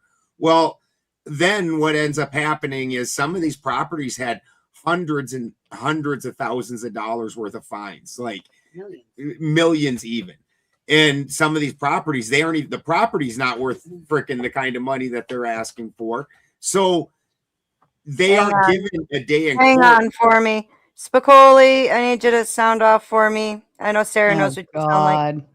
Hello. Oh no! That's All the right, voice now. of hell. Come on, man. If you act too much of a dick, I'm gonna chew you out and boot your ass. Listen, Just to warn you. There goes the neighborhood. He's got a 2-minute shelf life, Beth. Okay, within 2 I'm minutes, he will fuck this up.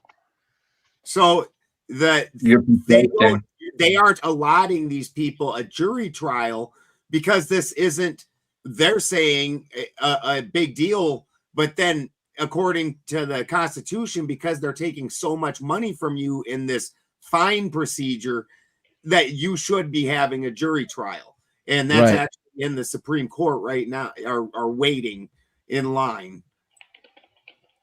Right. So There's all no the such- Supreme, There's no such all the thing as states a have jury. ruled that misdemeanors and things of this nature do not entitle you to a jury.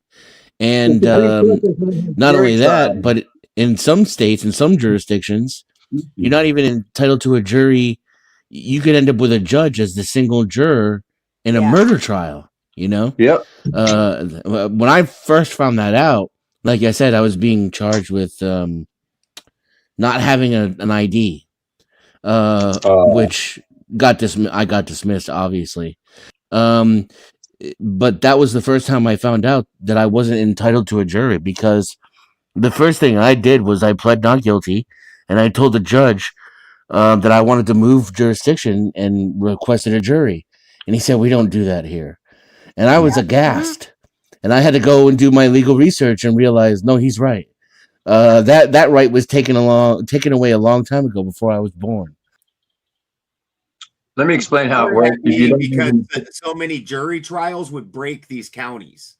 So when they did that for these minor crimes, and that even stands today. I even hear just you. You're felonies, next, Spicoli. If everybody that got a felony said, "I'm taking this to jury trial," but most counties in the United States would be broke, their entire budget spent by February. Okay. Am I next? Let me explain something. I was in the legal field. I did complex business litigation for almost 20 years.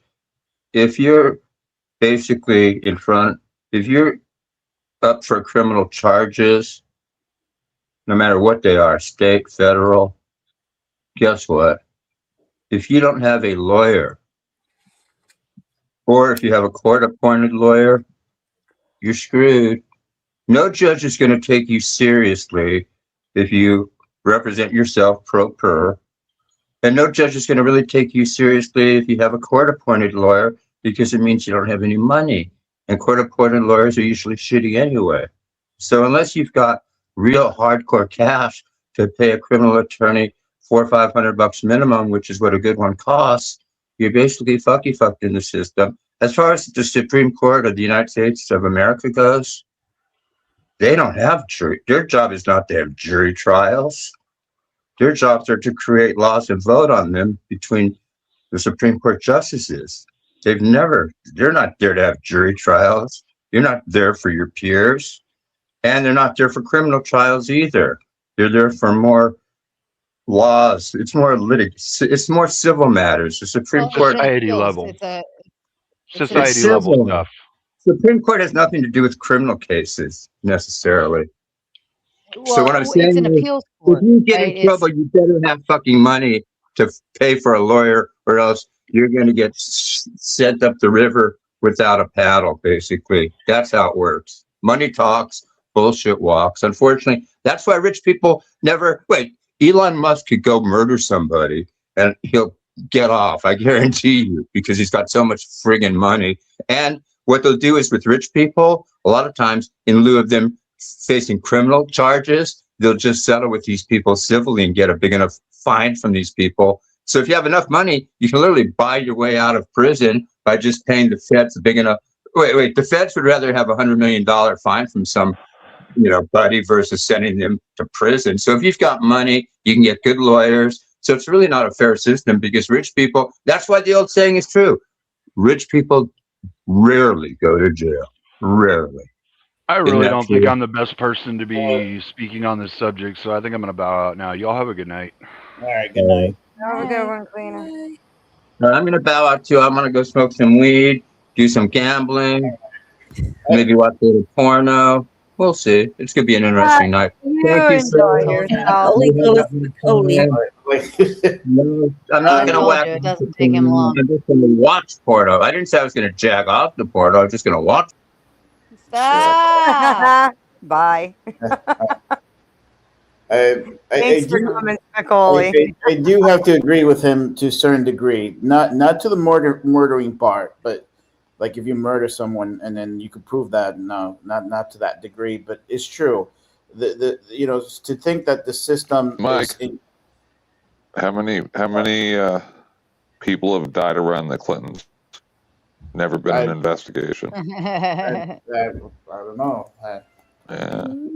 Well, I mean, we sit here and we say the system isn't fair. We sit here and we say the system isn't fair. We made the fucking system, right? And we continue to make the system every single day because we do or don't vocalize our thoughts. We vote. We choose the Senate, we choose Congress representatives, all of those things. Like we make those choices every day. Even your local mayors, local government and politicians, so on and so forth. These are all things that you as a community member can go and choose, right?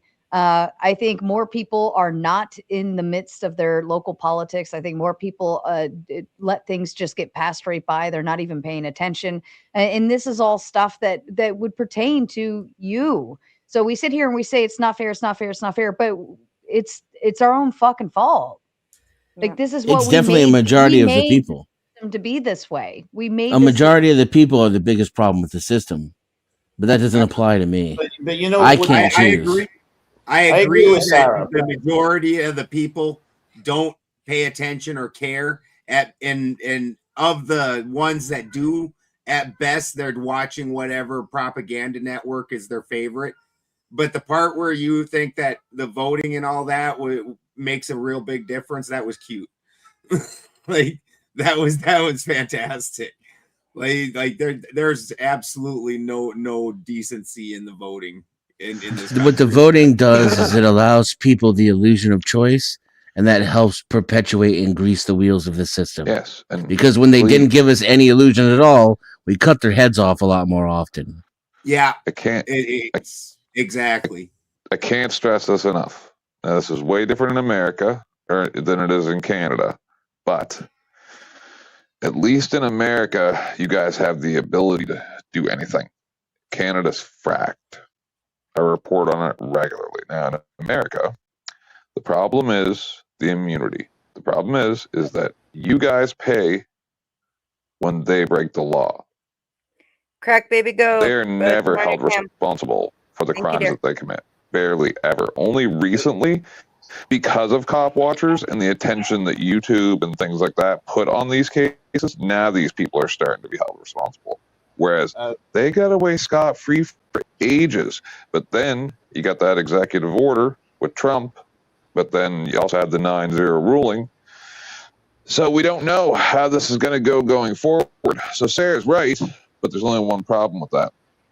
Citizens don't have voices, CPACs do. Another thing I want to say, another way to resolve this issue is don't commit the crime. I'm sorry. Try to avoid yourself into getting into trouble. Bro, you apparently it's nearly impossible to not commit any crime. He got in Vibe. If you don't know Vibe, the guy is Leave It to Beaver. Yeah, straight up.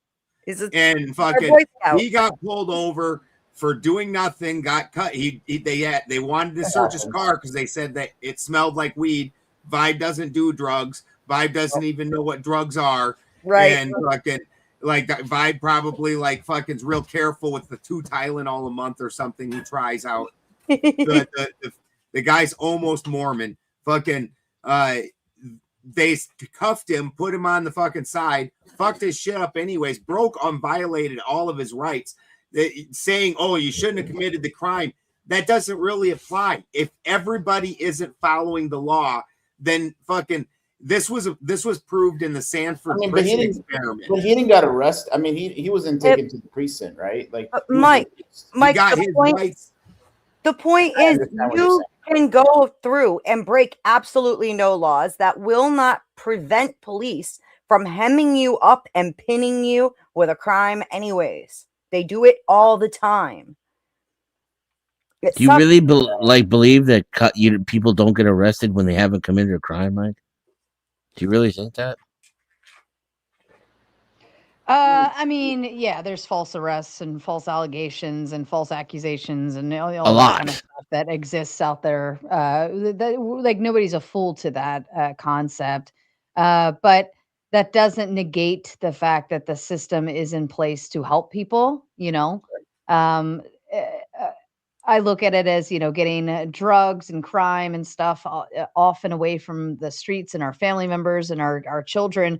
I think that that's one solid way to, you know, help that community. And, you know, the communities are based on the people there. And if I lived in a community in which there was a high crime rate, I would hope.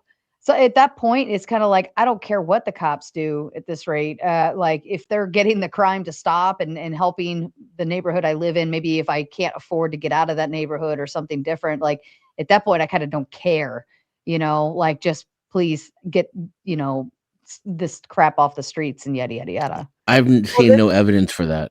This is also where I would push back and say that then becomes the problem of the less crime that is taking place, the more they need to manufacture in order to meet their spending. And so therefore, I mean, it's like a catch-22. You're damned if you do, you're damned if you don't. I don't know. I don't think that I agree with that.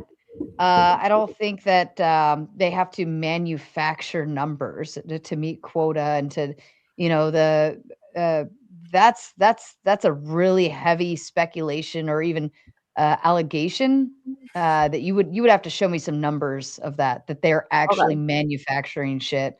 Otherwise, I think it would just be speculative. But she wasn't saying manufacture numbers. She was saying you're manufacturing criminals, i.e., the Prohibition era ends. They take those officers that were the Prohibition officers, and they suddenly now have a new anti-cannabis department, and they criminalize cannabis. Those same jobs, and this is something that just recently, with all the firings from the Musk thing, where all them government employees, they didn't get fired, they just get transferred around, and so they make sure the jobs are kept there. They will start criminalizing other things.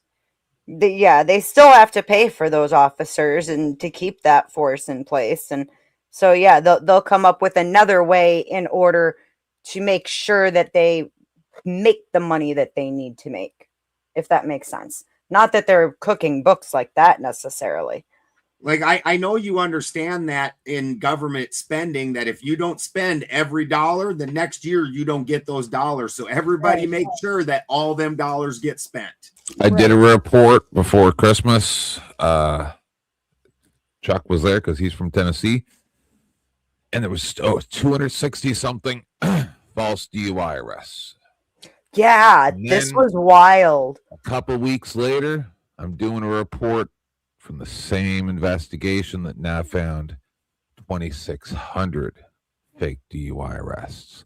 And that's still investigating. And then I saw another video where I can't remember, I think Cornell University or something did a investigation where they found between 12 and 14% of the people that were in, I don't know, New Hampshire, I don't even know what state it was, were falsely convicted, right? And so if you even say half of that, I think I did the math, that 6% of the people, of the 5 million people, was like 500,000. They don't even know. It was crazy. Hundreds of thousands of wrongly convicted people that are in prison in America currently, in the highest incarceration rate per capita of any country, including North Korea.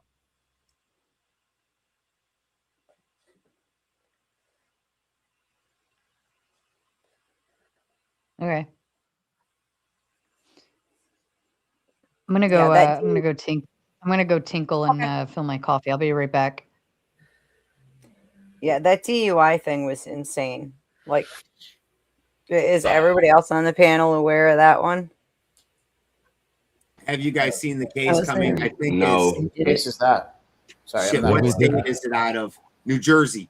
That case out of New Jersey where these cops, and I've been pulled over by cops using this system. They're getting trained in this whole system that's completely illegal, completely fucking unconstitutional. Are you talking about the Texas two-step?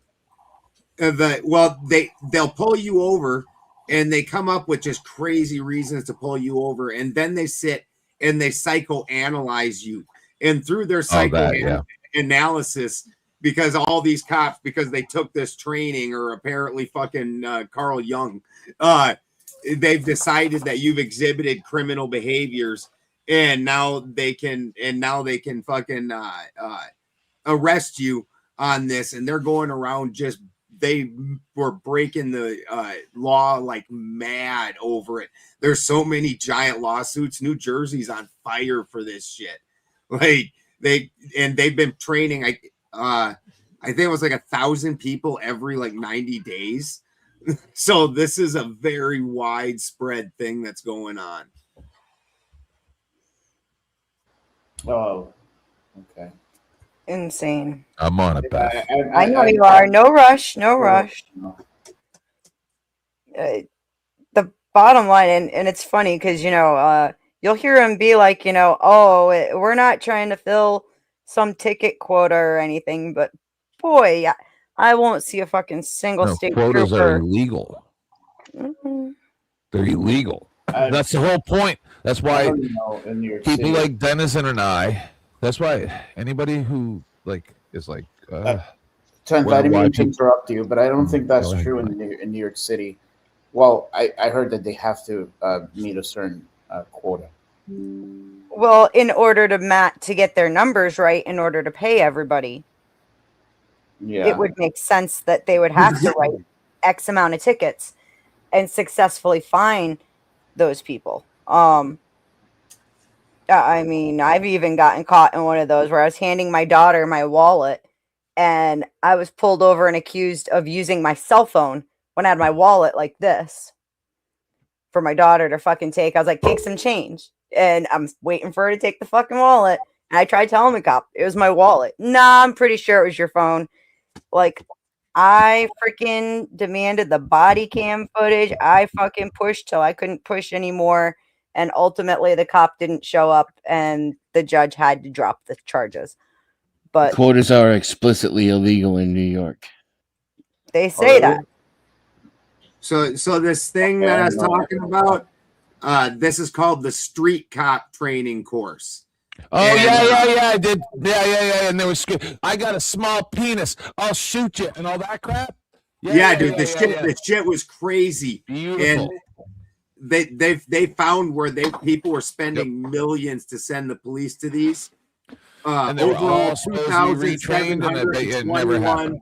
2,721 government agencies from 49 states paid for these courses, and they are just horrifying. This is from the state comptroller. This isn't even like a bunch of like activists getting together. This is the state going, holy shit, this is too far. I've played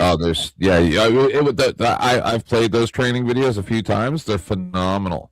They're like, you run from us, we'll just shoot you. It's like, whoa, that's some training seminar. So that's the thing. That's why I sometimes can't completely go against Sarah, even though I sometimes want to, is because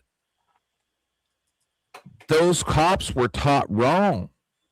They were literally taught to do illegal things. So maybe they're not bad cops, but they were taught wrong. But that's still nobody else's fault. Nah, I think at a certain point, investigation, you know better than what you're being taught. Turn it up. And you just want an excuse to shoot somebody. I understand. This only Our sobering problem investigation, not just here in Tennessee, but across the nation, we're finding sober people are being arrested for DUI. And a recent study questions whether field sobriety tests I are like how always he's so reliable. surprised. You just seemed like you was all over the road coming out. Just moments after being pulled over, Justin Beery had an admission to make. You might think I'm drunk, I understand, but I've only got for like 3 hours of sleep. After working a 14-hour shift, the Alabama man also then made a key misstatement. Do you take any medication or anything? I have ADD, so I do. ADD? I should have said autism instead of ADD. I think at the time because I just was afraid to say it. Diagnosed with autism, Beery performed poorly on the field sobriety test. But officers with the Pelham County Police Department in Alabama also note this. No odor of alcohol. Any evidence of marijuana use? Not in plain view. Just based on the results of the test, I'd say we have enough. Enough to arrest Beery for DUI. This time you will be placed under arrest. And when Beery's blood work later came back, it revealed no drugs, no alcohol in his system. I was very angry that this could happen because my wife and I are very both pro-police, but at the same time, you know, our son being arrested for doing nothing. What's that? It's my favorite part. It's when the plebes say "back the blue until it happens to you." If You it all think it would sounds end there, familiar, too. it's because for the last 3 years, But unfortunately, WSMB4 they'll still be tried. Of course. Oh yes, it ruins people's lives. There was this one lady. They put her name up on Facebook and said, "Look at this drunk driver. She wasn't drunk at all. Nothing. They destroyed her life." Yeah, that's Hey common. Beth, I'm gonna head out. I think I'm gonna go say goodbye to my people too. I'll send a raid over. I'll send Have a good everybody night. over here so they can watch Have a you guys. great night, Sarah. Thank you for coming love over. that, I Miss Sarah. appreciate it. You've seen you, Sarah. Yeah. Thank you. Thank you for having me. I appreciate it. This is Thank you for definitely good coming. content. Great topic. Thank you. I appreciate Thank you guys. Bye. Love. Bye. And I'm still gonna play through this because I know there's people on here. Craig Baby Ghost said he hasn't seen this one either. This States has been exposing how more than 2,500 Tennesseans have been arrested for DUI, but their blood tests later came back showing no alcohol, no drugs in their system. Beery's case shows it's happening far beyond Tennessee. Take a look. Using lawsuits, police, and news reports, WSMB4 Investigates found sober people in all these states saying they were arrested for DUI, including in Hawaii. Watch Amen Fapuliai's reaction when the officer says he smells alcohol. I do detect the odor of alcohol. Even though he blew 0 on a breath test, he was arrested. I felt embarrassed. I felt profiled. I don't smoke. I don't do drugs. I don't drink.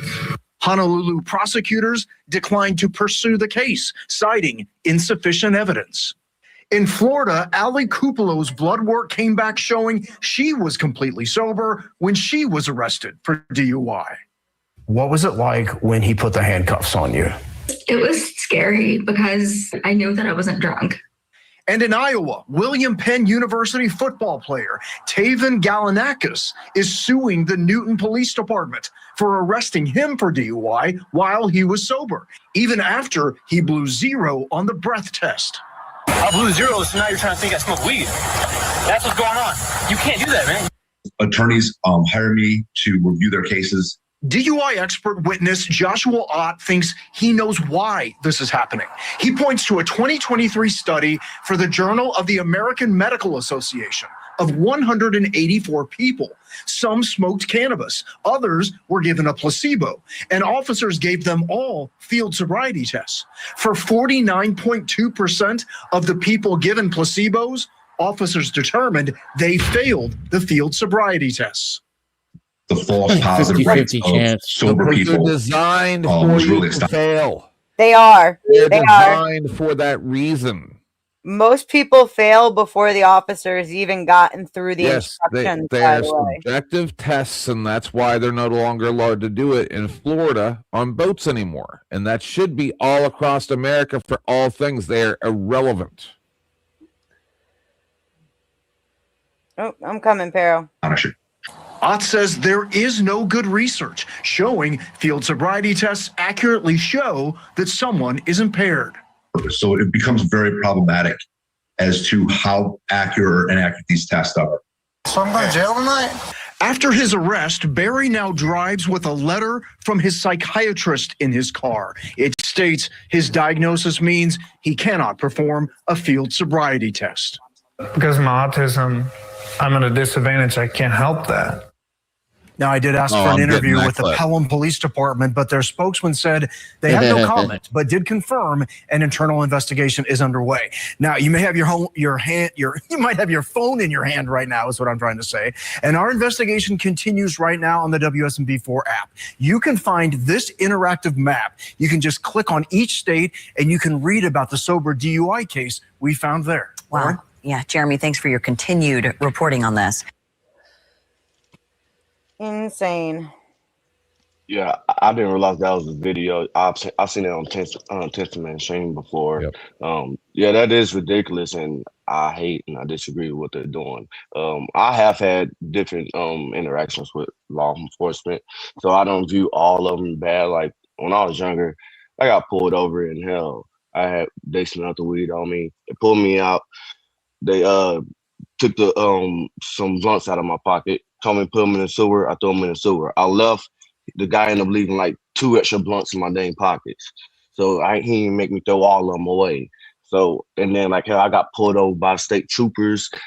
They didn't say nothing about the weed until after they gave me a ticket. And it was like, hey, just chill out on the weed. Like, so I've had plenty of opportunities where I probably could easily went to jail. But that's just from my experience though. Well, sure. When was the last? I've had a couple cops do, equally nice things for me, and then I've had a lot more that kind of failed in the situation all the way around, unfortunately. What did you gonna say, Titman? Just when's the last time that happened? How many years ago? About 5 years ago. And what was it for? For marijuana possession? Well, I got pulled over, but that wasn't the reason why I was speeding. Oh, yeah. See, this is the thing. A lot of people go, I don't think that there should be speeding laws. I don't think you should have to have insurance. I think all that stupid nonsense, right? Like that's like saying I don't like gravity. Like that's why I get so angry when people are like, "Oh, you hate cops," because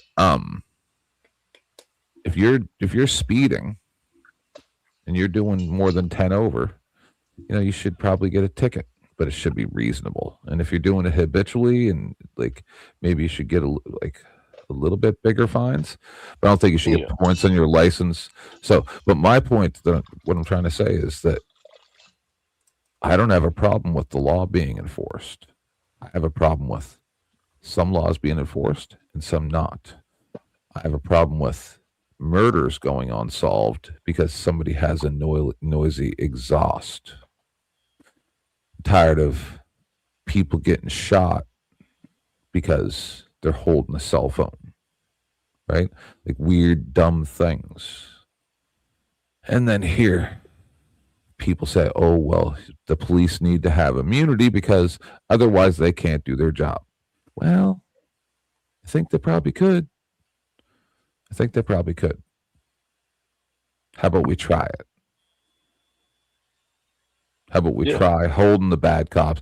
Because someone earlier, poor vibe, See, it's just these people are naive, right? That's where Back to Blue Till It Happens to You comes from, is the fact that you don't have to be breaking the law. And like, I don't mean to be too dark, but I'm going to say it because it's just a fact. When you're a woman by herself on the side of the road in the dark of night and they decide they're going to invade you to look with their fingers for marijuana that's never submitted as evidence for 11 minutes. I want someone to tell me that it's okay to tell that woman to fight it in court. Right? I want someone to tell me that that was okay for that to happen, because otherwise they can't perform their job. Because you want to know something? I had that Cypher person on my show. We were talking about this stuff. And I said, as long as these people are willing to say that they don't care about the law, as long as they're willing to say the law doesn't matter, we're going to do what we want, then okay, then we can start there and we can move forward. But if you're going to lie to me and tell me, well, this is for our own good and we're following the law and we can't do our job unless we have special immunity, all this stuff, well, you're lying to me. You're lying to me and you're expecting me to eat shit and pretend that it's ice cream, but I'm not going to do it. So you can lie as much as you want, but when it comes down to it, I'm going to be the guy laughing at you when the cops come and violate your rights. And I'm going to tell you, you don't deserve any help from the internet. You don't deserve any help from the community, because I've got records of you saying that it was okay for these people to do these things. And now you think it's a bad thing because it happened to you. No, I hope you get curb stomped by them. I hope you do. Every time you want to suck a cop's dick, I hope he curb stomps your fucking face. Yeah, I have a problem with the process. Sorry, Beth. You're fine. Go ahead, Para. So when you say go ahead and take that ticket to court and do it in court, it's kind of like the guy earlier said, you got to have money to do that. Yeah. Because if you try to do it like myself without an attorney, you get violations left and right of the judicial mandates that they're supposed to follow. And this is shown in my case. If you want to go back and watch, I've done like 10 or 11 videos on our recent eviction. It's a wrongful eviction that's been turned to a constructive eviction. The plaintiff admitted on the record of violating the Fair Housing Act. And at that point, the court has a mandatory duty to hand out a summary judgment in favor of the defendant for a failure, for a 12B failure to state a claim upon which relief can be granted, because they don't have jurisdiction in the case. Instead, the magistrate took it under advisement, which triggers a mandatory investigation by the chief judge as to why the case was diverted rather than being adjudicated on a 3-day eviction. They're supposed to be able to hand down an adjudication at that forcible entry and detainer hearing of a 3-day eviction or dismissal. And if they dismiss it, they have to state why. And this is what they're avoiding. They took it under advisement instead, which is unusual in a 3-day forcible entry and detainer. And like I said, triggers the chief judge as a mandate to investigate why. In that, she would find the civil rights violation. And instead of adjudicating it, they took a voluntary dismissal from the plaintiff, who came into equity, seeking equity with dirty hands. And then the judge, instead of handing down the summary judgment in favor of the defendant, avoided that and allowed the plaintiff to come in and ask for a voluntary dismissal, but didn't have good cause. And the judge and another judge consented to it. See, it's supposed to go before the presiding judge, and they've been doing a magistrate shuffle here. 5 judges on one eviction case. To be clear, just in case anyone in the audience isn't familiar with the doctrine of clean hands, it states that in order to pursue someone in court for something, you need to have not done something wrong first. You have to have clean hands in the situation. If you come to court and you've, like it, if I spit on Pero and then he punches me in the face, well, I would have to disclose the fact that, or the fact that I spit on him first means I have dirty hands. I can't do shit. I got what I got. It's that simple. Just like if a landlord were to tell you to move out, you say no, so they shut off your electric. Well, now they have dirty hands. They can't even file for eviction. As a matter of fact, as long as the person being evicted does everything correctly, they can sue for treble damages. Yep. So we're already at 250 million for our civil claim. Or excuse me, not 250 million. I was gonna say 2.5 million. I'm just stepping down. Oh, I'm sorry. You're taking off, Mike? Yeah, I'm stepping down. I'm. Thank you for letting me come up. Mwah. Much love. Thank you for coming, dear. And take care, you guys. Happy Sunday to you guys, and be safe. It is Have a nearly great sleep day time over for me, there, too. Mike. See you, Mike. Oh yeah, go have a lovely day. Bless, Mike. So yeah, my problem is with the whole process from start to finish. Yeah. Well, the landlord tenant situation in this country is freaking dirty to begin with. Landlords, it's almost impossible to prove whether or not fucking apartments or homes are kept to the proper code to even be renting, and they'll charge way up and above what they should in a lot of times, and put a lot of requirements in place that are just, untenable in a lot of cases. Ashton, flash camera. Thank you, dear. I'm shirtless. I didn't want Grassy to. What up, Tootie Bug? Untrackable. Give me a thumbs up and then a middle finger. Oh, a lighter works too. Perfect. Okay.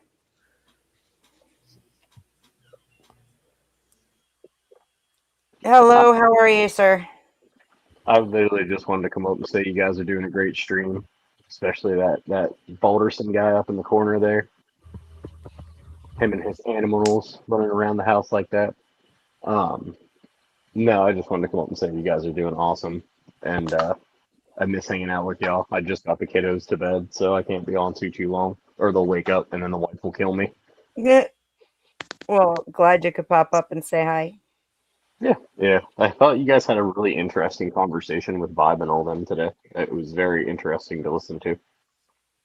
Yeah, we should get back to the topic at hand at some point. Yeah, that died 3 hours ago. I say we leave that dead.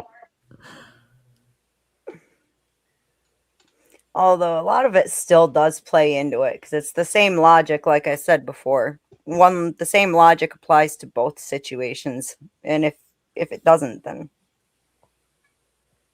it's not equal. Oh, I think it's still a good topic, but I'm not sure who is any. Y'all are approaching it from the wrong direction. What was the topic at hand? Everyone's talking about it about religion as a enlightening experience, and while it is also a very closing experience. You're not. It prescribes a lot of activities that you might want to go participate in, but they say it's verboten, and so you don't do those things. Exactly. That's what I was going for with the entire beginning part of this. Is the Like fact thinking?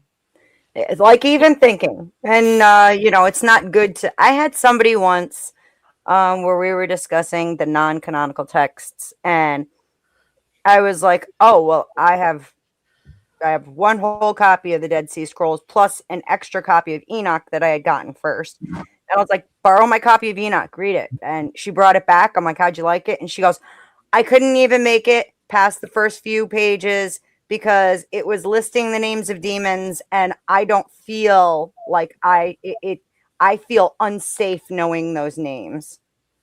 Well, may I speak on this? Sure. Blind faith. Sure. Yeah. What about blind faith? Yeah, what about it? You don't know what is ahead. You just believe. Of course. However, what I was close talking, your eyes. Close what your I meant, eyes. what I meant and more run. to, hang on, what I meant more to was that people blindly follow what they're told rather than even, you get a lot of sects of Christians who don't even read scripture. They take what they're told it means and they don't read it for themselves for even one round through. Do you see I what I'm think that's saying? the majority of Christianity itself. And I think it's I mean- because they become used to listening to a man at a pulpit and taking it for what he says. I mean, the problem is I have a the question. problem that you've got to overcome with this, though, is that there's a reason that there's an esoteric and an exoteric, and that most people are always going to be exoteric because they don't want to know more. They don't give a shit. The same reason that when we were talking about voting, most people aren't involved in politics and don't pay attention, don't give a shit. They don't want it. And you can't make that group of people suddenly become well informed and have self accountability. You just can't. Good night, Tootie. Much love to you. Thanks for your help.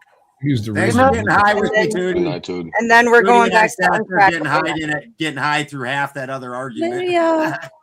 We're going Bye. back to Untrackable as soon as Tootie drops. See you later, hun. Okay, Untrackable. Sorry, go ahead. Yeah, the walking into the unknown and having faith that you will be okay. It might be this way, it might be that way, but you will be okay.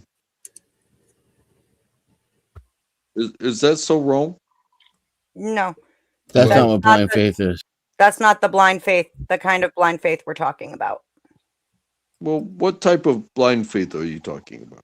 I just explained it. Blindly believing religious leaders rather than even knowing the material for yourself. In order No. for it to be blind, you have to refuse what you see. So what is the material under your feet? Or not know it. We mean material as in reading, material as in research, and or something like that. So step on those words. Go ahead, step on them. See what they mean. I'd like you guys all to meet my friend Untraceable, or Untrackable. Hold on. Yeah, Untraceable is the really cute one. Untrackable list. You don't like that. You don't like that.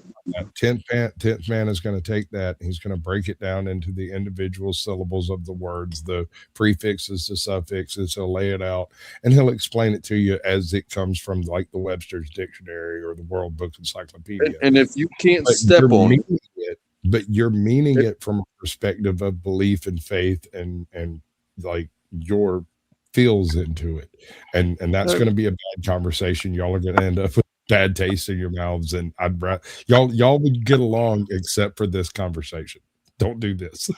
Please. Yeah, all she's trying to say is that people would rather somebody give them information than them do the research themselves to actually read and actually know what they're being told. That's all that she's trying to say, and that's the same way whether it's in the church or outside the church. So can I ask a question in regards to that then? 100%. Yep. So a person like myself who is retarded and doesn't understand references or doesn't understand theological doctrine, would it not be better for me to go into a church or to a temple to understand what's being told instead of being blind to the faith? That's what I'm saying is that you can't take that component out. It's a needed component because there's a large segment of the population that, whether for whatever reason, they need that exoteric, but the exoteric's never going to actually have the esoteric meaning. It's always going to be a slight deviation. It's like people that read the back of a book instead of reading the book.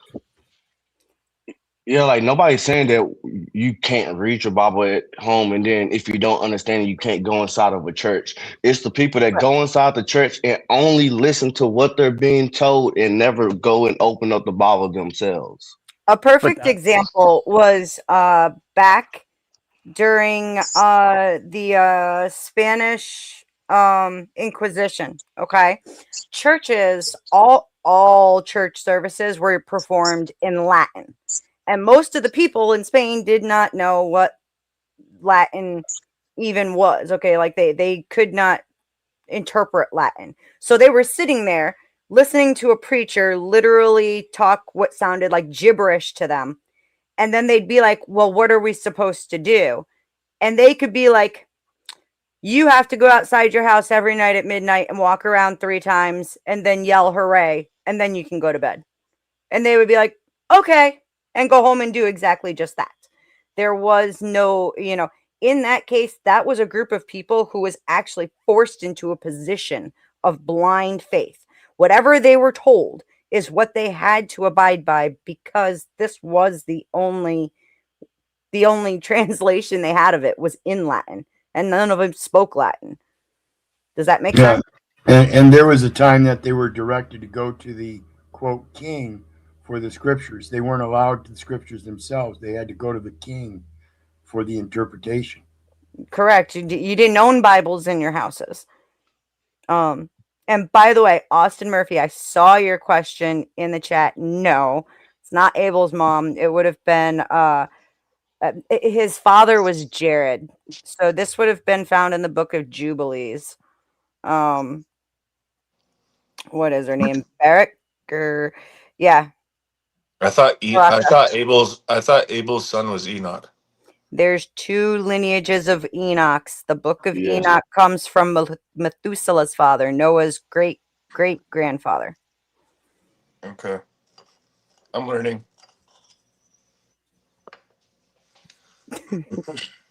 Well, that was the reason. I'm also eating a delicious steak, so don't mind. That was nice. That was also another reason for my question, Beth, is because as you know and I know, I'm not a very theological sound person. Sure. Nor do I know hardly anything when it comes to theological discussions or studies. That's why I typically try to stay away from them.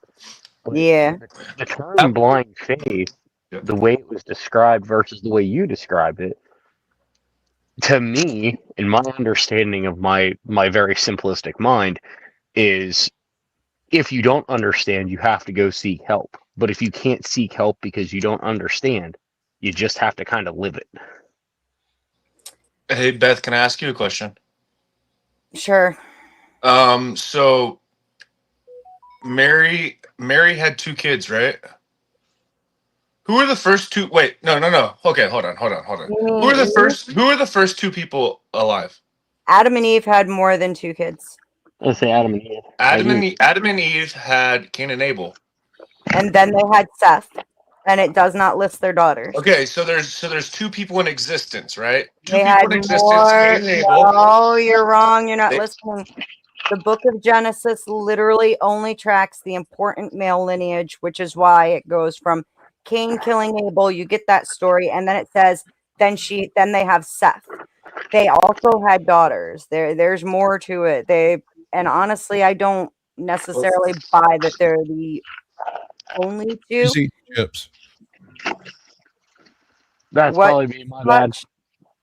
The Bible says, and then Abel had Enoch, and then it says.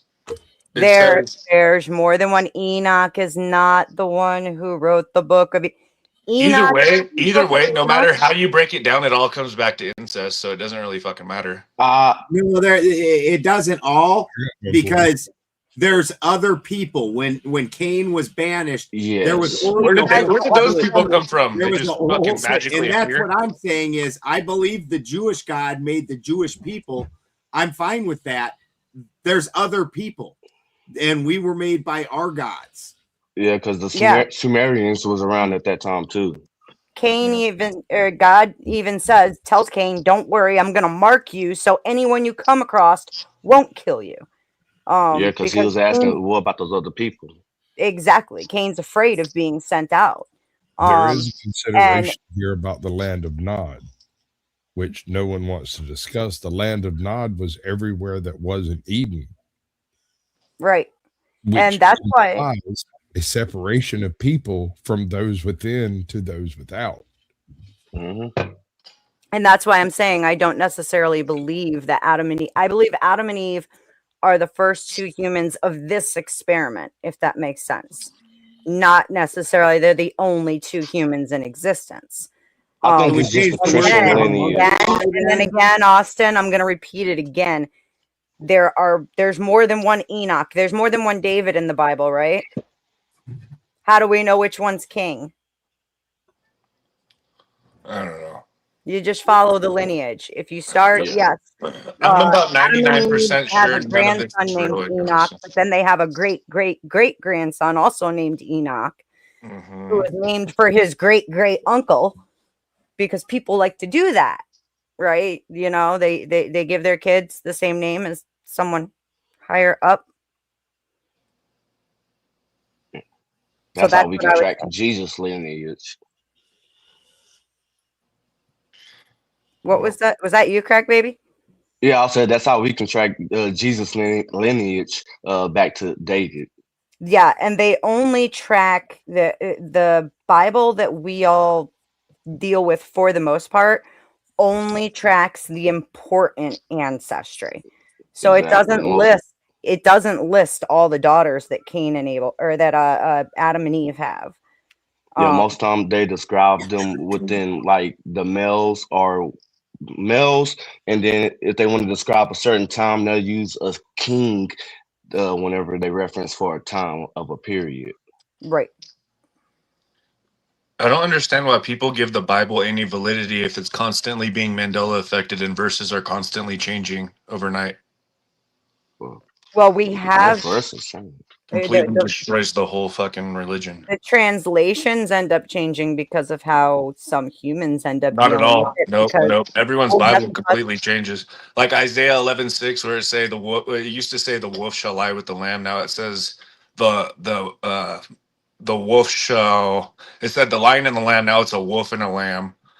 There's like 10 Bible verses I can name off the top of my head that have been completely changed, and people have tattoos of how they used to be, and now they go back into every Bible ever existed, and they can't find that Bible verse. That just like where it used to say, where two or three are gathered, two or more because gathered. the reason why It has nothing to do with the translation though, because It does. I've seen Bibles that I've had, and they've changed. Like Psalms used to How have an many- S at the end. Now it no longer has the S at the end of Psalms, and it depends what Bible you pick. But you're How just many gonna use the English translation Bibles thing. are there?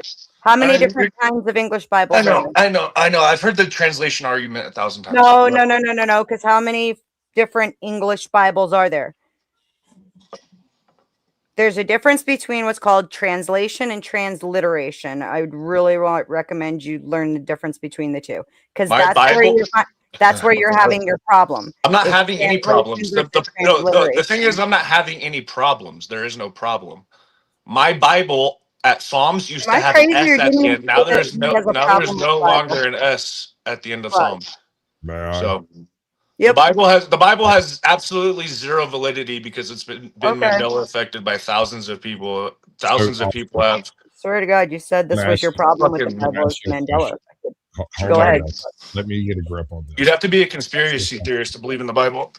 Okay, So, cool. do you have a physical copy of the Bible? What? Do you own a Bible, sir? Yeah. Okay. When did you get your Bible?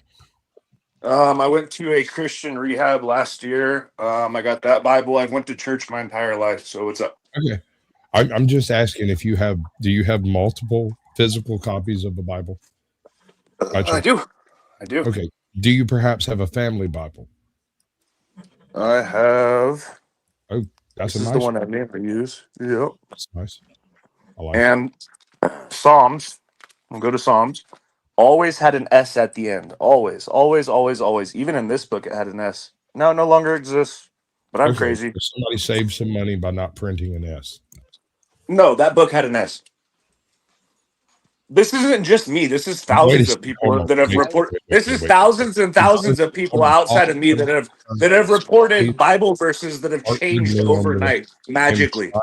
I'm But trying to. people want people want to deny it though. I don't know why. It scares Can't them. I help think. you if you won't talk to me. We can't conversate if you're not conversating. I know.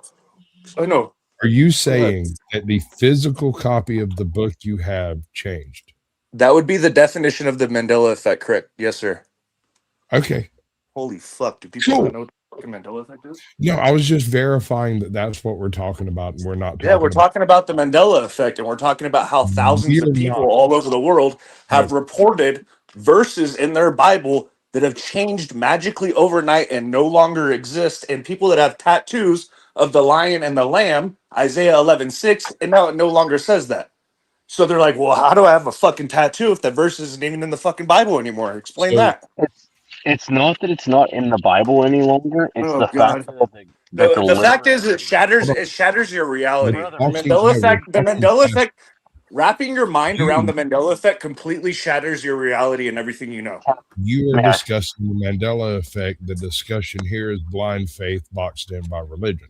That's the Okay, topic. the Mandela effect proves why that the you're receiving- Bible has zero validity, absolutely zero validity, because it's constantly changing overnight magically, and there's no Mama explanation changes for it. overnight magically. It's fine. There's no explanation for it, but there's You thousands have- of people that are reporting it. So I Only don't gets know. paid more for it. My point Bible is, never off topic. shifted.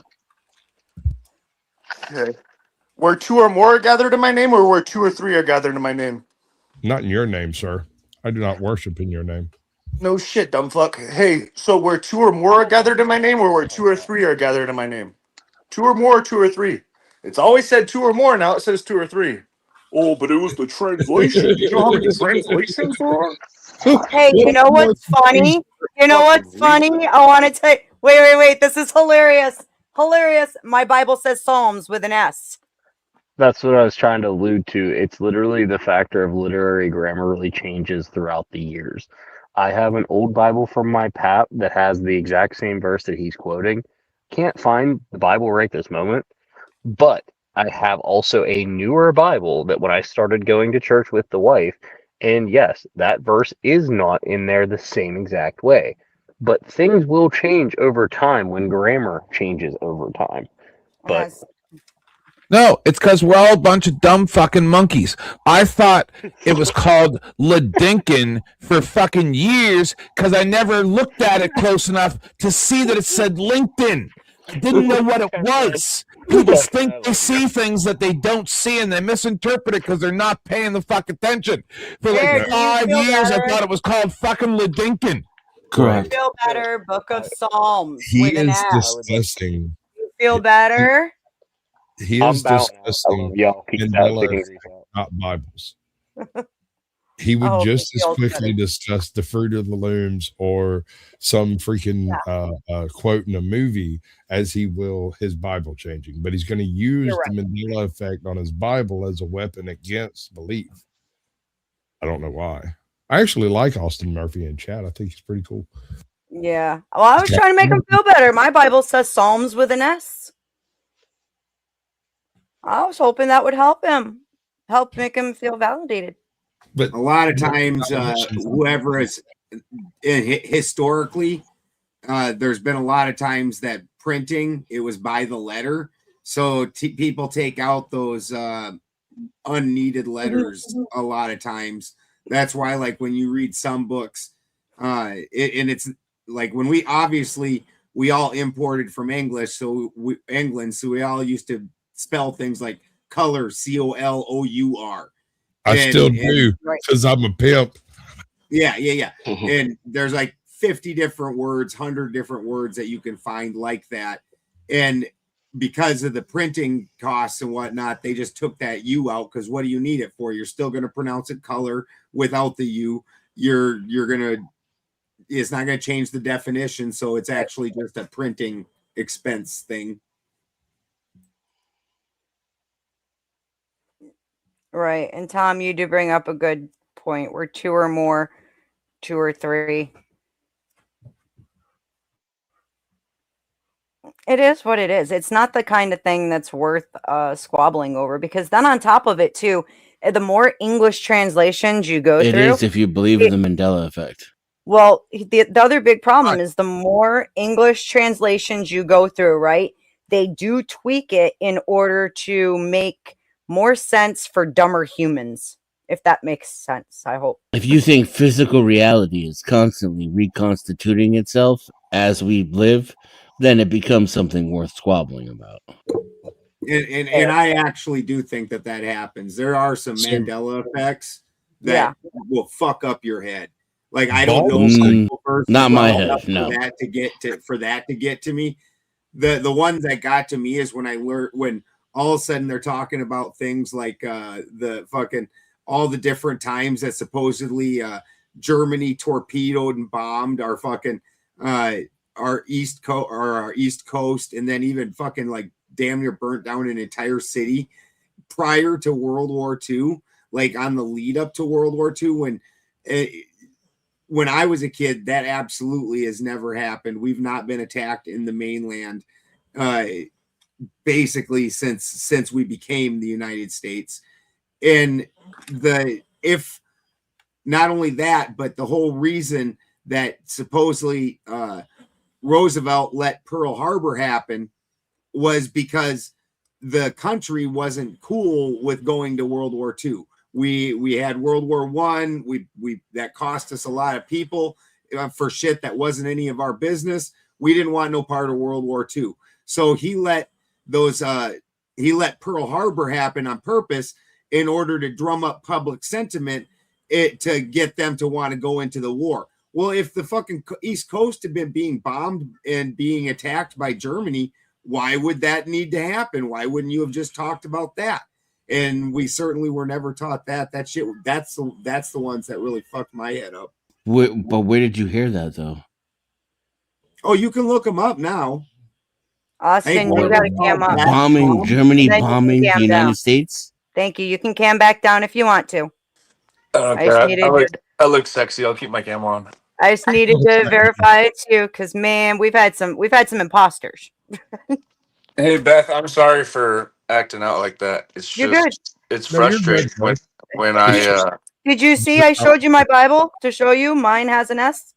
I had to go take a breather, so I didn't see. Honey, my Bible actually says Psalms with an S. Yeah, the Black Tom explosion, German I'll show you, agent. just so you believe me. No, I believe you. I had sabotage. my ex-girlfriend's Bible, my last girlfriend I was with, her Bible, I swear to God, when you flipped it to Psalms, every other page, it wasn't every other page, but it was like, okay, this one has an S, this one doesn't, this one does, this one doesn't, this one doesn't, this one does. It was kind of weird. It was like that could be a typo easily. Off and on. Yeah. Yeah, that could be a legit typo. But anyways, I'm gonna smoke some weed and chill out. good. Cool. I'll do it too. I'll join you with that. I get the feeling half the panel is joining you with that. At So least. I tried to drink while I was on vacation, right? And I just couldn't do it. And then I bought this beautiful Skull bottle of vodka. And I can't drink that shit either. It tastes like teenagers and depression. I can't do it. I wish I could have it. Dude, I'd pour you shots. Nobody else wishes that I could have it, but I wish I could have it. I do. Welcome in, still. I know you do. Yeah.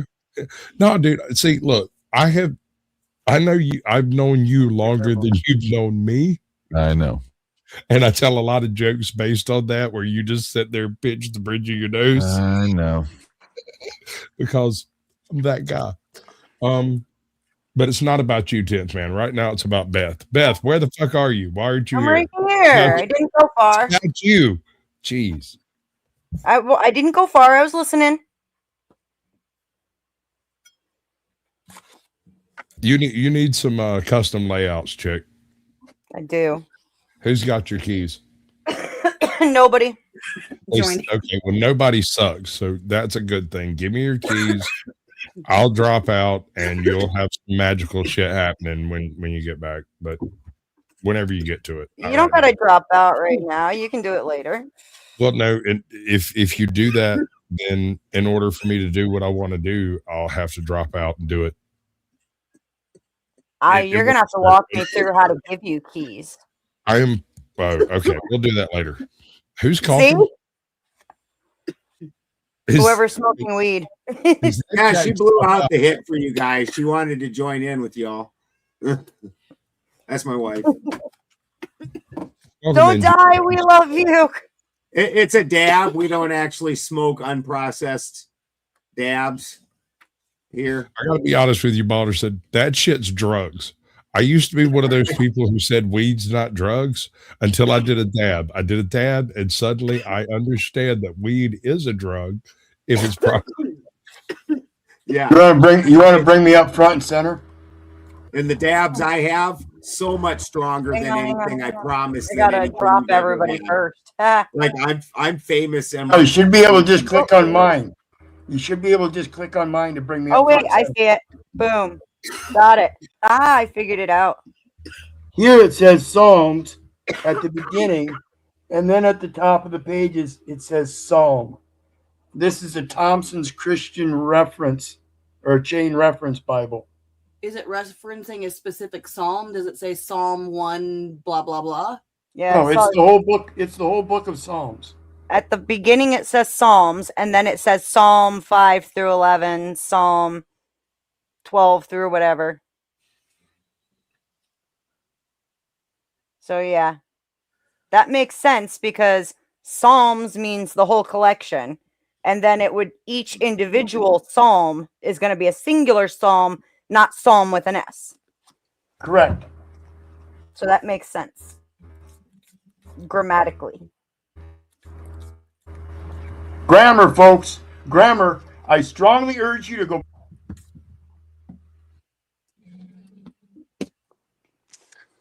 Who did this? Yeah, he cut out. He just said, I strongly urge you to go, and then he cut out, so it's kind of funny. I strongly urge you to go get your re-education. Relearn the grammar. It's important.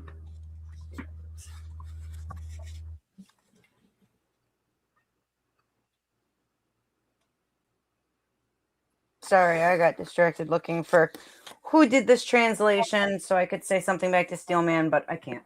So I have the Vermees copy. Steelman. Anyways. What's up, everybody in chat? The problem in any of those communities, because I speak in those communities, I know one of the biggest Mandela guys, and he doesn't do it anymore, but I know Brian Stavely was a giant in that community. And the people that aren't the well-researched ones, and just like anything else, they're the ones that spout out the nonsense. And that's usually the ones you hear, because unless you're actually researching it yourself, you don't listen to the ones that are well-researched. Like, you just hear the ones that they half-ass understand things, and they make a lot of mistakes with it. But there's definitely that Mandela effect that I just stated in the Bible. Brian Stavely has also said before on his show. The Lion and the Lamb one. I know that Brian talks about that one. I stated already that I don't know jack shit about the Bible. I'm an Odinist bro, so I'm not well versed enough in the Bible to go, oh, that verse is different. I don't fucking know what it was to begin with. Real quick, Squatch, what? Are you talking backstage or what I just said? Yeah, what you said backstage. I didn't hear what you just said either. So I just had somebody send me a Jubilee video based on a mafioso, a turned state's evidence admitted mafioso hitman type person surrounded by 20 cops that are all like hammering him on being a made man and whatnot. It's not for tonight. This is not the topic. Somebody sent it to me and I was like, holy shit. Brave. Well, yeah. Some of the Mandela effect stuff, I would be very even I've kind of been like the Fruit of the Loom thing, right? That one got me because I always remembered it having a cornucopia. Always remembered it. I have one and that affects me directly, and it's a very personal one because I don't know of anyone else who's experienced it. it's not the When I was Bernstein Bear. young- Bernstein. No. This has to do, what is it called? The Great Basin, the Great Fen in Okay. Scotland and England. I did a book report on this feature when I was in like grade school, and I got an A on it. And I was very proud of that A because I didn't get a lot of A's in that particular class. That was one of the only ones I got.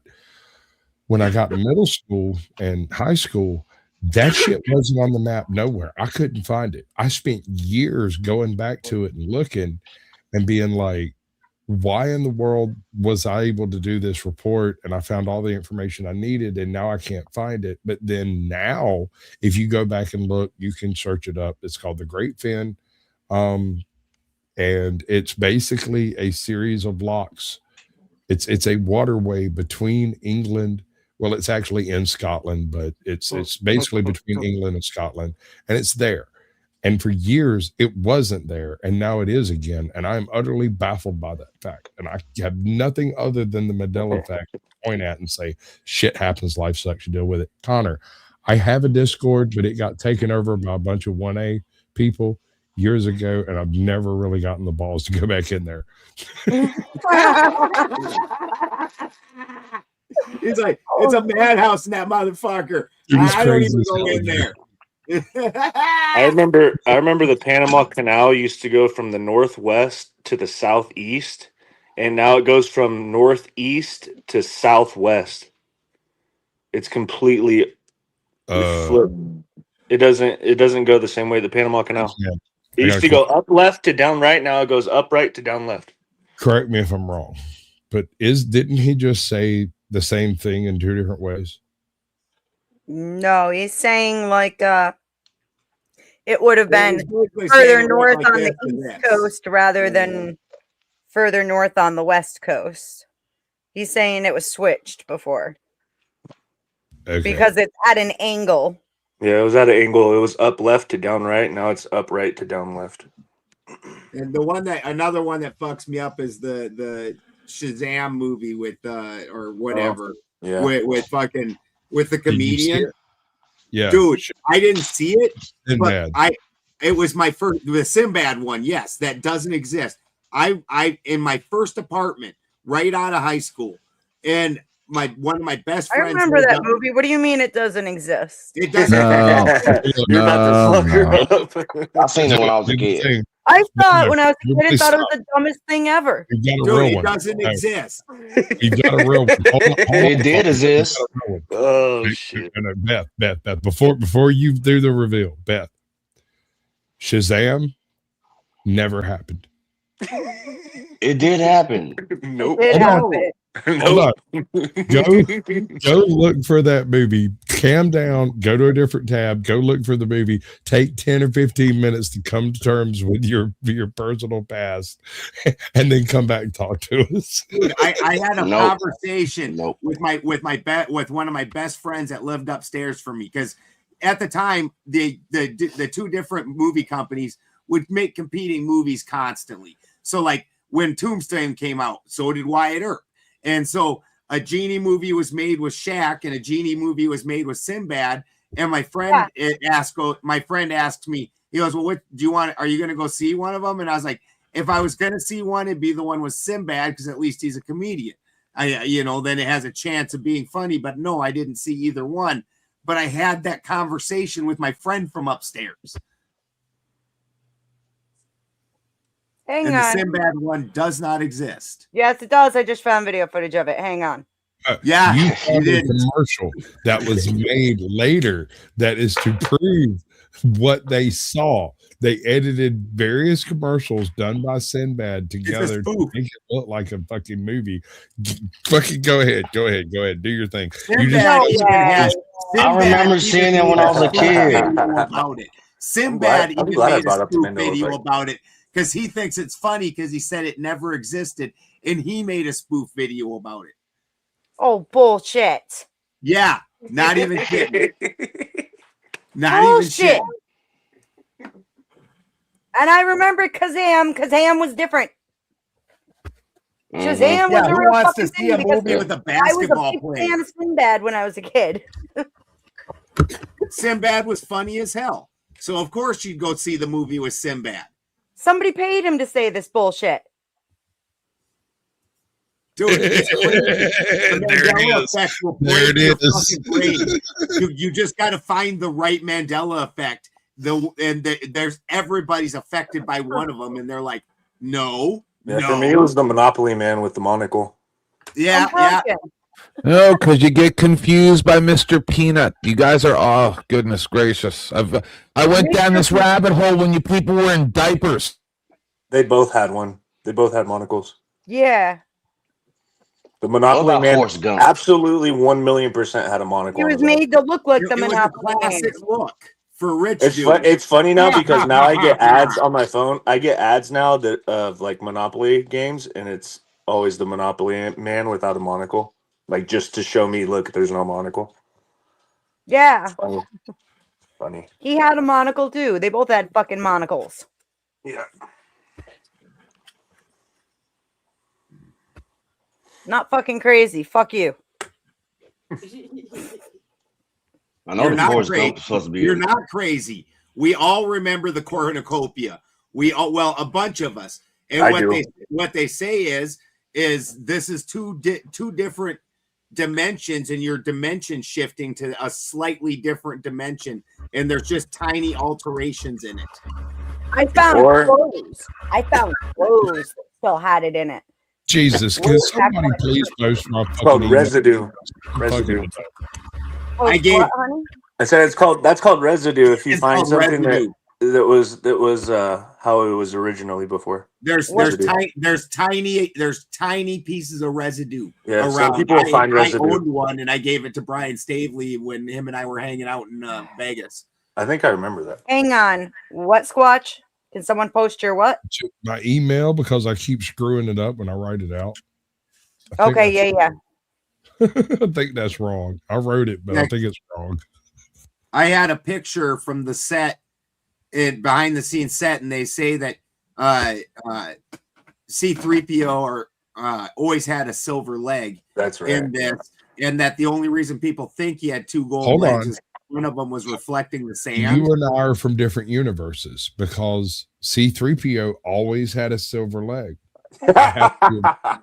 Dude, I owned a piece of I owned a piece of residue where he was standing inside the hangar and had two gold legs, and it's from the movie set.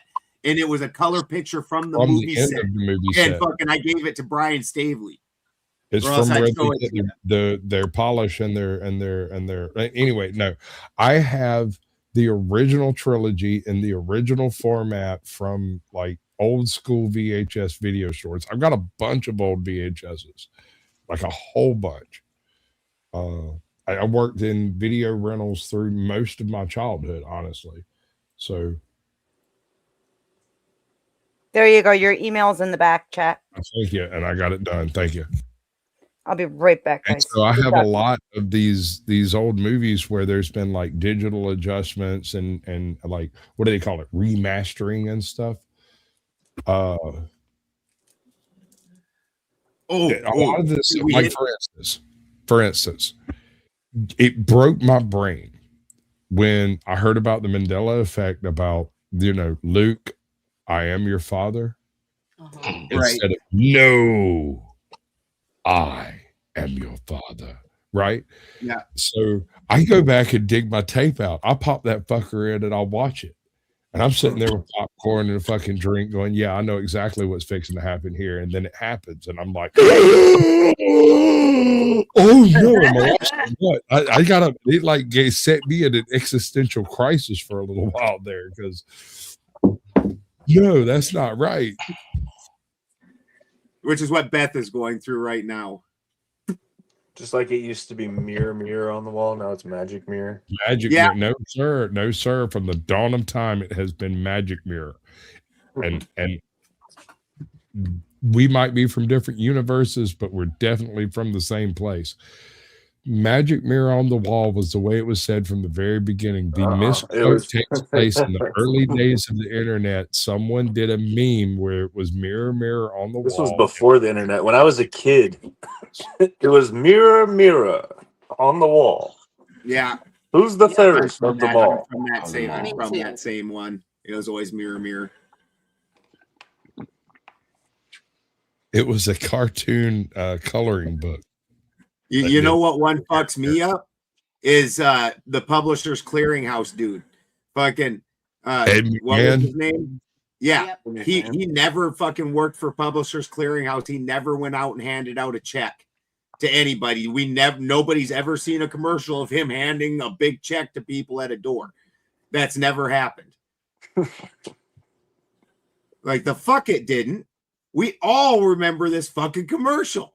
We all licked goddamn them little stickers that they sent us, and like their parents, you get that envelope like, oh, you could win, you won $1 million, and you're like gonna fucking lick all them little stamps. You know, it would be crazy if, like, one day all of a sudden the Twin Towers are just sitting there. It never happened. Right. I mean, some of it I do chalk up to mainstream lies and whatnot. Like, take what happened in 2020. In 30 years, there's going to be kids born, and the what actually happened is never going to fucking be something they understand or know about. Like, so I do, chalk some of it up to that, but some of these things are just wild. The Mandela effect. I freaking hated talking to Brian and loved it. It was like, because you just fuck with your head. You're like, fuck, dude, just stop. You're fucking with my head. And what am I supposed to do about this? Mm-hmm. What do you think it is? I think reality is very fluid myself. And so I don't think it's as stable as what people think it is. I think that the zeitgeist actually can change reality to some degree. Mm-hmm. I don't think it's to a giant degree, but I think that reality is subject to shifting. I think it's some sort of, I don't know what word I want to use anymore. Simulation, whatever. But there's a programmer. There's a programmer to the simulation, and the programmer's changing things from behind the scenes. Programmer is God, sir. Yeah. Yeah. See, I don't look at it as And you're a true believer. simulation. Excellent. But it's very much like they talked about in the Matrix. It's a lot of the things that we think aren't necessarily solid the way we think they are, and we can change them if we want. But people don't understand also that there's a difference between a group will and your personal will. In the way this place is going to manifest. It's no different than when I was a kid, we had trash can parties and everybody would pour in a bottle of whatever they brought, and it would have a unique taste until some fuckhead brought a bottle of peppermint schnapps, and now the whole goddamn thing tastes like peppermint schnapps no matter what. And freaking, so there's a peppermint schnapps effect to the reality also that is overall sitting on it, but then so it's a fight with it, I think. But I don't think it's a simulation. We live in a carbon-based world, and that carbon's able to take all kinds of different forms and do all kinds of weird shit. Weird shit. I don't know. Sasquatch, you said exactly what I needed to hear, though. I do that, but I talk a lot. Specifically, what did I say? It said God. It said God. Well, the programmer. Yeah. Well, I mean, that is essentially if you're going to believe that this is a simulation, then the individual who programmed the simulation would be your God, and that makes you a true believer. So when you tell people that, oh, you're agnostic, you're atheist, you're not. You just have a different definition of a higher power. I have an understanding of a higher power. I surrender every day, multiple times a day. I don't know if you know, I'm a recovering alcoholic. Hot. Yeah, I So was going to say that, Tim. anyway, so I surrender, and I just try and talk to my higher power. I don't know what it is, but I've always liked to put a finger on something, and I can't do that with God. So Is it kind women? of frustrating. You're not alone in that. I think a lot of people, even people who have faith, kind of feel that to some degree, right? Because God isn't something even the faithful can see with their own eyes. So you're not alone in that at all.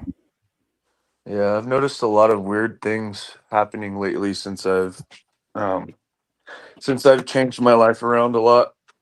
Um, like I pray a lot, and I go to AA meetings every day, sometimes twice a day. Good But job. Good. yeah, yeah. So my life has changed a lot within the past 3-4 months.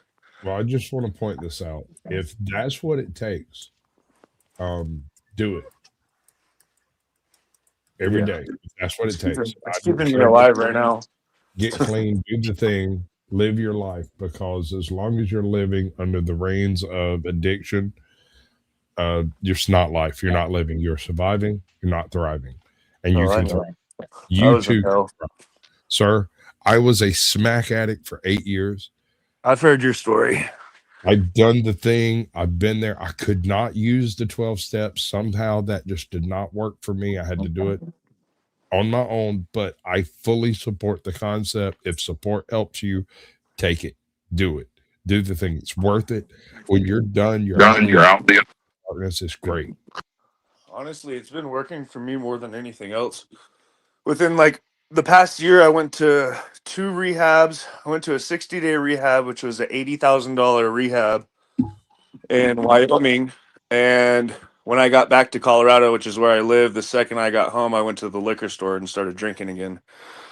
So I went to 3 detoxes last year. I had seizures trying to get sober. I couldn't get sober by myself. I had a seizure in the grocery store I was like 72 hours sober and I just dropped. So I'm hold fucking on. grateful to be alive today, honestly. Fully support what you're doing. Do that thing. Chuck from Tennessee, Chuck in Tennessee is the name of the channel, is going to be doing an Alcoholics Anonymous thing on YouTube here in the next couple of weeks. Now that I've got my voice back, I can work with him. And I'm going to try to set it up so that it's actually an anonymous sort of thing. You come in, change your name, change your profile picture, that kind of thing, and do your testimonials actually anonymous, not like small town anonymous where everybody owes you money and knows who you are. You know what I mean? And if you're willing, I would really enjoy for you to come and join us. We haven't set anything up. I have no schedule. We haven't done anything yet. I've only recently gotten my voice back, but I'm going to throw my shoulder behind this whole thing and try to make it happen. Yeah, I'll definitely join one of those shows. Do you know who I am or no? I've been kind of doing chat a few times. We've had a few mentions back and forth. Yeah. Okay, yeah, I've known Chuck for like going on 4 years. So nice. That's probably the I knew him when I was at the very bottom, the lowest of the low, like in the pits of hell of drinking. So I want to point out real quick, like, first of all, like, good on you for putting in the time and the effort into yourself. It's okay to be selfish sometimes, and sometimes we need to be fucking selfish. And like, seriously, like, I am super grateful you're here, because I'll tell you, my next door neighbor died detoxing from alcohol. So that shit is not uncommon. So I'm glad you're here today. Like, for real. Yeah, me too. Yeah, sure, might have had a seizure, but you're alive. So thank God for that. So thank you for coming. And still, dude, I'm so insane in my drinking that even after I had a seizure. So after I had the seizure, I was like, I'm never drinking again. That's it, right? I've already done 2 rehabs. I've done in and out of detox, all this shit. Fucking 3 days later, I'm back at the liquor store. That's how insane my drinking was. A seizure would not stop me. Well, like, I'm glad you're alive. Seriously. All right. Thank you. I'm not trying to like downplay a seizure. I'm trying to upplay life, because man, it's just like that. It's so fast. Sometimes it's like, and he was in great shape too.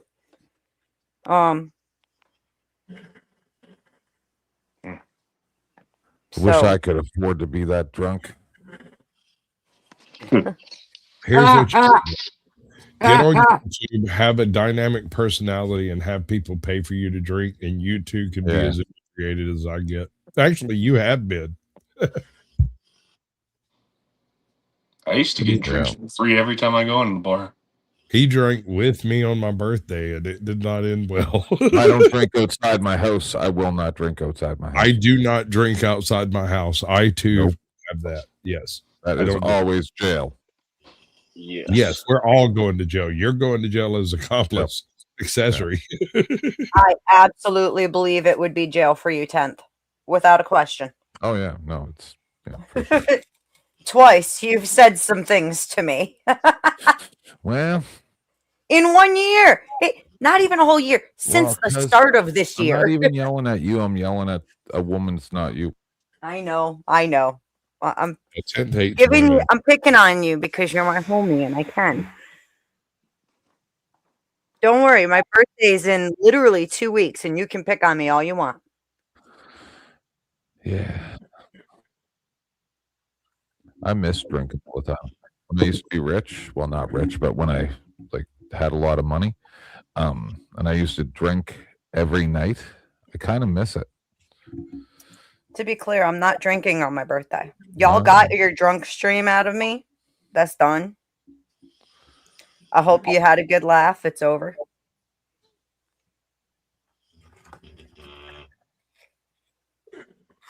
That haze day to day. Were you never really sober? That was my 20s, my early 20s. And I get mad at myself because I was already a mom back then, you know. And so it's like, man, that's being a shitty parent. So Also, I'm looking at like YouTube. There's like a whole bunch of Ed McMahon publisher clearinghouse commercials. I don't know what other people are doing, but you know. see what you did, Austin Murphy. You just had to bring up this whole Mandela effect bullshit. Now you got everybody looking shit up. No, I went down that rabbit hole years and years and years ago. It all got debunked. Every bit of it. It's a psyop. So you don't look at when that verse 21's missing about fasting to get rid of demons. Yeah. And so you don't notice that stuff. So you're looking at Shazam, which was actually a Mad TV sketch. Matthew 7:21 being taken out was more of a psyop than strategical move. That's I kind of know.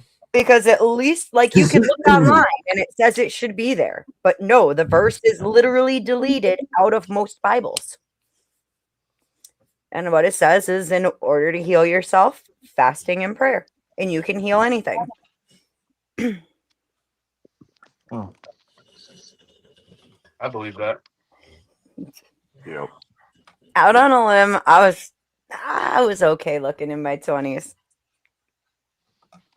I was also a bartender in my early 20s. I made really good tips, if that's...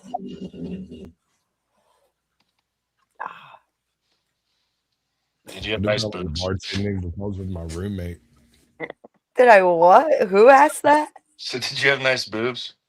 I can tell you that that's not a good topic of conversation when there's 28 people here that we could definitely I use had a a grift. great ass. I had a phenomenal ass. Grift, Like- grift. Oh, grift. Yes. Yes. Grift, People, grift, grift. I have not gotten a dono in hours and I've been wrangling cats for 4.5 hours now.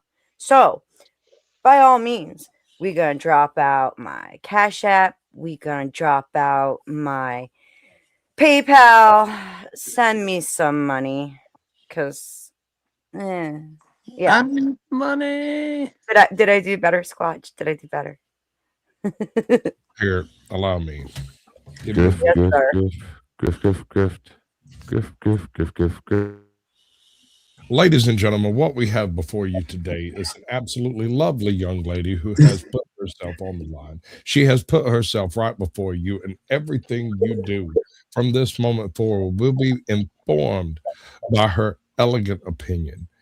And if that's not worth $1, maybe 2, maybe 6, maybe 10, you should dig deep down into the bottom of your wallet and deliver unto her the blessings that she deserves.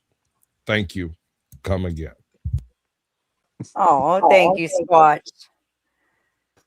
If I get And you only get one candy. if I get a significant donation, maybe I'll try to find a picture of myself in my 20s.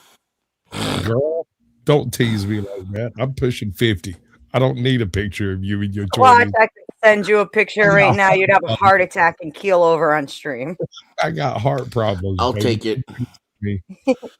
I also have a 24. I have a much healthier heart. I'm not as old.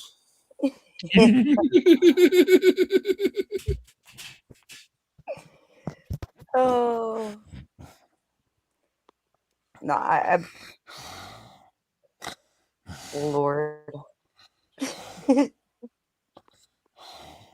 So what's more important, gentlemen, tits or ass? Or both equally? Yes.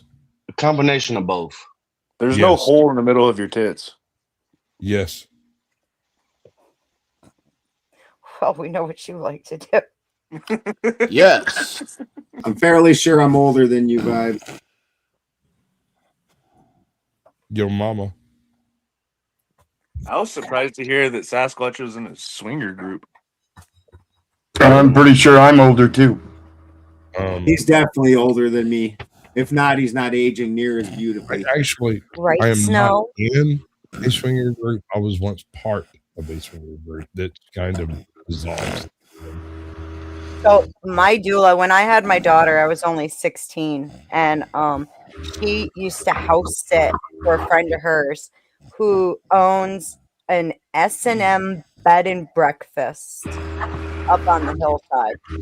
Who's vacuuming? What? I don't know. Anyways, Getting hot. so she used to house sit for a friend of hers who owned a bed and it was a private S&M club that was also a bed and breakfast up on the hillside and had a big swimming pool. And she used to take me there to freaking go skinny dipping when she was house sitting and he was out of town in this big ass pool. Big ass pool. I'd fallen asleep. You're definitely the oldest, Chuck. You're definitely the oldest. I don't know. I think Denizen just became the oldest. At 9 o'clock at night, I'm packing my apartment. Why? Where are you going? I'm moving. Bye. I'm moving like 30 minutes away. Is it a good thing that you're moving? Yeah, it's a bigger place. Good. Yeah. Very nice. And it's closer to family. I just have my grandma or I have my mom and my grandpa in Colorado. Everybody else is in California. So I got lots of thank yous to send out as soon as they fucking load. First though, thank you, Ryan. Thank you to Tom Carpenter again. And to Ray. Thank you guys. Oh, towards that. Yeah. That's not significant enough for that here. No, I later. We'll appreciate talk you, about gentlemen. that later. That's between you and a hole in the ground, girl. We don't talk about that publicly. Thank you guys very, very much. I appreciate you.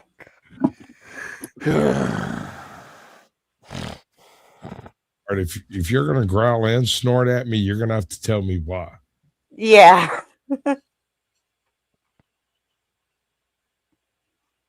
I'm waiting. Children. Look, I'm the only one allowed to growl and snort. I'm a Sasquatch. I'm allowed to do shit like that. I mean, Ben, maybe he's a savage, but the rest of y'all have to have, comport yourself with some dignity. Yeah, civilized. We Is aren't it playing. you, You Dennis? don't look at me and Squatch and think civilized. It just don't Right? Some Viking shit's happening here, bro. I'm a crack baby. I'm not supposed to be civilized. Yeah, if Squatch and I were hanging out together, Christians would start holding up crosses and. Hold up. If they saw us together, it depends on where we're at. If we're in like the north of England, they're gonna have a problem with it. if we're in America, they'd just be like, "Hey, those guys look like Vikings," and move on with their life. Come on, phone. Protect the monasteries. Thank They've you, come Austin. again. Protect the monasteries because I'm jagging that shit immediately. Thank you. You're welcome. Especially while moving, dear Lord. Moving is never fucking fun. I don't ever want to do it again, but there's a running joke that my children are throwing me out of my house once my son's old enough. It's supposed to be a good thing, supposedly. My baby mama spent her entire life telling me that the day, and I quote, the day her youngest child turns 18, she's moving. She was married to a dude, had an entire life going on. Dude's working for the city and the county. He's got good jobs and shit. Like everything was fine. And then the day her son turned 18, she moved to another county, just fucking vanished, ghosted everybody involved. So she did at least warn you? I expected, I saw this shit coming. She told me. I thought she told everybody. I'm pretty sure she told everyone. But at the same time, I don't know because I might have assumed that she did because she told me so often. Right? See, I'm at least, for some odd reason, you're probably right. Although with my kids, like, I doubt it's as much of a joke as I play it up to sometimes, because I swear to God, I catch them plotting. But like, they mean well with it, because I've been a mom since I was 16, and like, especially like 21 to 23. No, not even 23. It was like 21 to not quite 23. I drank too much. I But think that's she was 17 when she had her first kid. She had mine when she was like 19, something like that. I'm almost 17. that you again, 10th? Okay. At this point, they're kind of like, go have a life and get the hell out of here. Because I never had a life for a long time. 10 years, and you're so sweet, Tom. My youngest child is going to be 18 this year. So it's been a hot minute.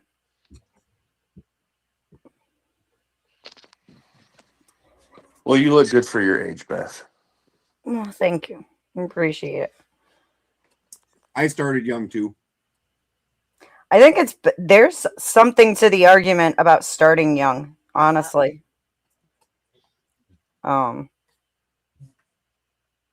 It leaves you, you have the stamina to do all the parental shit. And then the kids are grown and you still have some stamina to enjoy life. No, I hear you. Youth is wasted on the young, but the reality of it is, and you can look at the statistics of infant mortality and post-infant mortality. Children, pardon me, young adults do not do well with their children. It takes the patience of the older generation to do well with children. Now this is not a personal thing. This is me speaking, viewing other people. I've always liked children. Children have always liked me. I read them stories. I tell them stories. They go to sleep. We have a fantastic time. It's great. My voice is like dope. So do you sniff their hair? That might shade my opinion here.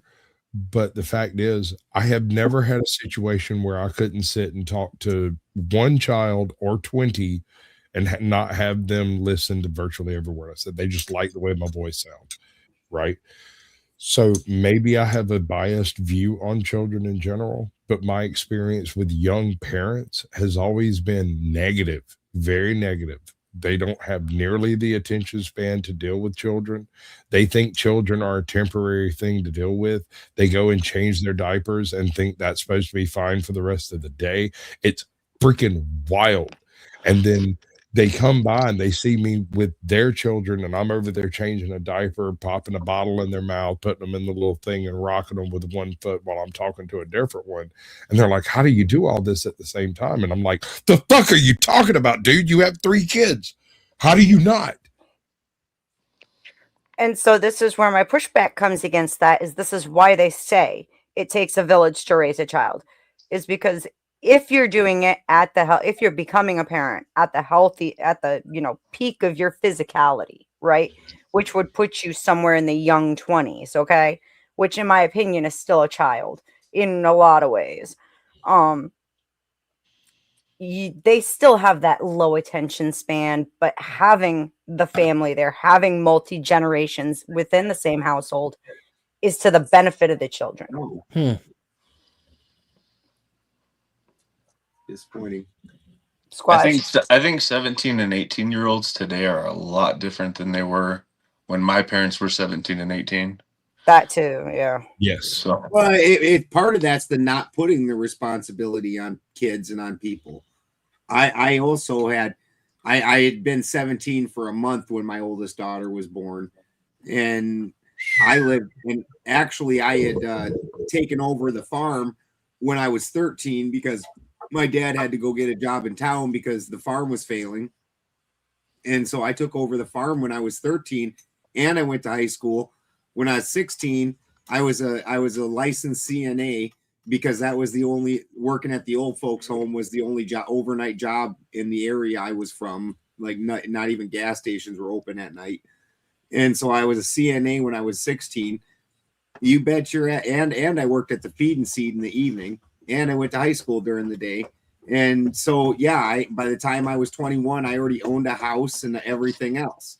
Like that, had 3 kids. Had 3 kids already. But you agree that is not normal course of things, right? I agree that's not today, but it was at one point in time in human history. Yep. I am a little different, but very similar. I come from the very humble beginnings, pig farmer type situation. When I was like 10, I had a job working with one of my neighbors. I guess you'd call it a ranch. It's called a farm here, but that's because we're in Georgia. We're east of the Mississippi, so it's a farm, not a ranch. Anyway, he had a ranch with horses and cows and all that stuff, and I went and worked with him sometimes 10, 11, 12 hours a day, more if needed, sometimes a couple of days in a row if they were doing calves, if they were calving. So, I mean, doing things that are necessary is something you and I understand. It doesn't matter if you've slept, if you've eaten, if you've had something to drink. If it needs to be done, we do that. Yeah. The slightly younger generation, 5 years after us, 10 years definitely, and these people think that the entire world pivot on their feelings, on how they feel. Oh, I need something to drink. I need something to eat. I need to rest a little while and my tits hurt. Well, you need to get your tits out of the goddamn game because we got shit that needs to happen. I totally agree, but we didn't put that responsibility on the people when they were young is the problem. When you don't put that responsibility on them, they never learn that responsibility. Like I've seen people that talk about like giving a kid chores like doing dishes and stuff is some kind of a punishment damn near. And that's just life. If you teach that kid at the beginning that this is life, guess what? Your whole life, there's going to be dirty dishes and you're going to have to do dishes. Your whole life, you're going to have to clean your fucking room and wash your clothes and do things like that. Thank you, sir. Yep. And that's not even something that I consider. That's a very tame consideration. I'm What's talking that? about that. What you're talking about? Yes, you're going to have to clean your room. You're going to have to straighten your station. You're going to have to get up in the morning at a certain time. I'm talking about the things that happen at 5 a.m. when your pipes freeze and bust, and it's not just one spot, it's like 4 different places, and you've got to go to town and sit and wait outside the fucking hardware store for like 2 hours. And while you're there, you get a phone call from the guy you work with down the street who's, well, his whole cattle setup just fucking dropped out because he had a pipe bust, and he also needs 2 of these, 1 of those, and 2 of these and shit. I have just enough money to buy that. I can get what I need and what he needs, but I don't get to eat breakfast this morning, and I haven't slept in fucking 2 days. Right. But if you don't train a kid up to be like that, like when I was 13, I'm going to high school and I have to wake up like we had sheep, not pigs, during lambing season, which is in the middle of fucking winter. You have to get up every hour and go outside and walk the whole fucking farm to make sure it's out, because I'm from South Dakota, to make sure there's not lambs laying out there dying from freezing to death. And then I get to go back into the house, sleep for about, it take me about 20 minutes. So I get to sleep for 40 minutes. Then I got to get up again and go do this whole process again. But that responsibility made me like I was. And like I said, by the time I'm 21, I own a house. I had an Eddie Bauer Explorer, even though it was brand new to the market. Piece of shit. Them first couple of years, Explorers were horrible, but I thought it was pretty impressive. Yeah, Exploder. Exactly. Let's go ahead and throw a ton of weight onto this transmission. Dude, I killed 3 of those things. Yeah. But I thought it was impressive. It was Eddie Bauer. We'd go to the movie, we'd go to the drive-in movies, and the sound system in that Eddie Bauer was so awesome. We'd crawl out the sunroof and sit on there and get fucking stoned and watch movies, sitting on the sunroof at the drive-in. I drove an Eddie Bauer F-150 back when I was delivering windows. And I have to admit this one thing. As long as you're running that thing on interstates and you're not doing a whole lot of like pulling or mudding or stuff like that involves like really fast, high RPMs and low RPMs, high RPMs, low. Dude, those things ride like a motherfucker, dude. They are cool as hell to be riding wrong on a fucking, you pop that sunroof open like your cigarette, you're going over here and ride the fuck out, bro. Yeah. I'm getting deja vu like a motherfucker. Fucking mud. Suddenly your ass is stuck and you need a Jeep to come get you. Y'all Mandela in effect in this panel right now? I don't got the Jeep now, but I've got a giant F-350. I didn't do it, Denizen. Somebody's trying to rewrite the Matrix. I live on a rock crawler track pretty much to get to my house. It's horrifying. I've got a giant F-350 with a 4-inch lift and the 7.3 diesel, and it's got a manual 6-speed, and then I've even got a exhaust brake. I got a 5.5-inch lift. This. You got I probably have the most tame vehicle here. 5.5-inch lift. Is it a Honda Civic? Oh no, I actually have an Absolute Savage, but you wouldn't believe it to hear it. I drive a 2002 Nissan Xterra. Oh God, those vehicles. It's the 4x4 6-cylinder supercharged version. The goddamn thing will go anywhere. I have never been stopped. Why didn't you just get a Jeep? Because I didn't want a Jeep. I wanted a supercharged. Fair enough. 220 horsepower on a tiny frame. It's like one of those D50s, except 4x4 with 220 horsepower, bro. That thing will go fucking anywhere. When the hurricane came through here and I went across the state to go pick up somebody who was in a bad situation, I went through people's driveways, through people's yards, across freaking cow fields and shit to get around some of the problems in the road. I have never been stopped. I drop that bitch in 4-wheel drive and go wherever the hell I want to go. Snow, rain, mud, it doesn't seem to give a shit. It just keeps going. Hey, Jeff, put me up front, will you? Dude, I was in that hurricane. Who said that? I was a speaker at Short bus. Gotcha. I was one of the speakers at Flattoberfest, and we actually got in that. We got in that hurricane. And It's a donk. Same thing. That motherfucker on 22s, bro. What is that thing? That's a 1.5 lift. Yes, sir. That thing's up there. Is that Florida? I'm 7. That's Iowa. In Iowa. I love it. I have 11-inch tires on my scoot. What's up, Brick? I knew there was something I liked about you.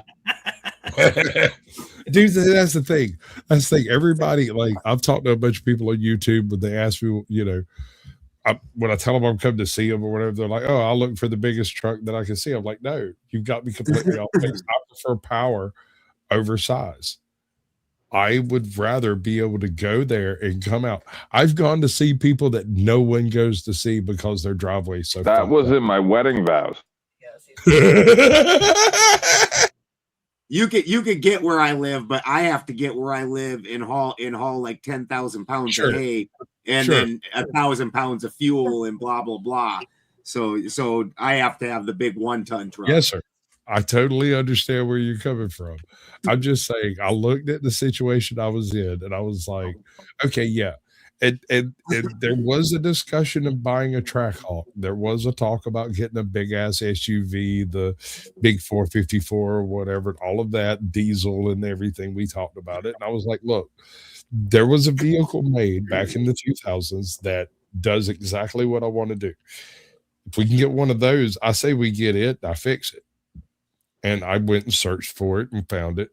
And basically it came down to a coin flip. I sat down with my wife and I was like, over here, I pay for it and we'll get what I want. Over there, you pay for it and I'll get what I want that's really fucking expensive.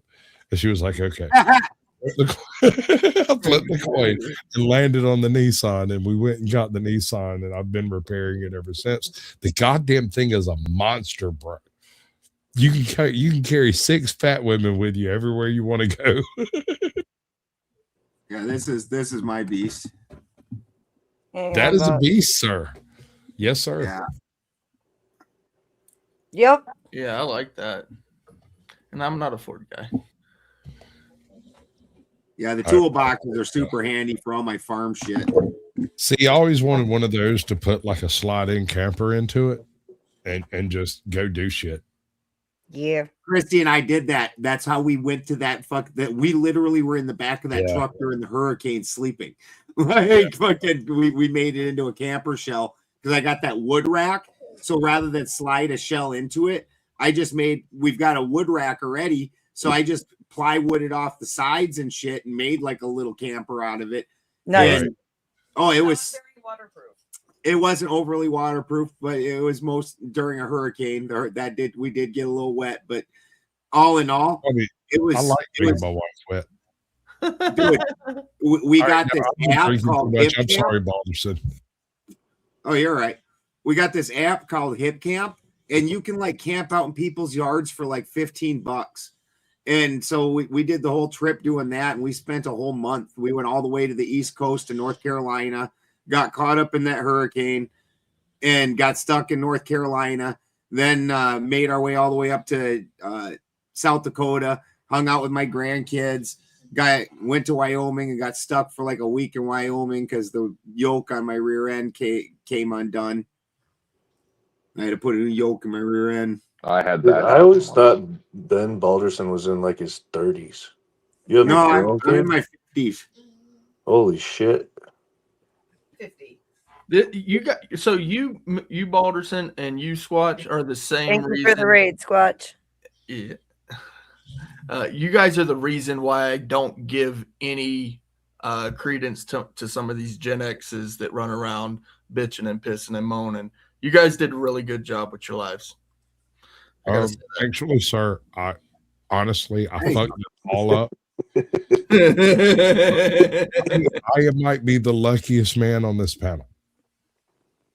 I married my stalker. She happened to be not only wealthy, but also level-headed and capable of dealing with my insanity. And later, not only did I manage to get clean, I had a head injury that wiped out most of my animosity. And so I'm nice to you now, Brick. It's like having a lobotomy, but done by God. Yeah. Dude, It there's a gets couple your of people on atheist this that panel. exists somehow. There's a couple of people on this panel that can tell you back in the day, I was not nearly as conscientious about the things I would say. You would hate me. You would be very pissed off. I'm surprised. I believe the it. Hucklebuss over here is still willing to talk to me. And 10th man has it extra. quid pro quo. I modded you. What are you talking about? Yeah, actually, my oldest daughter is going to be 34 this year. Oh, my oldest just turned, oh my God, Mine's 36. 20. So we're probably about the same age. I want to say that before I go. I'm fixing to do it. All right. I was talking about children, babies, mama, and stuff earlier. I have two daughters. One is adopted, one is biological. My adopted daughter was 40 years old the day she was born and turned 15 the day she turned 18. She fruited up, went out, did a bunch of wild shit. She got 3 kids and is one of those like despondent mothers that sit around and stare at her kids wondering how she got here. My biological daughter turned 18, got a job, graduated, got a job, and has been working for a couple of years there now and is moving up in the whole thing. I'm proud of both of them for totally different reasons. My biological daughter was always super flaky, super flighty, super unreliable, and she is the most reliable person I know today. And I'm so proud of her. My adopted daughter is a decent mother, and while she is completely at her wit's end, she does the best she can with what she has, and I'm perfectly willing to help. Now, she doesn't lean on that too much, which is the reason I'm so proud of her, because it would be very easy just to drop all our kids off over here and leave, and I would do that. That would totally happen. It would be a thing. I might not be happy about it, but I'd take care of the kids because that's what you do. You take care of children. Children don't choose how they come into the world. Yeah. And so it's everyone's responsibility to take care of a child anywhere they may find them. That's why I have a problem with the wood chipper people. Yep. I just can't deal with those people. There's no, the second it turns into victimizing children, wood chippers. Endless series of wood chippers. Yeah. I prefer the short rope and the tall tree, and you got to leave them dangling there as an example. Well, I really think we should bring back the stockade and the gibbet. Right. Let everyone take a turn. There are forms of capital punishment that I feel are absolutely necessary. Yeah, you gotta make an example so other people don't do that super heinous shit that as a society we've decided you can't do to each other. Not as a society. The society thing is something that's actually blunted by society. The whole don't harm children. The more people you get involved, apparently, in a society, the more tolerable that type of stuff seems to become. And I definitely agree that somehow is very weird. And the higher you up you are in society, the more it's acceptable. Where you go to prison, they actually put those guys in a separate area of the prison, and you're not allowed to interact with them to protect them motherfuckers. Do you remember the Bogman sacrifice that was discovered like in yeah, I do. Oh, that's what I want to fucking do to them. That is what should happen. That's how it should go. The bog people is not good enough because unfortunately they suffocate. No, think about it. Think about it. No, it's a bog, right? So you can literally walk on the ground until somebody forces you under the water. You walk the children up in front of them, you put the rope around their throat, cut their fucking throat, and let them die seeing the children as they're drowned. That is not. That's right up there with wood chippers, bro. Yeah. I'm just saying that there should, that whole concept of anything happening, children are to be taken care of. Mercy. It would need to be a very shallow cut for it to be acceptable for me, for the simple fact of it. Usually when they're victimizing children, it's not as fast as a cutthroat. Go look at some of the bog people's sacrifice methods, dude. It's pretty I've seen fucking bog dim. bogs. Some of it's dim. Like it, I can't. How about sepsis and shingles? Right. Shingles suck, dude. If you've never had shingles, you shouldn't wish that on your dog. I mean, That shit sucks. there's some people that deserve it though, Wood right? chipper. Let's do a slow wood chipper. We'll do it that way, and also we can completely rejuvenate the desert Southwest by using their bodies as fertilizer. It's extremely slow wood trip. So slow that it's like extremely slow. You know what You I'm got to saying? be careful. They'll pass out from pain and blood loss and shock. Well, that's why I'm saying like slow. Like not even that. Like maybe a extremely slow steamroller. I would hate to be the guy. And yes, I switched to other mic. A Zamboni. I'd hate to be the guy to be known for that you can't talk about certain things around him, or else you don't know what's going to happen. But Austin, I'm going to do your it anyway. pupper is so sweet. Um, What a good dog. Sorry, guys. I do. Pretty doggy. Very you. well behaved dog. Follows instructions well. Is what you guys are talking about equally as bad or not as bad as unalive babies in the womb? Because I think it's just as bad. It's up there, man. It's up there. But It gets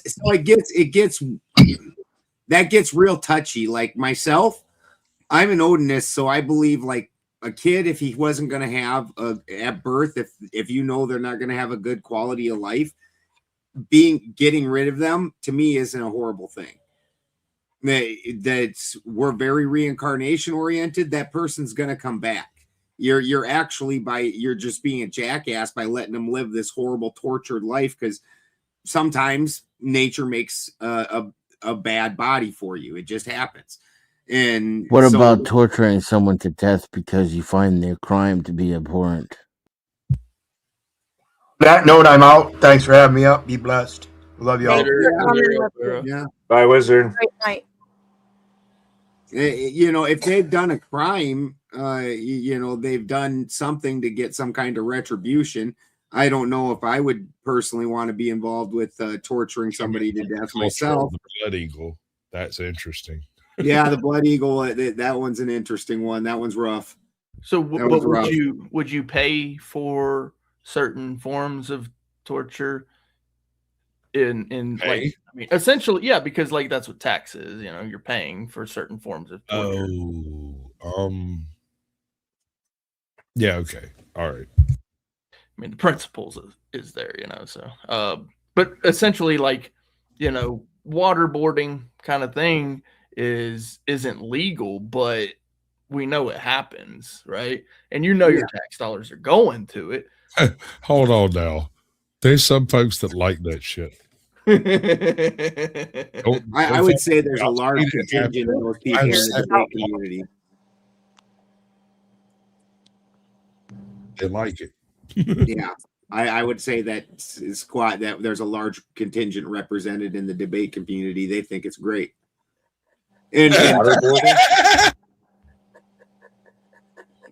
right, and I mean the thing is like, so obviously like most people out there have that mentality of I don't want to do it, but I don't mind it if somebody else does it. That's why we why we right. They it's almost like doing something. They do things by proxy, so they feel like they aren't accountable for it in any way. Right. Yeah. What's your stance on capital punishment, Brick? I'm not a fan of it. I really am not. Even like so I'm a fan of it, like what the way I feel about certain crimes. But See, that's what you need to rectify, Brick. That's the problem. That's why my humor fucks with you so much. You haven't justified yourself to yourself. yeah, and I admit it too. So I know that I put it this way: all things are lawful, but not all things are beneficial, right? So there are certain things that I agree with in the law, but then there's things that I don't agree with in the law, right? But I go along with it because, well, it's beneficial for me. Like the ability to say whatever the fuck I want to say. Just that one alone is, it's beneficial that the law allows me to do that, because if you go to somewhere else, that shit ain't fitting to happen. You say one curse word and they're going to, or profanity, and they've already, decided what that is on their own minds. They're going to do something to you. So, and the same works the opposite way. So I kind of have to sacrifice a little so that a little is sacrificed to me, essentially. So with the capital punishment, like I would say, yeah, of course, there's times when I would feel eye for an eye, tooth for a tooth, or maybe even more. Good night, Sasquatch. Thanks for coming. Love you. Later, bro. Thanks for coming twice. Ooh. Yeah. Sorry. But yeah, so, and then, so I have to give up a little bit to gain a little bit, kind of thing. It's just part of life, it's a little sacrifice I make so that essentially I can live in peace. Vibe, turn your camera on real quick. Please. Thank you, dear. Okay, sorry, Brick. No, I mean, that was pretty much it. I mean, like, I'm a fan of it in my feels, but like in my mind, I know what's good for me, which is to allow certain things, because which I'm not a fan of people dying. Not a fan of that, right? Because I know that every life lost is a loss. So, if someone is no longer conscientious of what's going on, they can't make choices to do better in the future. And if we take that away from them, then they no longer have that. So we're robbing them of making a better choice in the future. But at the same time, I look at it and go, well, you did do that in the past. You sorry mother and all that. So I'm conflicted. I'm quite conflicted, actually, because of the way I feel about certain things being done. Fair. Yeah, I could see it going both ways. And why do we kill people who kill people to show that killing people's bad? I mean, it's kind of hypocritical. There's a difference between killing someone and like murder, right? I mean, yes. Yeah. unjustified versus justified. In other words, Right. defensive versus offensive. Yeah. I think some crimes can make it justifiable. 10th. See ya. I agree with you. I agree on that. I think it should, honestly, I think there should be some sort of process where it's up to the people what they want to do. Like some sort of voting process if they want to put somebody on the death penalty. If there isn't already, I don't know how it works, honestly. You don't get it put into a voting process. I actually was in prison when 3 different dudes have been executed. It's a weird shit. But honestly, I would probably put anybody that is such a detriment to society that you feel they can't be part of society, so you're going to put them in prison for life. I would probably have them executed. And not out of spite. Actually, right. The opposite. I'm very much about. I don't think killing a person is near as bad as torturing a person, and you guys don't think it either. Like when Beth describes, and I'm not just judging Beth in this. I can definitely see this sentiment. Somebody hurt my kids, I would want to see probably some pain inflicted. But you understand that then apparently the death itself wasn't that bad. You needed there to be other stuff to go along with it. And that other stuff, you're just torturing people. And if this person is such a bad person that you can never let them into society again, but now you're going to put them in a shitty, horrible place to live, and we're going to pay for it, and they're going to stay there for 20, 30, 50 years. Like that's just cruel. Why? I agree. My point to it is only that I think that sometimes people do horrific things and almost get too easy of a way out with it. Even when it comes down to, you know, really, and it's hard to even be sorry to be like, you know, someone who tortured a child for 3 days before they horrifically unalive them gets a quick shot and goes night night forever. You know what I'm saying? I absolutely do. I wasn't judging when I said that. I absolutely do. I was saying that we all somehow recognize that death isn't the worst thing. That torture is worse. Right. And that's all. I wasn't meaning to imply like I took any judgment from it. I was simply kicking around the idea that I think a lot of people struggle with in that way. Yeah. Essentially, it's like what's being humane, right? Why we put, you know, our pets down when they get to that age where they, you know, they can't function, you know, and why it is that we don't just leave a person on the machine, you know, for 3 and 4 years of the end of their life. You know, it's like, what's humane in this? Do I try to keep them alive in a vegetative state, or do I just simply let them pass on as, you know, with nature or whatever it is intended? Right. And I worked hospice for a long time where it was about, you know, dying with dignity. Right. And there were plenty of times where like everybody kind of had to take a real deep breath, because there would be people who came to our care, to our facility, who had horrific backstories where it was kind of like, oh, okay, great. You know, it is what it is. It's not, life isn't fair. It's not, and I think living on a farm has taught me that in the beginning, I wanted to save every animal. I wanted to save every baby that was born. I wanted to prolong the life of everything. And I kind of had to come to this place where I realized nature kind of knew before I was willing to accept it. Moms will reject babies that aren't going to survive. They're not being mean. They're not being bad moms. They just know that the writing's on the wall and that baby's not going to make it. I think death isn't necessarily meant to be feared. We're not supposed to race towards it, but death is part of living. It's going to come for us all, and living to avoid it isn't really living. And recognizing it when it's time, like you said, offers it more dignity. Yeah, that's all I had to say. Oh, that's good. You shouldn't take life too seriously. You'll never get out alive. That's what the quote is, right?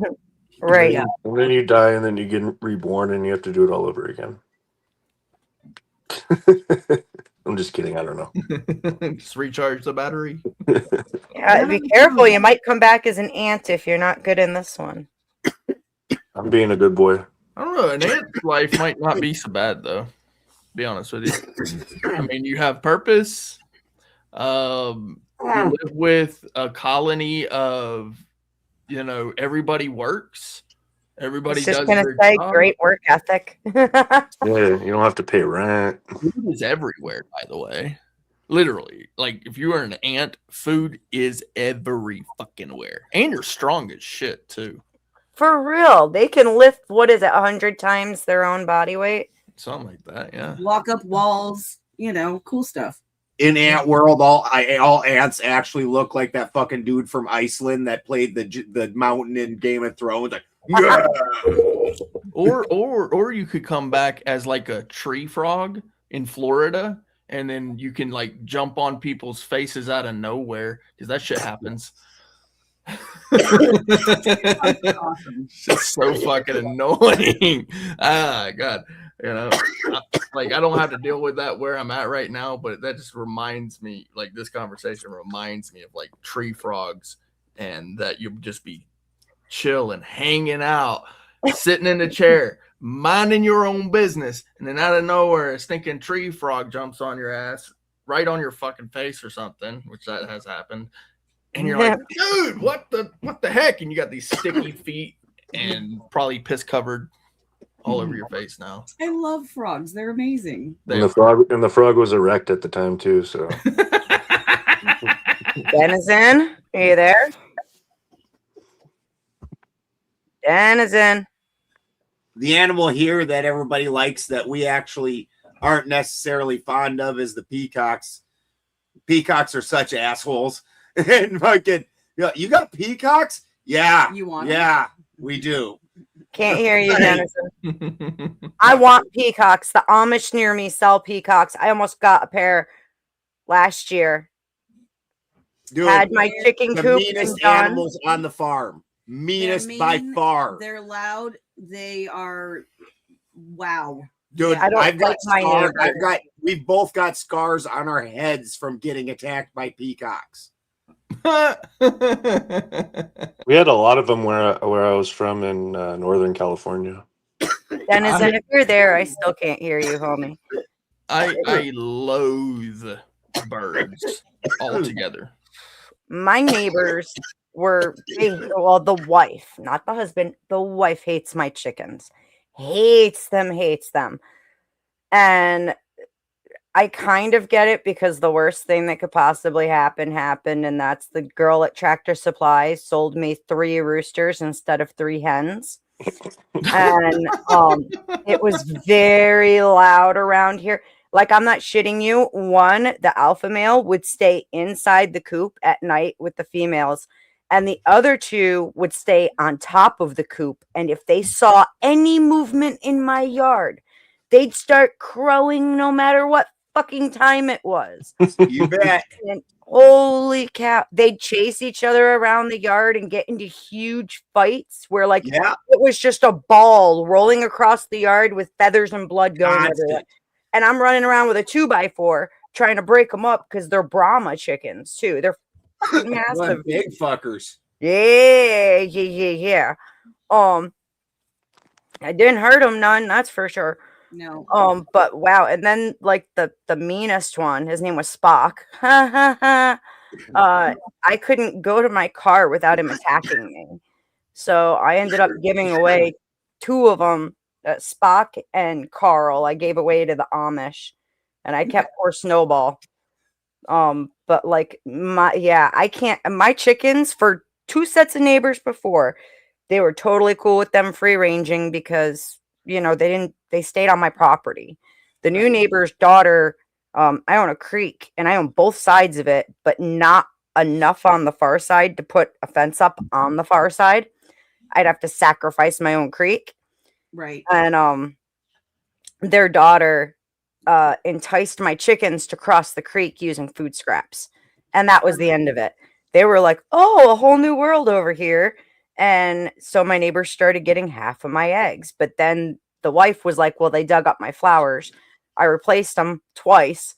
And then she's like, next time I'm just going to sue you. I hate your chickens. I don't want them in my yard. I'm going to sue you. And so now we can't let them free range until I figure out how to fence my property. Dude, I had to get rid of my cows because I have a piece of shit neighbor like that. Who doesn't even live here? Who doesn't even live here.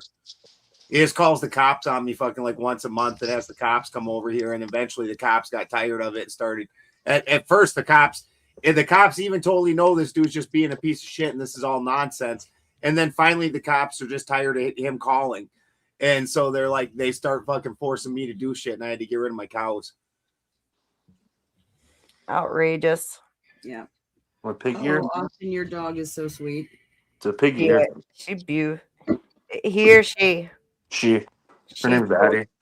Pretty girl. You've only had one of these before ever, huh? This is your second one ever. Mhm. It's a I pig bet, ear. I bet Alaska would like one of those. I'm gonna have to get him.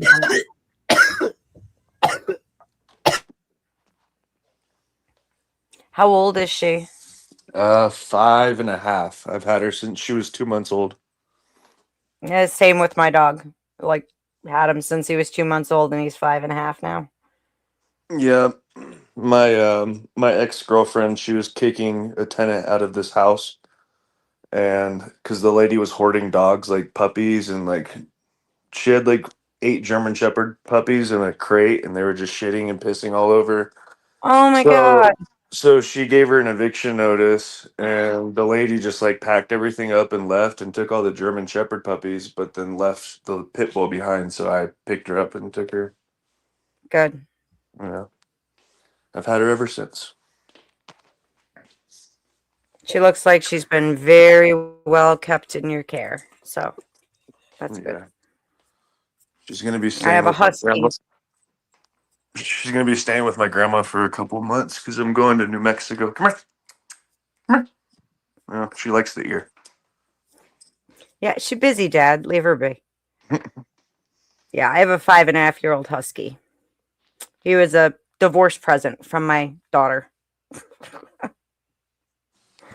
That's where I'm at right now, New Mexico, trying to hold these freaking polices accountable. You know, Yeah, they man. don't even sign their oath here.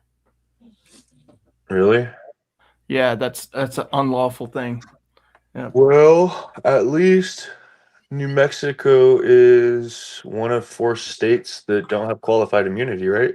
It is. It is. I was just Yeah, discussing that tonight. yeah. I'm in Colorado. That's what I love about Colorado. No qualified immunity. Yeah, it is nice. Mhm. Which means that if they don't have the oath of office, that means they're not they probably don't have a surety bond because that's tied to the surety bond. You can't get a surety bond without an oath of office, which means that they don't have qualified immunity and they don't have an oath of office, which means they don't have a surety bond, which means that I don't know where they're going to get their money from. Maybe the city will play it. I don't know. You know that ain't happening. The city, now that they ended qualified immunity, the insurance companies backing the city aren't gonna stay with the city, and the city isn't gonna pay it out of pocket. Yeah.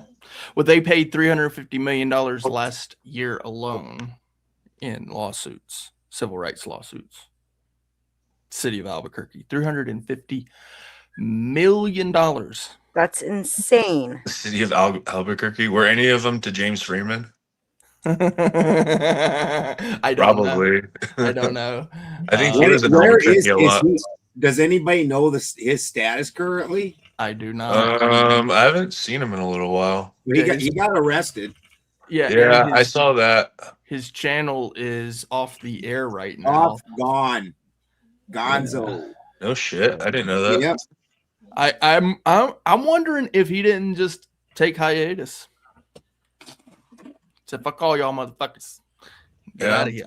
Yeah. I wouldn't blame him. And really, you know, with the way that he was doing things, it wasn't like, and he would admit it, you know, it wasn't like he was actually looking for change. He was just documenting the downfall, you know, which I don't disagree with doing it that way. You know, now I don't do it that way, but you know, I do want change. I do want it to be done right. But I'm guessing he just kind of lost his belief that anything would change, you know? I come from the more alternative community, conspiracy type community, as a speaker originally, and there is a lady that I'm associated with at the end.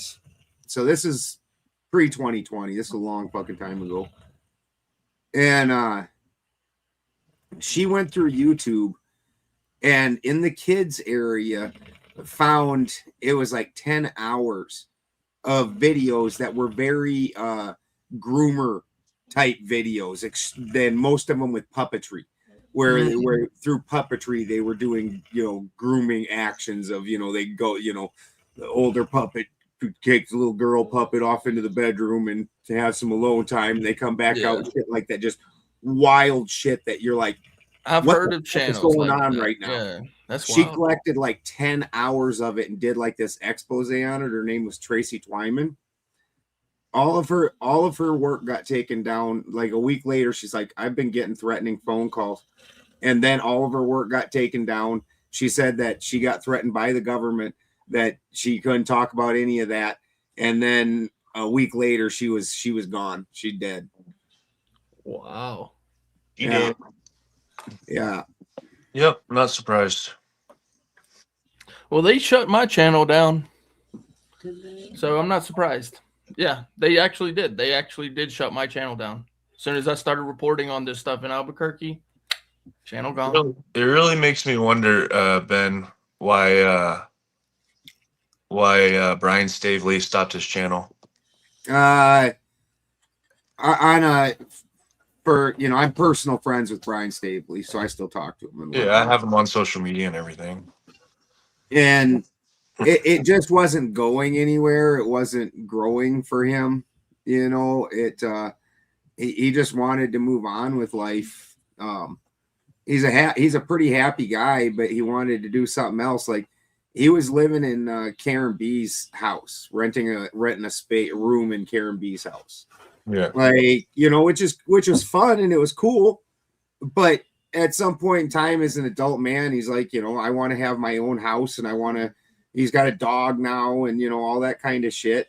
And he just wanted to have more. It was supporting him enough to hang out with friends and live in a room at somebody else's house, but it didn't support him enough to have a life. And it wasn't growing. Yeah, I don't know. I just know that there's only 2 channels. I've been on YouTube. I've been doing this for a while. There's really only 2 channels that talk about the Mandela effect, and Brian was like number 1, and he's gone. And so it's like it's kind of peculiar that I don't know. I'm not going to get into it, I guess. I'm just saying on a personal note, as far as I know, there's no weirdness about it. As far as I know. You know, sure, could he be telling me something different? Could there be other shady stuff? Sure. I can't say different. I'm not his next door neighbor and best friend and all up in his life. I'm just a, you know, personal friend of his. You know, we're just. And he's on the opposite side. And he's on the opposite side of the country. You know? Dennison is definitely snoring. That's what I know. No, that's my pit bull. Oh, okay. And driving us nuts all those. Yeah, no, that is my. I also have pit bulls, and he snores like a fucking chainsaw. In the worst, amazing. Fortunately, the years in prison trained me to slander. Well, apparently Dennison must be asleep or something because he hasn't answered in a long time. I'll issue I'll issue a retraction in 3 weeks for Dennison.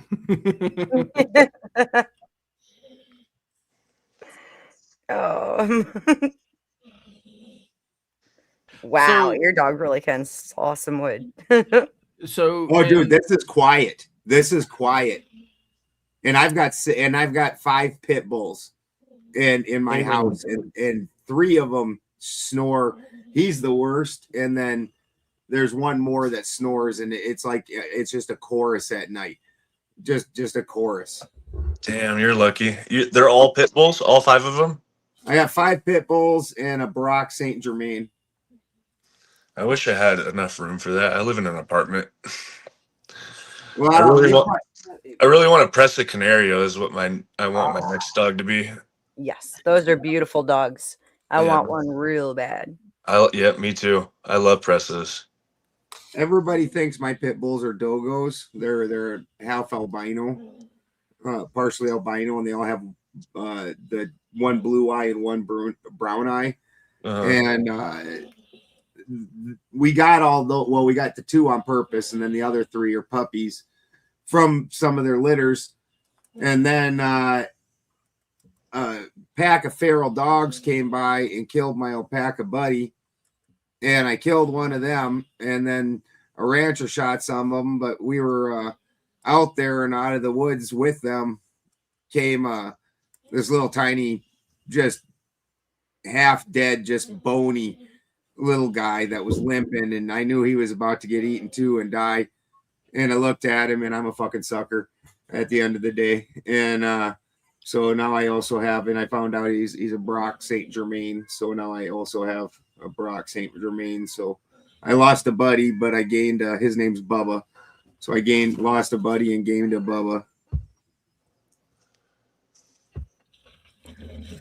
Now you're both Last year I bought it was a German Shepherd Belgian Malinois mix, and it was a beautiful dog. It had white paws with like a white snout, and it had like the brindle kind of Belgian Malinois brindle color. But it was a beautiful dog, but my ex took the dog, so no longer have that dog. We had a Belgian. It was a cool dog. It was a cool dog, though. It was smart, and I only had it for maybe up until about 5 months. It was about 5 months old, but it was a smart little fucker.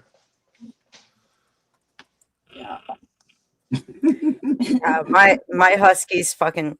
He's smart, but he's dumb sometimes, man. Bless his heart. He's like, I swear to God, parts of me thinks he's a cat, but then sometimes he realizes he's not. But he's got like a huge vocabulary, and he is absolutely like a sneaky bastard. He's a good boy, though. Yes, I'm talking about you, sir. It was funny. We went to the dog park earlier. Snore monster over here. And my dog always takes the ball from the dog park. And so when we were loading back up in the truck, I told her to drop the ball, and she dropped it outside the truck, right? So we get in the car and go. I live right down the road. We get to my house, and she gets out of the car, and she starts looking for the same ball outside the truck where she dropped it. But we're like in a completely different part of town. I'm like, is that how your brain really works? That's weird. Yeah, he's got one brown eye and then one white or blue eye. He snores when he's awake also. Actually, when he's happy, he snores. He makes a snore sound when he's happy also. That's like his life is good sound. Uh-huh. That's how my dog does too. My dog talks like that. Yeah, my dog really talks. He knows how to say no, I don't wanna. Mama, he's really good with mama. Like that one freaks me out. Like we'll go someplace and come home, and you can be outside and hear him clear as a bell in the house, just screaming, "Mama, mama, mama, mama, mama." It's like, oh my God. He's got issues. That sounds like peacocks have this cry that sounds like help. Oh God. Help! Help! We actually had neighbors up the mountain and we like have a group that we're all linked in, like where we can let each other know if there's an emergency on the mountain or whatever. Oh no. Like, you guys hear the lady in the woods screaming for help? They were gonna call the cops on us, and I'm like, don't call the cops. That's my peacock screaming. And she's like, it is not. And she's like, there's a lady in the woods screaming help. And I'm like, we took a recording. And so I went outside and did a recording, and they do it. It goes, help, help, help. And so they do. And so I went out and recorded it and then posted it in that group chat, that emergency chat. And the lady's like, what the fuck? Like, she's like, that's totally what it is. I'm like, and peacocks are so loud, and we live in the top of a valley. So it just basically these peacocks are in an amphitheater, and it just screams out. Yeah. Echoes for all your poor neighbors.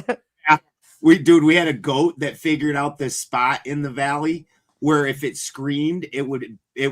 So the goat would sit there and be like, "Meow," and then it would sit there and wait, and then the echo would come back, and it'd be like, "Nah," and it would just sit there and scream at itself for like hours a day. Pretty girl. My grandma painted this. Oh, nice job.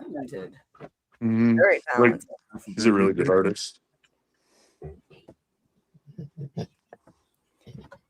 Yeah, the ones that the peacocks the Amish have do that shit too. That's why I was like, ooh, they were selling a mating pair too. And I was like, ooh. I looked at my kids. I was like, together to keep peacocks. Like, you've got to start out, and you're going to take a distinct loss for sure. Because peacocks, are the least interested. The males are the least interested in the females of any birds I've ever seen. And they hate their babies. They hate their babies. So the male after shortly, if it breeds or once, I honestly, I've owned peacocks for 7 years and I've never seen them mate. Never seen it happen. And I've got a bunch of them. Like I don't know when or how, but in the males, they don't care about the females. They stay away from them for the most part. Like they'll go stand in front of the fucking ducks and fan out, and they'll just or for the turkey. In there and do it for all the other birds. They'll do it for the goats. They'll do it for cars. You know, that part of having them is cool, except for when they get pissed off and attack you, you know, about it. That part sucks. Like right here. Where is it? Yeah. Right here. There's a big ass scar on my head. Henry gouged me from like here to here. And you know, it's a peacock and they got that spur on the back. And that thing is sharp as fuck, and just and he jumped off I've got a shed out there that's my tool shed, and I walked by it and I leaned down to grab something and I stood back up and just gouged my fucking head. Such a dick. Yeah. Nice. Yeah. I don't know how he's still alive. I've thought I killed him like 3 different times where I knocked him out cold, and then he gets back up and starts running around. I'm like, wow, you're like a cat. The peacock's got more than 9 lives. That's wild. I'll catch you guys later. Peace. All right. Have a great night. Austin. Thanks for hanging out. Later, Bye. Austin. Nice to meet you. Yep. I haven't seen Austin in a long time. Yeah. I'm glad he came back a little less angry. Yeah. Well, you know, it did help, you know, that somebody was there to at least, you know, verify, you know, and talk about what he's talking about, so he doesn't come off as like just a madman. And then so that helps, and then everybody will listen to what you're saying, because absolutely some of the Mandela effect stuff is fucked up. Absolutely. That's why I was like sitting here and I'm thinking about it, and it's like, hey, I bet, because my Bible has. That's like, the thing where it's like it's not quite where you remember, or not quite what you remember it was, kind of thing. That's the Mandela effect. Kind of like dude, there's a bunch of them that like the one that I fucked up Beth with is the Shazam movie with the Sinbad, where Sinbad was a genie in a bottle, and this little kids in this family all get the genie in the bottle. And there was a competing movie with Shaq, which was the same basic idea. The one with Sinbad, it didn't happen. A whole shit ton of people, and I mean shit ton of people, remember it specifically, watched it, have distinct memories about it, and it never existed. I swear to God, I saw it and thought it was dumb as dirt. Oh, dude, she you should have seen the look, and I'm sitting here telling her, she's like, yes, it fucking did. I watched it, and I was like, no, it does not exist. That movie, and there is a huge percentage of people that saw that movie and remember it, to the point where there's skits made about the movie that didn't exist, that are supposed to poke fun at all the people who remember that fucking movie that never happened. And then like the gaslit right now. No. there's a bunch of them that like Ed McMahon. You know, Ed, the guy that ran around giving the Publishers Clearinghouse checks to people? Yep. No, he didn't. Yeah, I heard you Never guys happened. talking about that on my wood stove. Yeah, Even never happened. I remember that though. Absolutely, I remember it distinctly. We all wanted Ed McMahon to show up at our door with one of them giant oversized checks. Never happened. With balloons. He always Yeah, had and full balloons. Yep. Yeah, Yep. he always had balloons and Yep. flowers. Half the time flowers. Yeah, it never happened. That So then doesn't who exist. was it if it wasn't Ed McMahon? It wasn't even. I'm not even sure if it was Publishers Clearinghouse. It might have been or he didn't even work with Publishers Clearinghouse. He worked with some other people, and Publishers Clearinghouse did that. It's all fucked up, and there's a bunch of them that there. You know, it just depends on who you are. Some of them affected some people, and some people affected other ones. The reason that they call it the Mandela effect is because there's a large swath of people that thought Mandela died long before he died. Long before he died, they were certain he was dead. Yeah, Publishers Ashton, Clearinghouse sorry, said he I never was- worked for them, and he says he never worked for them. Okay, then we're all crazy. Yes, Uh, exactly. Alawine Ashton, sorry, dude. I was gonna pass it over to you, like as soon as we were done talking about Ed McMahon. Ashton was just gonna pop up and say he wanted to say he had a golden that saved his life, and then a shepherd that would sleep in bed with him. Well, my husky sleeps. I think most of our dogs sleep in bed with us, if you allow I him get to to. sleep in the bed. Apparently you fucking never tried to sleep with a couple pit bulls. Jesus. Oh no, it's worse. I have a fucking queen size bed. I'm 5'2". I weigh less than 110 pounds. I sleep on the edge of my queen size bed thanks to my husky. Dude, we have a California king bed, and I sleep on the very, very edge of that thing at best, and fight to keep a blanket over me. And really, honestly, it's all fatty over here because Issa, the other pit bull here that sleeps with us, she's my cuddle buddy. She gets under the blankets and snuggles right up and spoons up against me. Yeah, Alaska is not a cuddler. In fact, like if you're touching him for too long, he'll kick you. He's just like yeah, he likes it for a little bit, and then it's like he gets too hot, and is like, okay, get the fuck off me. Yeah, That's Christy for like 3 minutes. She wants me to touch her for like 3 minutes when we were going to sleep, and then she's like, "Get the fuck away!" That's part of why we had a California king and the two pit bulls. There's times she doesn't even sleep in the bed, or I don't, because them two fuckers make that impossible. We're like, you know what? I'm just gonna go sleep downstairs. Fuck you guys, bed hogs, pig bulls. I was asked to ask you or tell you, Ben, to check your chat, please. Your stream chat. So, there you go. Not sure what's going on. No, we're probably winding down, Toasty. Yeah. Thank you, brother. I believe we're winding down. Yeah, I'm getting tired. Joe came in and veered it off of its original topic in the first place, and then it's just kind of been sideways since, and I think it ran out of steam. Well, Who's that, Joe Cool? Joe Cool. Yeah. Yeah, Joe Cool came in and like turned because it was a religious discussion, and it was actually going, I was waiting for it to settle down a little bit. It was actually very excitable and it was very lively. And then Joe Cool somehow turned that into talking about the fucking government and shit. And then, And I do still want to cover this. The idea that it's like each religion, people get into these boxes where, number one, they don't want to learn about anything outside of their box. Yeah. And then two, expect everyone else to conform to their box, and this big argument over who's right and putting the ideologies ahead of human best interest, I guess.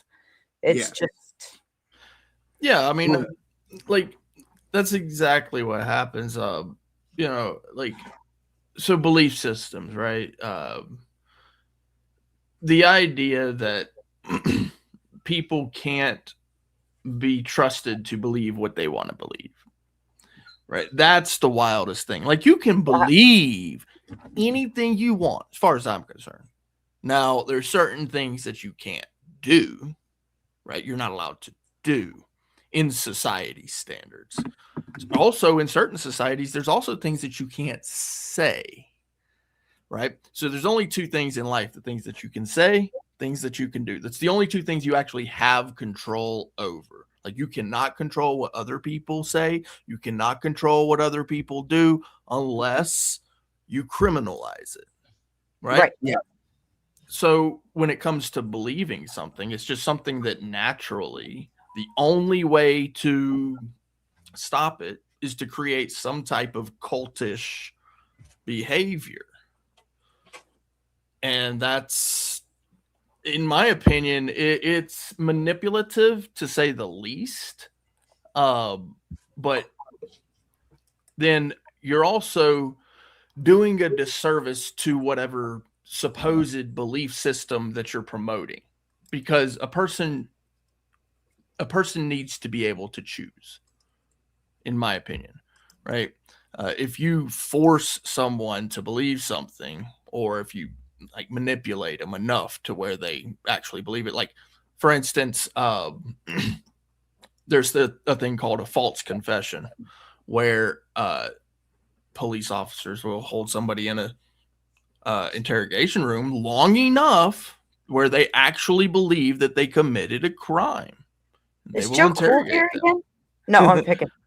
This is exactly how he did it. This is Yeah. exactly how he started it. Yeah, no, I'm gonna pull it back then for sure. No, I'm just picking on you. You're Yeah. fine. But it is how he did it. It is how he did it. tied it. Like, and then all of a sudden it was derailed the whole rest of the time. With people do recognize the false confession argument, but it actually tracks back to before that in coercion, because it happened in the Crusades, right? And with the Spanish Inquisition, and then all of the world powers throughout history, all governments have done this. But it's because we're talking about religion, in today's world, it has been separated, the church and the state, right? And so because it's been separated, the recognition that the church is not a state is here. But it is. It actually is a state. Yes, it is. And what's more so is just because our government says it's separated does not mean that our government does not use it as a tool in order to control the masses, plain and simple. Oh, dude, the Cold War was a giant example of that. Like, a lot of the Christians, when they start banging on about, look, it's on our money and it's all here and there, that was a bunch added into a bunch of places in the 50s because of the Cold War and us fighting with communism. So part of the patriotism movement also included religious fervor. Yes. Coinage is a perfect example. I like you brought up the money. Coinage has been a tool for representing whatever belief system since the dawn of whenever currency came around. So, you create a currency that represents your quote unquote belief system so that people put quote unquote trust into that currency. It's manipulation, 100%. It's worse than just that, because in all actuality, the totality of what is put on the money that is suggestive of being of a foundational Christian, whatever, it actually really is not. It's really not. It's not. Just because it says "in God we trust" does not make it Christian, people. Yeah. Sometimes branding people. You need to look at everything around that and then ask which God they're talking about. Because everything around it suggests that it's not the Christian God. On or top any of, Abrahamic faith God. you can either serve God or mammon. Why would God have his things about him put on money? How would that be something like, okay, so you can look this up. As a Germanic, we didn't make money because we also have a story about how money is evil, only it's not value things, it's coined money. Because coined money is where now you can manipulate the value by coining it. This coin is worth this much. Well, like in today's money, this at one point in time, this quarter should have been representing a quarter worth of silver, but it's not. There's almost no silver in this whatsoever. It's an amalgamation of other shit metals, making it worth almost nothing. But they tell me this is worth 25 cents. And that is where a twisting begins. And so there's a story about a creature called Golveg, and Golveg is the spirit of that. And so we wouldn't coin money. Yes, we would trade in like silver bar, ingots or bars, where here, this much silver weight equals this much value, and we make a trade. But we didn't deal in coined money. So I can't imagine that the Christian God also wouldn't have seen it in a similar way. You know what I mean? Like, Yeah, exactly. Don't put my image on money. I told you money's bad. Like, don't talk about me on that shit. Yeah, I mean, and if you see it as anything other than a tool, right? It's a representation of worth. Then, according to that Christian ideology, what comes from the scriptures, it would be idolizing. It would be an idol at that point, right? Yeah. And so, because of that, and people really do actually. Especially people, no offense, again, in the government. What happens is that individuals, city leaders, government leaders, they put that faith so much so in that money that they believe it's going to save them from any trouble they get into. Now, of course, with the Christian ideology, you don't get saved from money through death, right? And then also there are consequences to the actions and things you do here on the earth that money's not going to save you from. That's why whenever it comes to the people and things like qualified immunity, that disappears, and then you don't have money to back you anymore. You lose all your money. Yeah, you don't have that bond anymore. Yeah, you lose. But yeah, I mean, they're boxing themselves into what they also believe. It's the same as any other belief. It's a cultish behavior. And I'm trying not to go there. I was literally on a phone call earlier that we were talking about this stuff, but no, it's just hilarious because this is how Joe drug it, right? And then the whole rest of the argument was about that other shit. Yeah. But if you go to, like, let's say certain Christian doctrines, right? Yeah, it seems as though they can't all agree. For some reason, all the different doctrines can't agree. And then you have individuals like me out here who, you see my subtitle, I serve my God alone, because I don't believe what all these other people believe out here, and I've read it. I know what it says. I agree with certain types, certain belief systems in certain doctrines. But for some reason, the religions or the churches, the denominations themselves, there's always like one or two things where people are looking at it going, I don't know about that. That doesn't sound right to me. It's every single denomination, it seems. Well, I had started off in my monologue. I went through a very quick history. I mean, like, I skipped so much shit. It's not funny. But in all actuality, the shift there was a huge shift, especially leading into the Christian belief, right? In 325 AD with the Council of Nicaea, where everything that the Messiah, Jesus, had left for people to do, the example that he set and said, do these things. A lot of it gets canceled. A lot of it gets changed. And it's all by, early church fathers along the way, several of whom are now, seen as being heretics today by their own church. And so my question early on, and it got pretty contentious, was if some of the very people who made these changes in the beginning are now seen as being heretical, what if one is susceptible, then why are not all?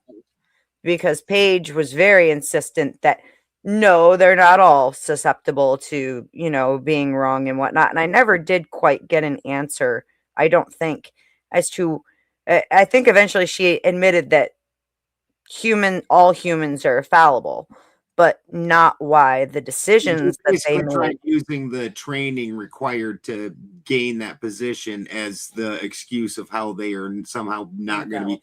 The guys who also are heretics now went through that training also.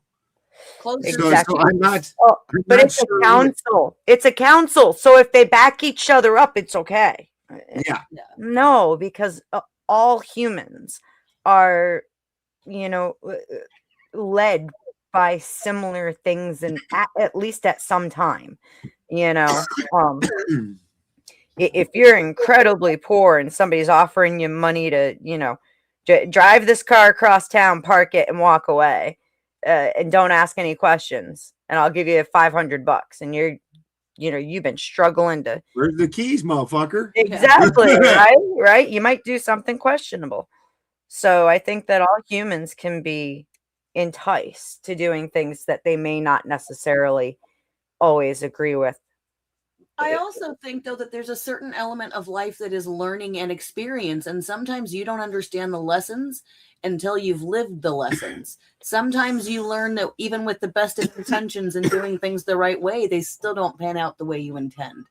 Agreed. Duck, can you cam up real quick so I can see it too, please? Thank you, sir. I appreciate you.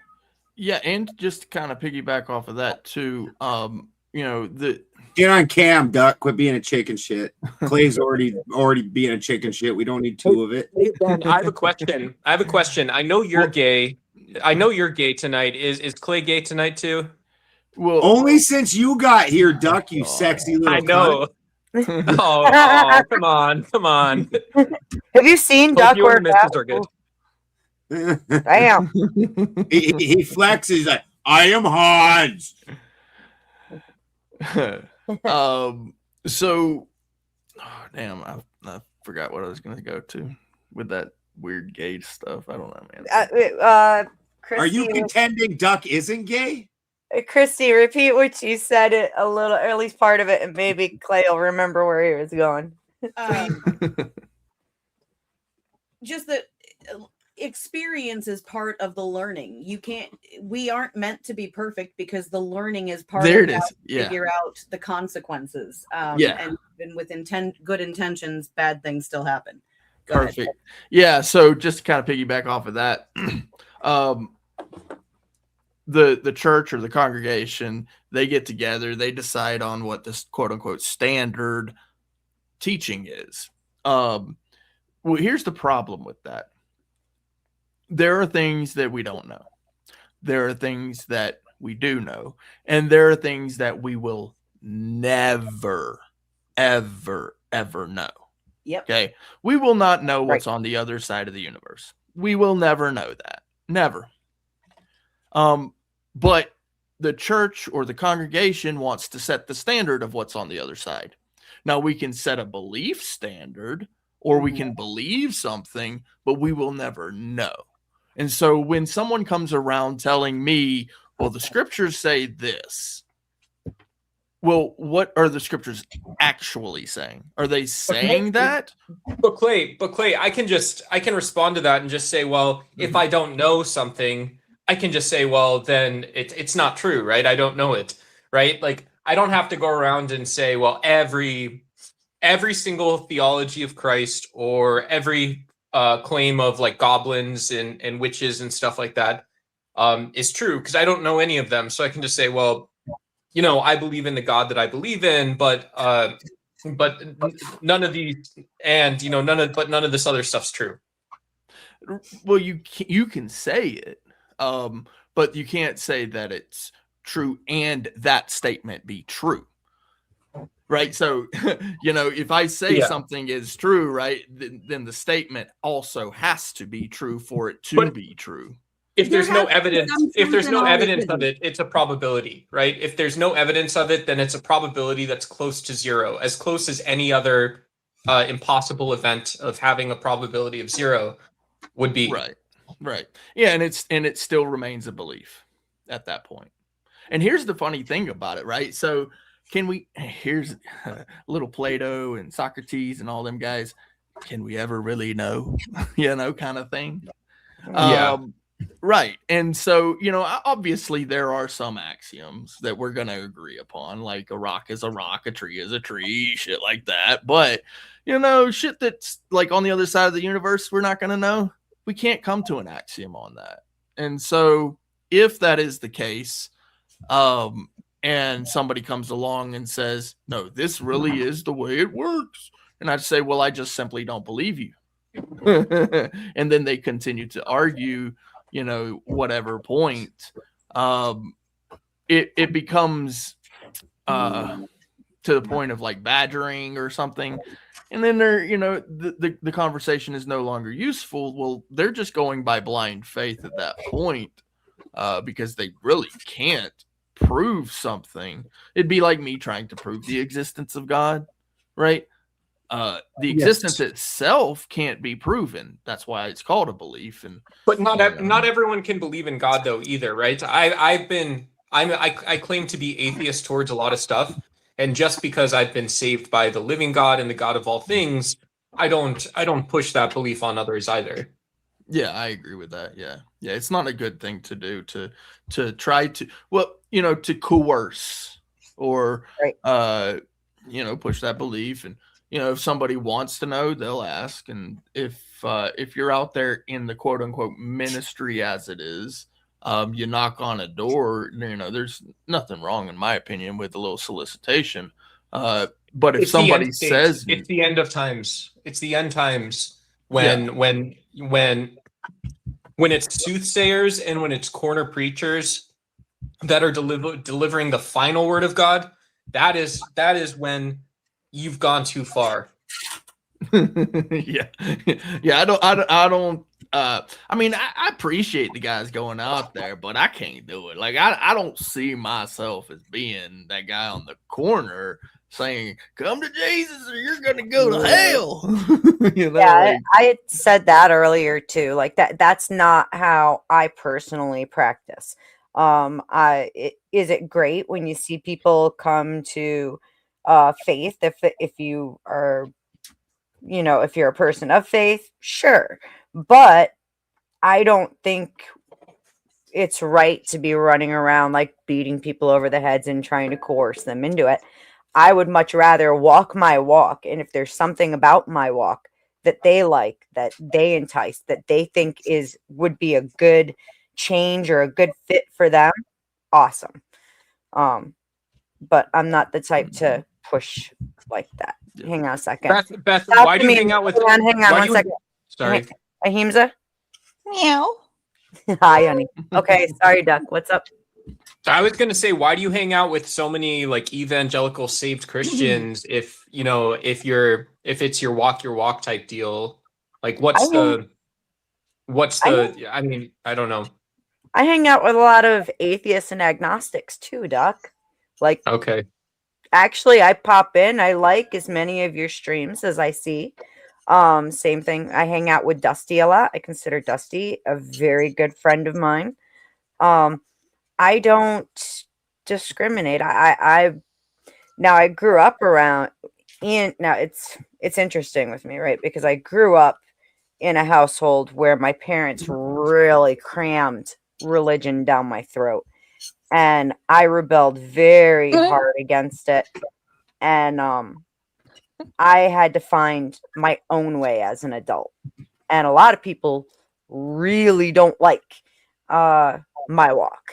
Well, that's a typical strong female matriarch, right? You're gonna get crap from the entire manosphere, and you're gonna get crap from I think women who typically maybe see like that feminine role is like I don't know, it's keeping a family together or something like that, and it's like, well, these people are all fucking bullshit, right? I know. God forbid that I have a good relationship with my children, and I make sure that I provide for them because I don't have a husband to do it, to handle that for me. God forbid I do it.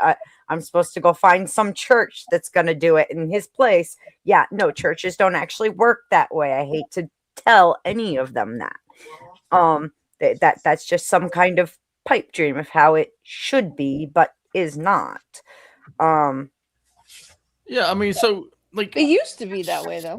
Used to. Some people get along with the whole, congregation and church idea. Some people don't. And the most important thing to me is like if you are aware of the saving grace and the saving power of Jesus Christ, that's great. At that point in time, it might be a good idea for you to accept it. But beyond that,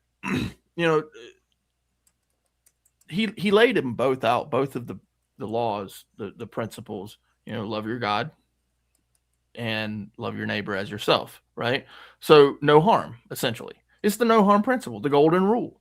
That's essentially what it's about, right? And so when it comes to people who go to church and go to the congregations, or people who are able to do it on their own with The first just part's missing a little bit. I mean, I would love to buy an argument with Clay here for a minute. Yeah, it says love the Lord your God with all your heart, with all your mind, with all your strength, and with all your soul. So, I mean, there are a lot of people who don't actually love God with all their heart. Do you know why that's bullshit? Do you have any clue why that's bullshit? Or their mind, or their will. I'm just saying. That's like the first line in John says, "In the beginning, God was the Word, and the Word was God." Did you know that? I didn't want to argue with you. I wanted to argue with Clay. Come on, you're interrupting our argumentas. All right, have fun. I understand. I agree that not everybody does put everything into it as what is required. But for me, that becomes a knowledge factor. Dude, give me a wave. But it's Sorry, not just keep going, guys. knowledge. I mean, it has to be like the Thank you. the heart too. I mean, like you have to put the heart into it as well. I mean, that's part of it. I do because agree. There's like you are supposed to read up and expand your mind and be learning all the time, but you're also supposed to be Thank you. developing That's the so true. emotions. Yeah, and there's a heart condition as well. Yes. I was And the giving Beth will. I mean, the will is a big thing. How we discipline ourselves to live our lives, that matters. Yeah. So I kind of glossed over the first one because the first one. Yeah, no, I'm saying a lot of people do, Yeah. and then they go focus on the second one, love your neighbor as yourself. And I'm like, please don't love me like you love yourself because you suck, I mean, there's like, you know what I mean? Like, please don't. You know what I mean? That's But for people who don't believe in God, right? So for the people who don't believe in God, they don't believe he even exists, or they're unsure, especially for the ones who are unsure. That first part, it doesn't have any kind of cohesion for them. And so because of that, that second one becomes focused because they do understand what the golden rule is. And so there's a training of the conscience. There's a scripture for that as well. That if you behave a certain way over time, that's the person that you eventually become, hopefully. Right. A tree is known by the fruit that it bears. Yeah, of course. Right, exactly. Yeah. Got The it. fruits of the spirit can be shown. Shit. Sorry, Ashton. I was trying. What happened to Oh, Ashton? Duck dipped out when Ashton was trying to mend a beef, I guess. Come back if he comes back. Sorry, guys. I mean, I guess he can just stop flirting. Just shut the fuck up, Ashton. God, enough already. It was bad enough in chat. I came up here to get away. Come on. See, a bot could never talk like that. I know, right? I just want to point out. I'm sorry. I don't mean to turn you on so much, Ashton. But my beard is about as long as Balderson's now. I'm very impressed with that by myself. Oh yeah. Okay, I'm very sorry. It is looking very wizardly, sir. That's impressive. About 6 months. Nicely done. All right, I'm sorry I interrupted.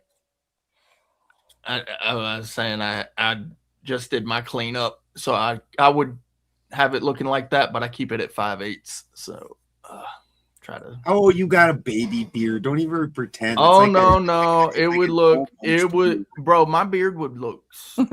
It would be so long. It would be so stupid long. I mean, you've seen my hair, right? Have you seen a lion that tries to stem off its mane, or does it let it go? I mean, the thing is I have to show up in court for some stuff. So. Are you afraid that you're going to be more manly than the judge and all them, or something? With the magistrate who's handling all the little stuff, not the judge himself, but the magistrate is a female. So yeah, I would look more manly. Are you? Well, yeah, as long as you had a beard. Once you start shaving it, that's the first step to being a tranny. Well, I keep it, like I said, at 5/8 because, I want to look clean. No, I really would. I would absolutely look like a absolute wildebeest. Oh, man. And it's a lot to keep up with, especially because I got the long hair. I'm already taking care of that. But no, I'm with you on it. I know. I should, but I should be able to, which unfortunately the societal standard is that if I walk into court with a big old beard, then they're going to say, wow, look at this guy, get out of here. I know somehow people automatically assume that I'm not really into society as soon as they see me. Like, nobody questions this. They're It's like, so true. Why are you walking in court, Clay? Oh, I do the whole cop chaser thing, so sometimes I have to sue them. Oh yeah, that's right. Yeah.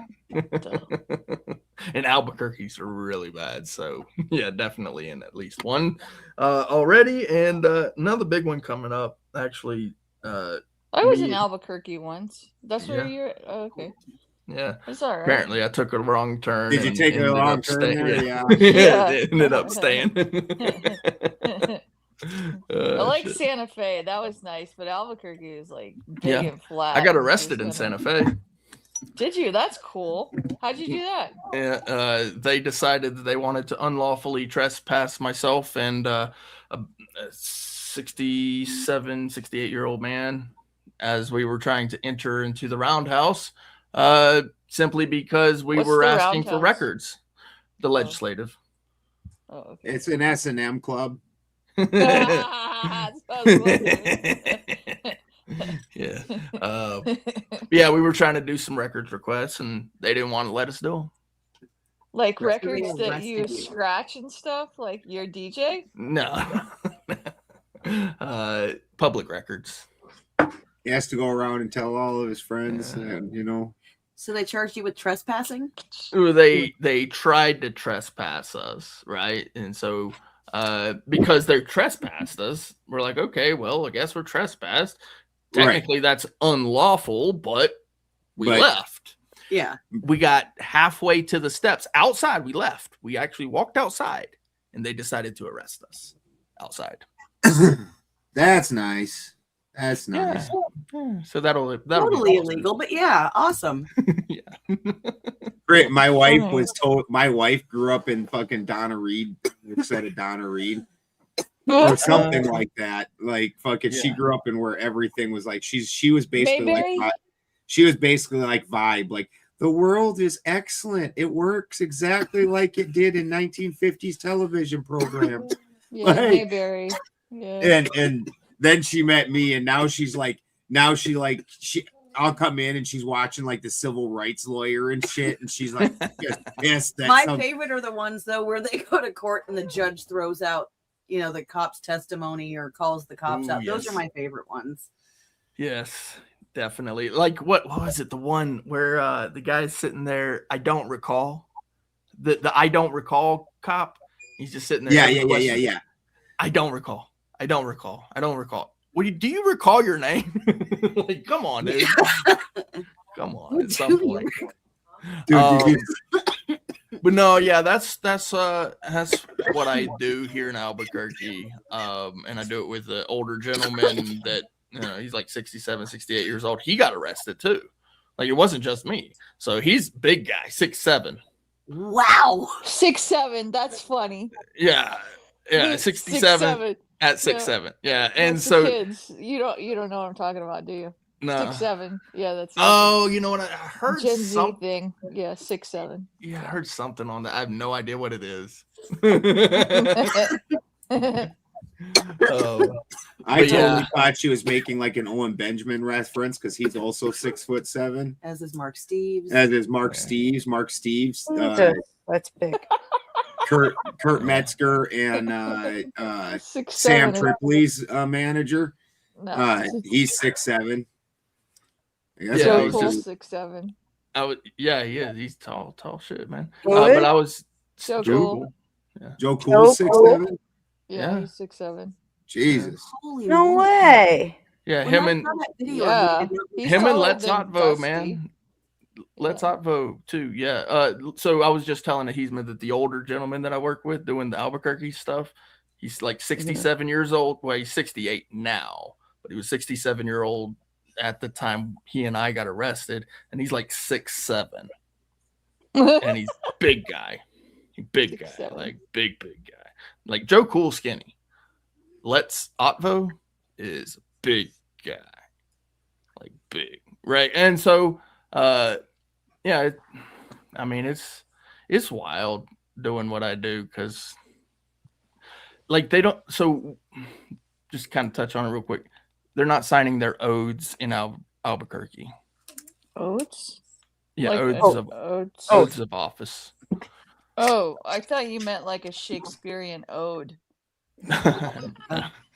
Yeah, so we're like on them like stink on shit because right now, I you haven't know, even with been drinking. without an oath of office, it's there's no bond, no surety bond, which is actually what ensures the cops if they screw up when they get sued and the city gets sued. That surety bond is like an insurance deal that covers them for getting sued. Well, without a oath of office, they can't be bonded. There's absolutely no way they could be bonded because they don't have an oath of office. It's tied directly to the oath of office. So Wow. yeah. So then how the heck do they pay out on claims? Right? We're gonna find out. Valid question. Yeah, we're gonna find out because that's gonna come up in our civil case for sure. An ode to the New Mexico police. Albuquerque. Yeah, Took they a made a wrong wrong turn turn. and didn't sign their oath. But anyway, that should be you in know, the ode. yeah, no, it was just kind of a small point to touch on, but no, when it comes to the whole, you know, yes, you should serve, or well, it's not necessarily serve, but love your God with your whole heart, your whole mind, your whole will, your whole soul, your whole body. That idea, yes, that's first and foremost for the individuals who have come to the full understanding and knowledge and belief and appreciation for who and what he has done, right? But unfortunately, not everybody knows that. So at least, if nothing else, I can get along with people as long as they are following part number 2. You know, if they're following part number 2, they're basically living by the golden rule, and not hurting anybody, you know, and that for me is good. You know, it's not up to me to make them decide to believe in God. Now, I believe in God and I can tell them what I believe, but for them, like with their interactions with me, if they're following part 2, you know, I can get along with them at least. How do you determine if they're following part 2? Pretty much the no harm principle. Like if they're not trying to harm me or anybody else around me that I can see, then Yeah, but if it says love your neighbor as yourself, what if they're harming themselves and they're harming their neighbors? So it doesn't matter. Like, what do you do then? well, Just then they're not hypothetical. living by that second part. Then that second part would be love, you know, your neighbors as if, you know, it's you. Then, well, if they're harming their neighbors, You know, unless you got a weirdo psycho person that they're just not right in the head that likes to, you know, the whole cutting thing and weird stupid shit, you know. But, I mean, I understand. I have compassion for people in those mindsets. The mentality is not all there. Well, I mean, you But can harm yourself in a multitude of ways. You can harm yourself with like that with cutting, but you could be like abusing alcohol, whatever, substance abuse and that sort of thing. all Yeah, that kind of no, stuff. and I agree with that. And so they naturally harm their neighbor. There's definitely a difference between harming yourself and harming someone else, though. That you got to recognize that, though, also, right? So, I mean, while you're saying they're harming themselves, but that still doesn't mean it's okay to harm your neighbor, because one, you're choosing to bring upon yourself. The other one, you're forcing onto somebody else. Right. Yeah, but say like someone's driving drunk and then they kill their neighbor or something. That's harming yourself and your neighbor. Yep, and there are Yeah. consequences for your actions for sure. And let's talk about the level of that as well. Harm to self could come in the form of scratching a mosquito bite and end up with an open wound. You know, that's Shit. El Pero's here. Yeah. so that's a self-inflicted. So that's a self-inflicted harm. But what are the real consequences? So there are different levels to the consequence as to the harm as well. Particularly if that harm is reversed and somebody is actually a victim in a situation, say judicial malpractice or judicial misconduct, things like that. Like that guy in Kentucky that got taken out. The judge. Yeah. I know what you're talking about. Yep. That was a Yep. crazy story. Crazy story. Yeah. Crazy. But yeah, there's a difference too between, you know, just mistakes and then poor choices, right? So poor choices, right? Like so if you hit somebody, you know, with your car, I like the way that the law actually handles it. You know, it becomes manslaughter if you didn't mean to do it, but if you did it on purpose, then you know it's full on red rum homicide, and you get a harsher sentence for that. So yeah, and let's remember that most of the times they forget about different aspects, totalities, and things like pattern of practice. You know, how many times do you get a DUI before somebody really puts some serious consequences down? Yep. Usually three. Three is the typical number before most states it switches to a felony and you go to prison over it. Yeah, and that's, you know, it. But again, we have to consider, you know, was there really any harm if he got driving intoxicated? No damage was caused. But you're putting yourself in a state that the potential for you to cause harm is intensified so greatly that we as a society have recognized that if you've made it dangerous, you've now become a danger to the rest of us by your choices. Who pay taxes for those roads? Right. It's like shooting an arrow into the air. But the danger here, again, and I'm talking about in consideration of actual resolution of the problems, which these laws don't do. Instead of incarceration, there's some kind of rehab or something that we should be able to manage.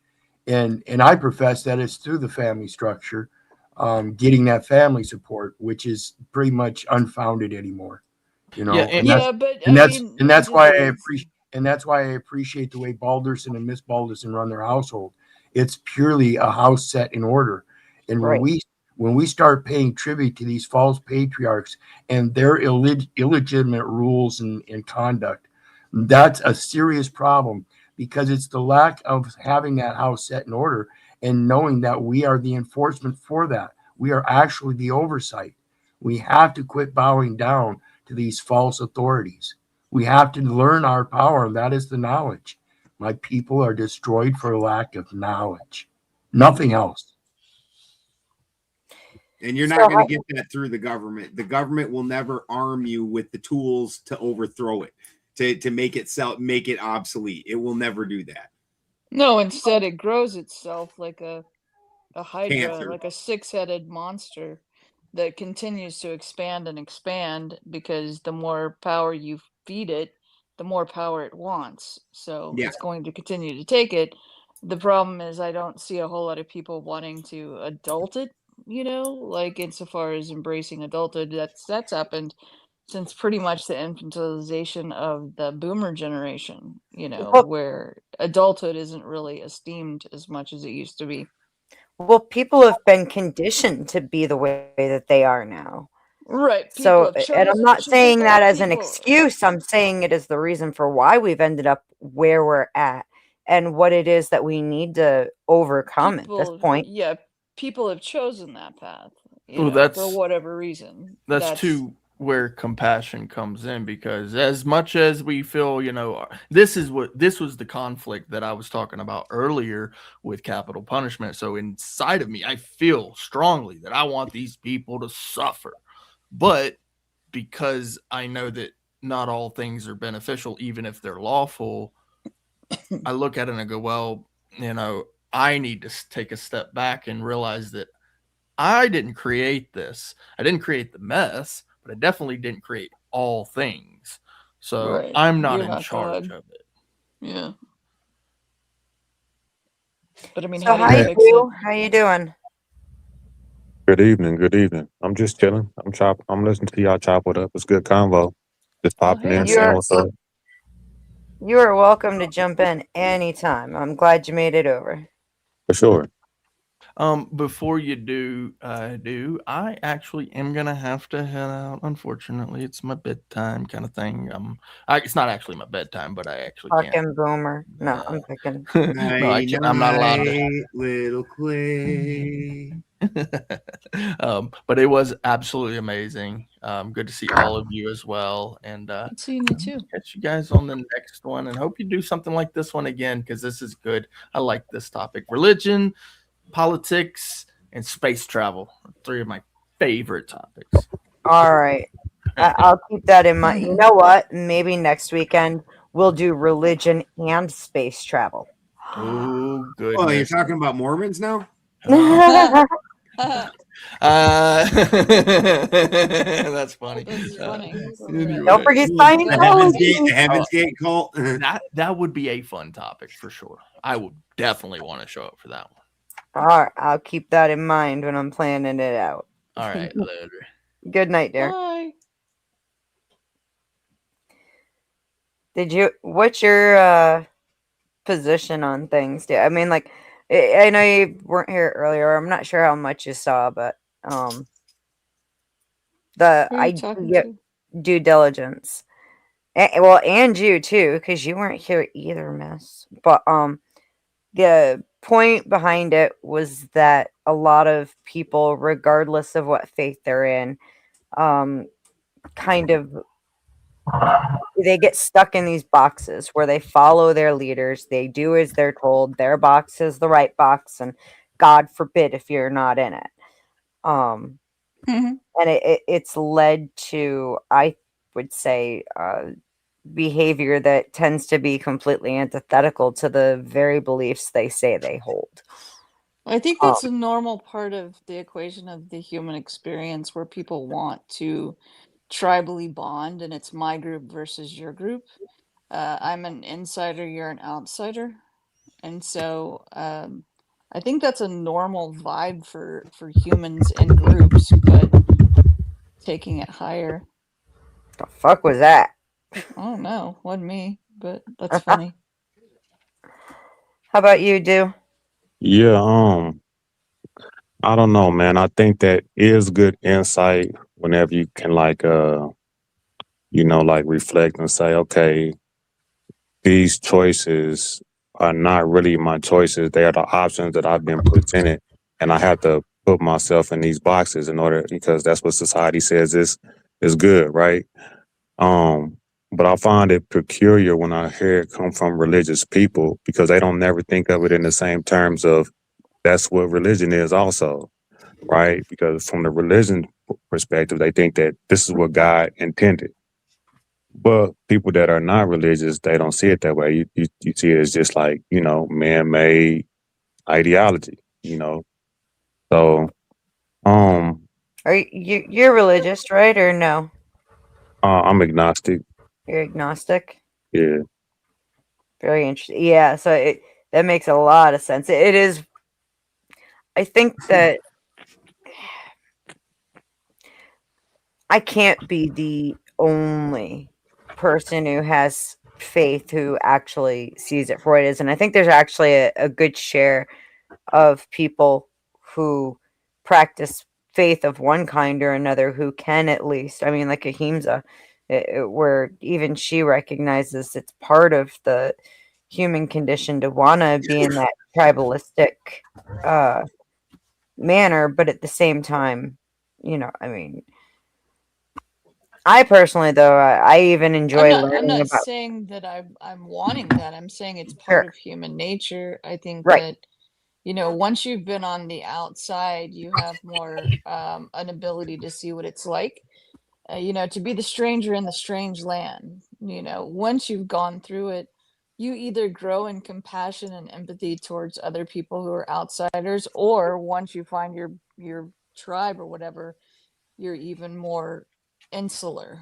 Most people, I don't think, even if they've gone through great suffering or whatever, tend to rise to that higher level of being more compassionate to people. I think instead they stick with the paradigms that are given. Why? Because it's comfortable. People want comfort. Yeah. In the vein of what Ahimsa was talking about with just this is how things work, the reality of things, the function that religions really do carry on is every religion has an esoteric message in it that is basically how the universe or the world around them works, and there's secrets hidden in that. And 99% of the people around want nothing to do with that, but that needs to be carried forward, and so it needs to be done couched in a way that is something that the people will carry with them, and then the ones who are interested in pulling those secrets back out, they will do so, but the message must be carried in order for that to happen. So it definitely serves a function. Java. God. Yeah. Stop. What is that function? Is it a visionary function for humanity evolving or something? I mean, it's I don't know. I would call it more about control than anything, because I think that it's No, for impossible. the esoteric message is about control. No, the esoteric message is about how because there's an understanding as an occultist that the is somebody's cat on Yeah, screen that's talking to Java. my I'm cat? sorry. She's a brat. Well, no, half of them are my cats. This And time I think the cats are talking to each other right now.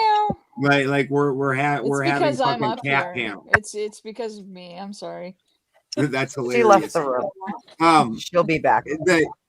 The world goes through cycles, and in those cycles we go whether it's some kind of a magical event, whether it's a cataclysm, we get kind of stupid and we forget everything, and for whatever reason, and that information needs to be preserved so it can be pulled back out, because there's things about the way this place works that make it much better if we start going with the flow of them rather than against it and just tromping on everything the way we will do sometimes. Yeah, this thing about always trying to make things better when what we have is not only sufficient, but rather efficient. And when we get into the extras, that's when it becomes deficient.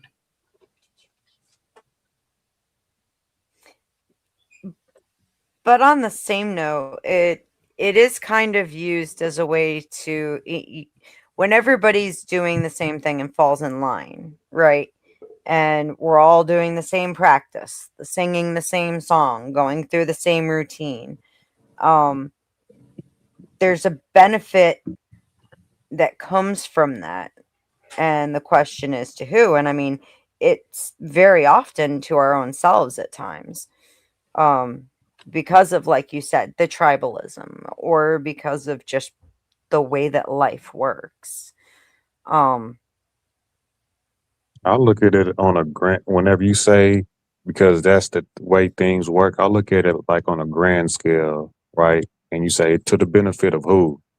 But the way society is like structured, is we know it's who is to the benefit of, right? Like the people at the top. You know what I'm saying? The top, whatever percent you want to call it. So Well, you can even find you can actually see some churches like that, and not just like Christian churches either. Okay, like who is Scientology benefiting, right? There's been a few Christian sects where the followers were in fact expected to give up all of their belongings to the people who at the top, to the men who ran the church. The church absorbed all of their property, their home, their furniture, their everything. They took their clothes and that was it. And even had businesses where the parishioners worked in these businesses and every penny went to the church. So it can be used in that way. And I think there can be a lot of harm in not feeling secure enough or being, I don't know what word to use for it, using your brain. brave enough or something to look outside of your box. And, you know, are all churches like this? Does everyone else work like this? Maybe you don't maybe some people were born into this life and don't realize there's something else. I just don't see where they care or how you can make them care. Like literally, it's not even just churches. Like all kinds of groups function in this exact same way where people don't really want to make their own choices. They want to be part of something greater than themselves that makes the choice for them. Well, yeah, that makes sense though. I mean, there's like a lot of choices where you walk in a grocery store. I don't want 100 different choices of cereal. You know, I mean, that's like too much and you get overwhelmed with it. And then before you know it, because of the consumerism, the consumption, we pass big choices on to higher governing bodies that actually should be our responsibility, in my opinion. Same with like religion, you know, like where you're talking about giving all your money to the higher ups when it says in the Bible, he who doesn't take care of your own family is worse than an unbeliever. I mean, it says it pretty clear. If you don't take care of your own, you're giving all your money to the church. That doesn't make any sense, you know? I mean, that's where I'm just like the suspending of logic in order to abide by that group, you know, that part doesn't make sense, because I would think that if you believe in a higher power, that logic is born of that as well. You know, I mean, you're supposed to use your brain. Sure. I mean, that but, part, I don't know. But you get some of these groups that really, and, you know, and when I say religion, I mean, that does not, like I said, it doesn't have to be some Christian sect. Like I said, Scientology is a religion. Technically, atheism is a form of its own religion. People can be controlled. People can be blinded just by that need, like you said, to fit in and get into the tribalistic side of it. And it's very natural as a child, as a male child anyways. I don't think girls went through this as much. Like I'm from a tiny area in South Dakota. The kids from Groton, we hated the kids from Webster. Why? Because Webster was the next town over, and it was a sports rivalry. You tried, if you fought Webster, you fought them tooth and nail. They had the hottest girls, and the guys were the biggest dickheads. Like, and that's the other funny thing about it. The girls from these hated people are always super hot, and that never stops on any level. You're like, I want to beat the guys up and then take the girls out.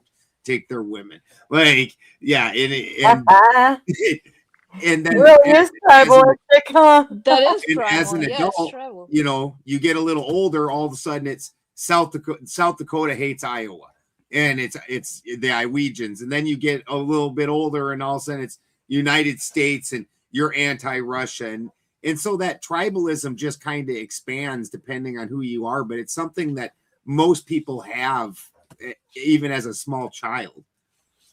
As far as like I see all these things as kind of the same thing. I think whenever you talk about like these concepts, like church is a concept, right? There's a physical representation on earth that this ideology is behind, right? We just kind of just like manifest it. Well, I feel the same way about like corporation politics. Like we're always in a battle of ideologies, right? And we always critiquing these things if they're like not the same things, right? Because here's the thing.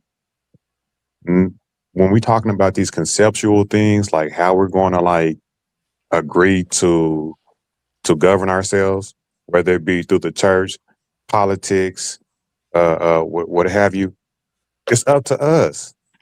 But we like to think that it's be projected into space and think that it's up to something else, and then we got to get it from upstairs, and then you know what I'm saying. So whenever I look at all of it the same way. Like I don't be like, yeah, the church is doing all this nefarious shit, but I'm like, so are the corporations, so are the families, so are Right. regular people. You know what I'm saying? Like it's everybody's trying to, one up everybody.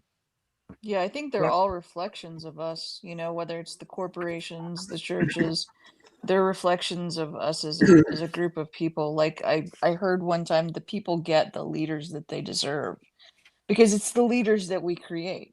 They are from our culture or whatever. So yeah, which came first, the chicken or the egg? But I don't know.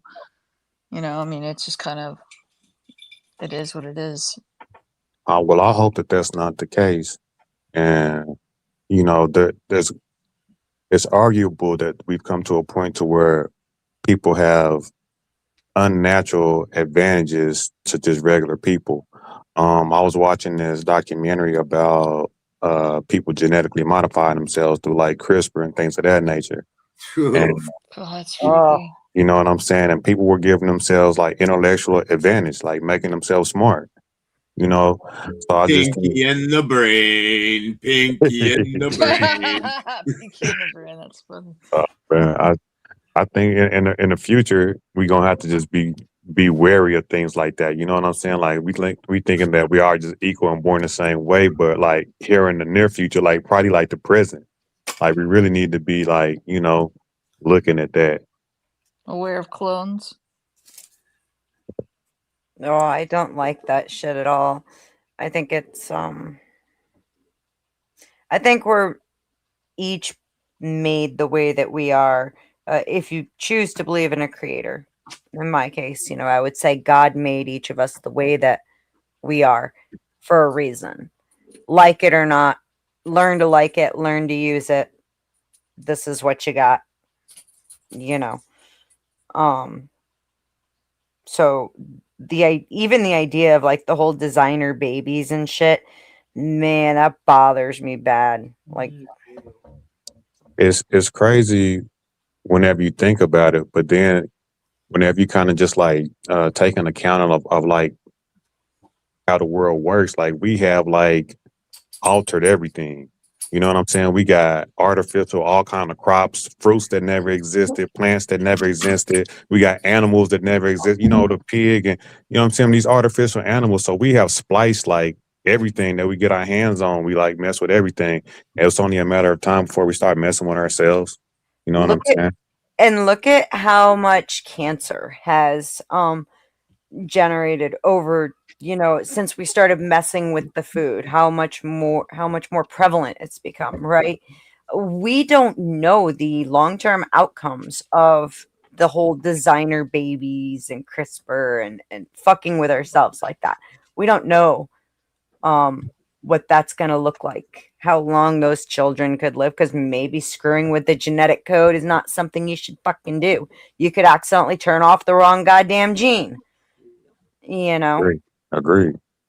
Yeah. Well, and you could, turning one thing off could butterfly effect have type thing where it shows up later in other consequences that you would have never even tied these two things together. But that's the way your genetics work. It's a mystery. They do not, when they talk about your genetic code, they talk about between 1 and 2% of your genetic code. The rest of it, 98% of it, they call garbage DNA, and they have no idea what the fuck it does. No fucking idea. You know the whole thing about the ligers and how they discovered one the of them. possibility for like giants and shit with the I went to the Tiger liger, King right? place once and saw one of those. Really? Back, Oh my yeah, god. and it came during lockdown, and I had taken my kids there back in like 2012, 2013, somewhere around there, and he had a liger there. He had an actual liger, and I thought it was a joke from Napoleon Dynamite. Oh, It was it's real. cool. It So was real. It was weird. that is really cool that you got to see one, but like check this out. So Creepy. it's a father lion, mother tiger, and what it is, the interesting thing about it is female lions carry the gene that tells the lion when to stop growing. In tigers, it's the male lion that carries the gene that tells them when to stop growing. So when they mated a male lion with a female tiger, neither one of them had the gene to tell the baby to stop growing. And so now they've ended up with these monstrous cats that are eating, you know, Like battle cat and shit. they eat 100 pounds of meat a day and And are they're over 12 foot tall. and they're sterile. Oh Yeah. It's Not like always. Not always. We get taught that shit. It's not true. Like, I mean, it's primarily true. Like, even with clones too. I've actually with my eyes got to see a clone baby where there's a cat and it looks like a fucking house cat. And this particular breed of cat is the most vicious killer on the planet. It will walk into herds of sheep and stuff, massacre the whole herd overnight. Just kills things for the sheer joy of killing. What breed of cat is this? It was at a preserve, a cat preserve. It's in the cat preserve in Oregon. I can't remember what the name of the cat was, but it looks like a house cat. And this guy, they got killed to extinction because they're freaking murderers. And so it got down to one left, and this billionaire paid to have it cloned. And that one that's left had a baby with the clone. What the fuck? Oh man, that's a Kenny the Tiger situation. You know the story. That's white tigers. White tigers are not an actual thing, guys. There was only ever one baby white tiger that was born. And from that one baby, they have just inbred, like they managed to inbreed all the white tigers that we have. And then Kenny is the one that came out with like Down syndrome. If you've never seen videos, you got to look him up. Kenny the white tiger. It's heartbreaking, but oh my god, you're so adorable. You killed he's Kenny. He's so funny. Like I was really sick and I was like just laying in bed scrolling through videos like trying not to fucking die. And I happened to find him and I laughed till I like coughed for a solid 5 minutes due to laughter. But I showed him on Dusty's and everybody got attached. Funny. Oh my gosh. Yeah, inbreeding it's not what we were taught. It's an extremely common thing, and actually it doesn't create genetic mutations. But if there's a genetic mutation that is possible in both parents, then that becomes a high probability that that dominant. mutation is gonna come out. Yeah, and normally nature would deal with that. But then when we're having them on animal preserves, no, they got to save the life and keep them going. Exactly. Because I mean, even in nature's inbred as fuck. Like you imagine even something as simple as a deer, a strong male stag. He bangs all the girls. He drives off and kills all the other dudes. And if he's a badass, he does it again next year. And some of them girls are his kids next year. And he gets all them pregnant, and he does it the year after that. And eventually he becomes weak or dies or whatever. and a new male comes in, and it changes the bloodline. As a like a plant breeder, it's typically about 7 generations. You can really back breed. It's between 7 and 11. And then you do start seeing not a genetic defect, but you start seeing a lack of thriving. So the genetics in the line will start deteriorating in a non-thriving way. And then what you do is you crossbreed something into them and then restabilize it with more inbreeding. And the first time that you breed something in, it's called an F1 hybrid. And F1 hybrid reinvigorates the line. And those are the fast. Huh? Okay. That's because I've seen F1 hybrid before and I never knew what that meant. So now it's I know. it's the first breeding of two different things.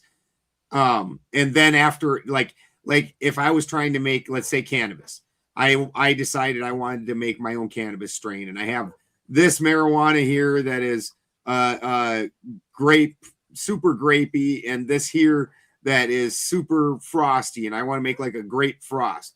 So I would cross those two, and I would take all their seeds, and all the seeds in that F1 are wildly variant. So they're every seed in that's going to be an F1, and you're going to get some that are more grapey, some that aren't grapey at all, some that are very frosty, some that aren't. So what you would do is you would find the two, a male and a female, that exhibit the characteristics that you want to see the most. You would back breed them against each other, and now this is a back cross. And so then you would do that again, grow out the seeds from that, pick the parents that are the best, and back breed them again. And somewhere in around 3 times, you're going to get a strain stability where if I was to sell you those seeds or give them to you, I could say, hey, your plant should grow to be about this tall. It should take this long to mature. You can expect it to the produce, the fruit from it, to taste like this, smell like this. But that's only through the stabilization of the strain, which includes a lot of inbreeding. Makes sense. Hey, thanks for having me. I gotta jump off now. Take care. Bye. All right. Good night, honey. It's so glad to see you. You too. Shouldn't- Bye. She hasn't been around much. That's my home girl. I actually got to meet her in person. I really like her. Awesome. Yeah, I'm about to get out of here too. I'll see y'all later. Have a great night, dude. Later. And you And too, I'm- Libby? Yeah, I'm like, it's going shut down. It's yeah, late. It's going on midnight here, so I'm out too. So Yeah, I'm glad we've been you have me up. No. we've been going almost 7 hours, so thank you for coming. You're always a pleasure to have. Ben, thank you very much to you and your wife. You guys are always You bet. awesome. And Thanks it's for having always us. good conversation. Thanks for having us. Absolutely. I'll see you guys soon. Have a good Chat. night. Chat, have a great one. Thank you guys for coming. It's been a lot of fun. Thanks for the donos. Sounds kind of like a plan next weekend. Religion and space exploration. I think we can find a good way to tie those in. Could make it kind of controversial too. Everybody have a great night. Thanks again. And Alaska says thank you too. See.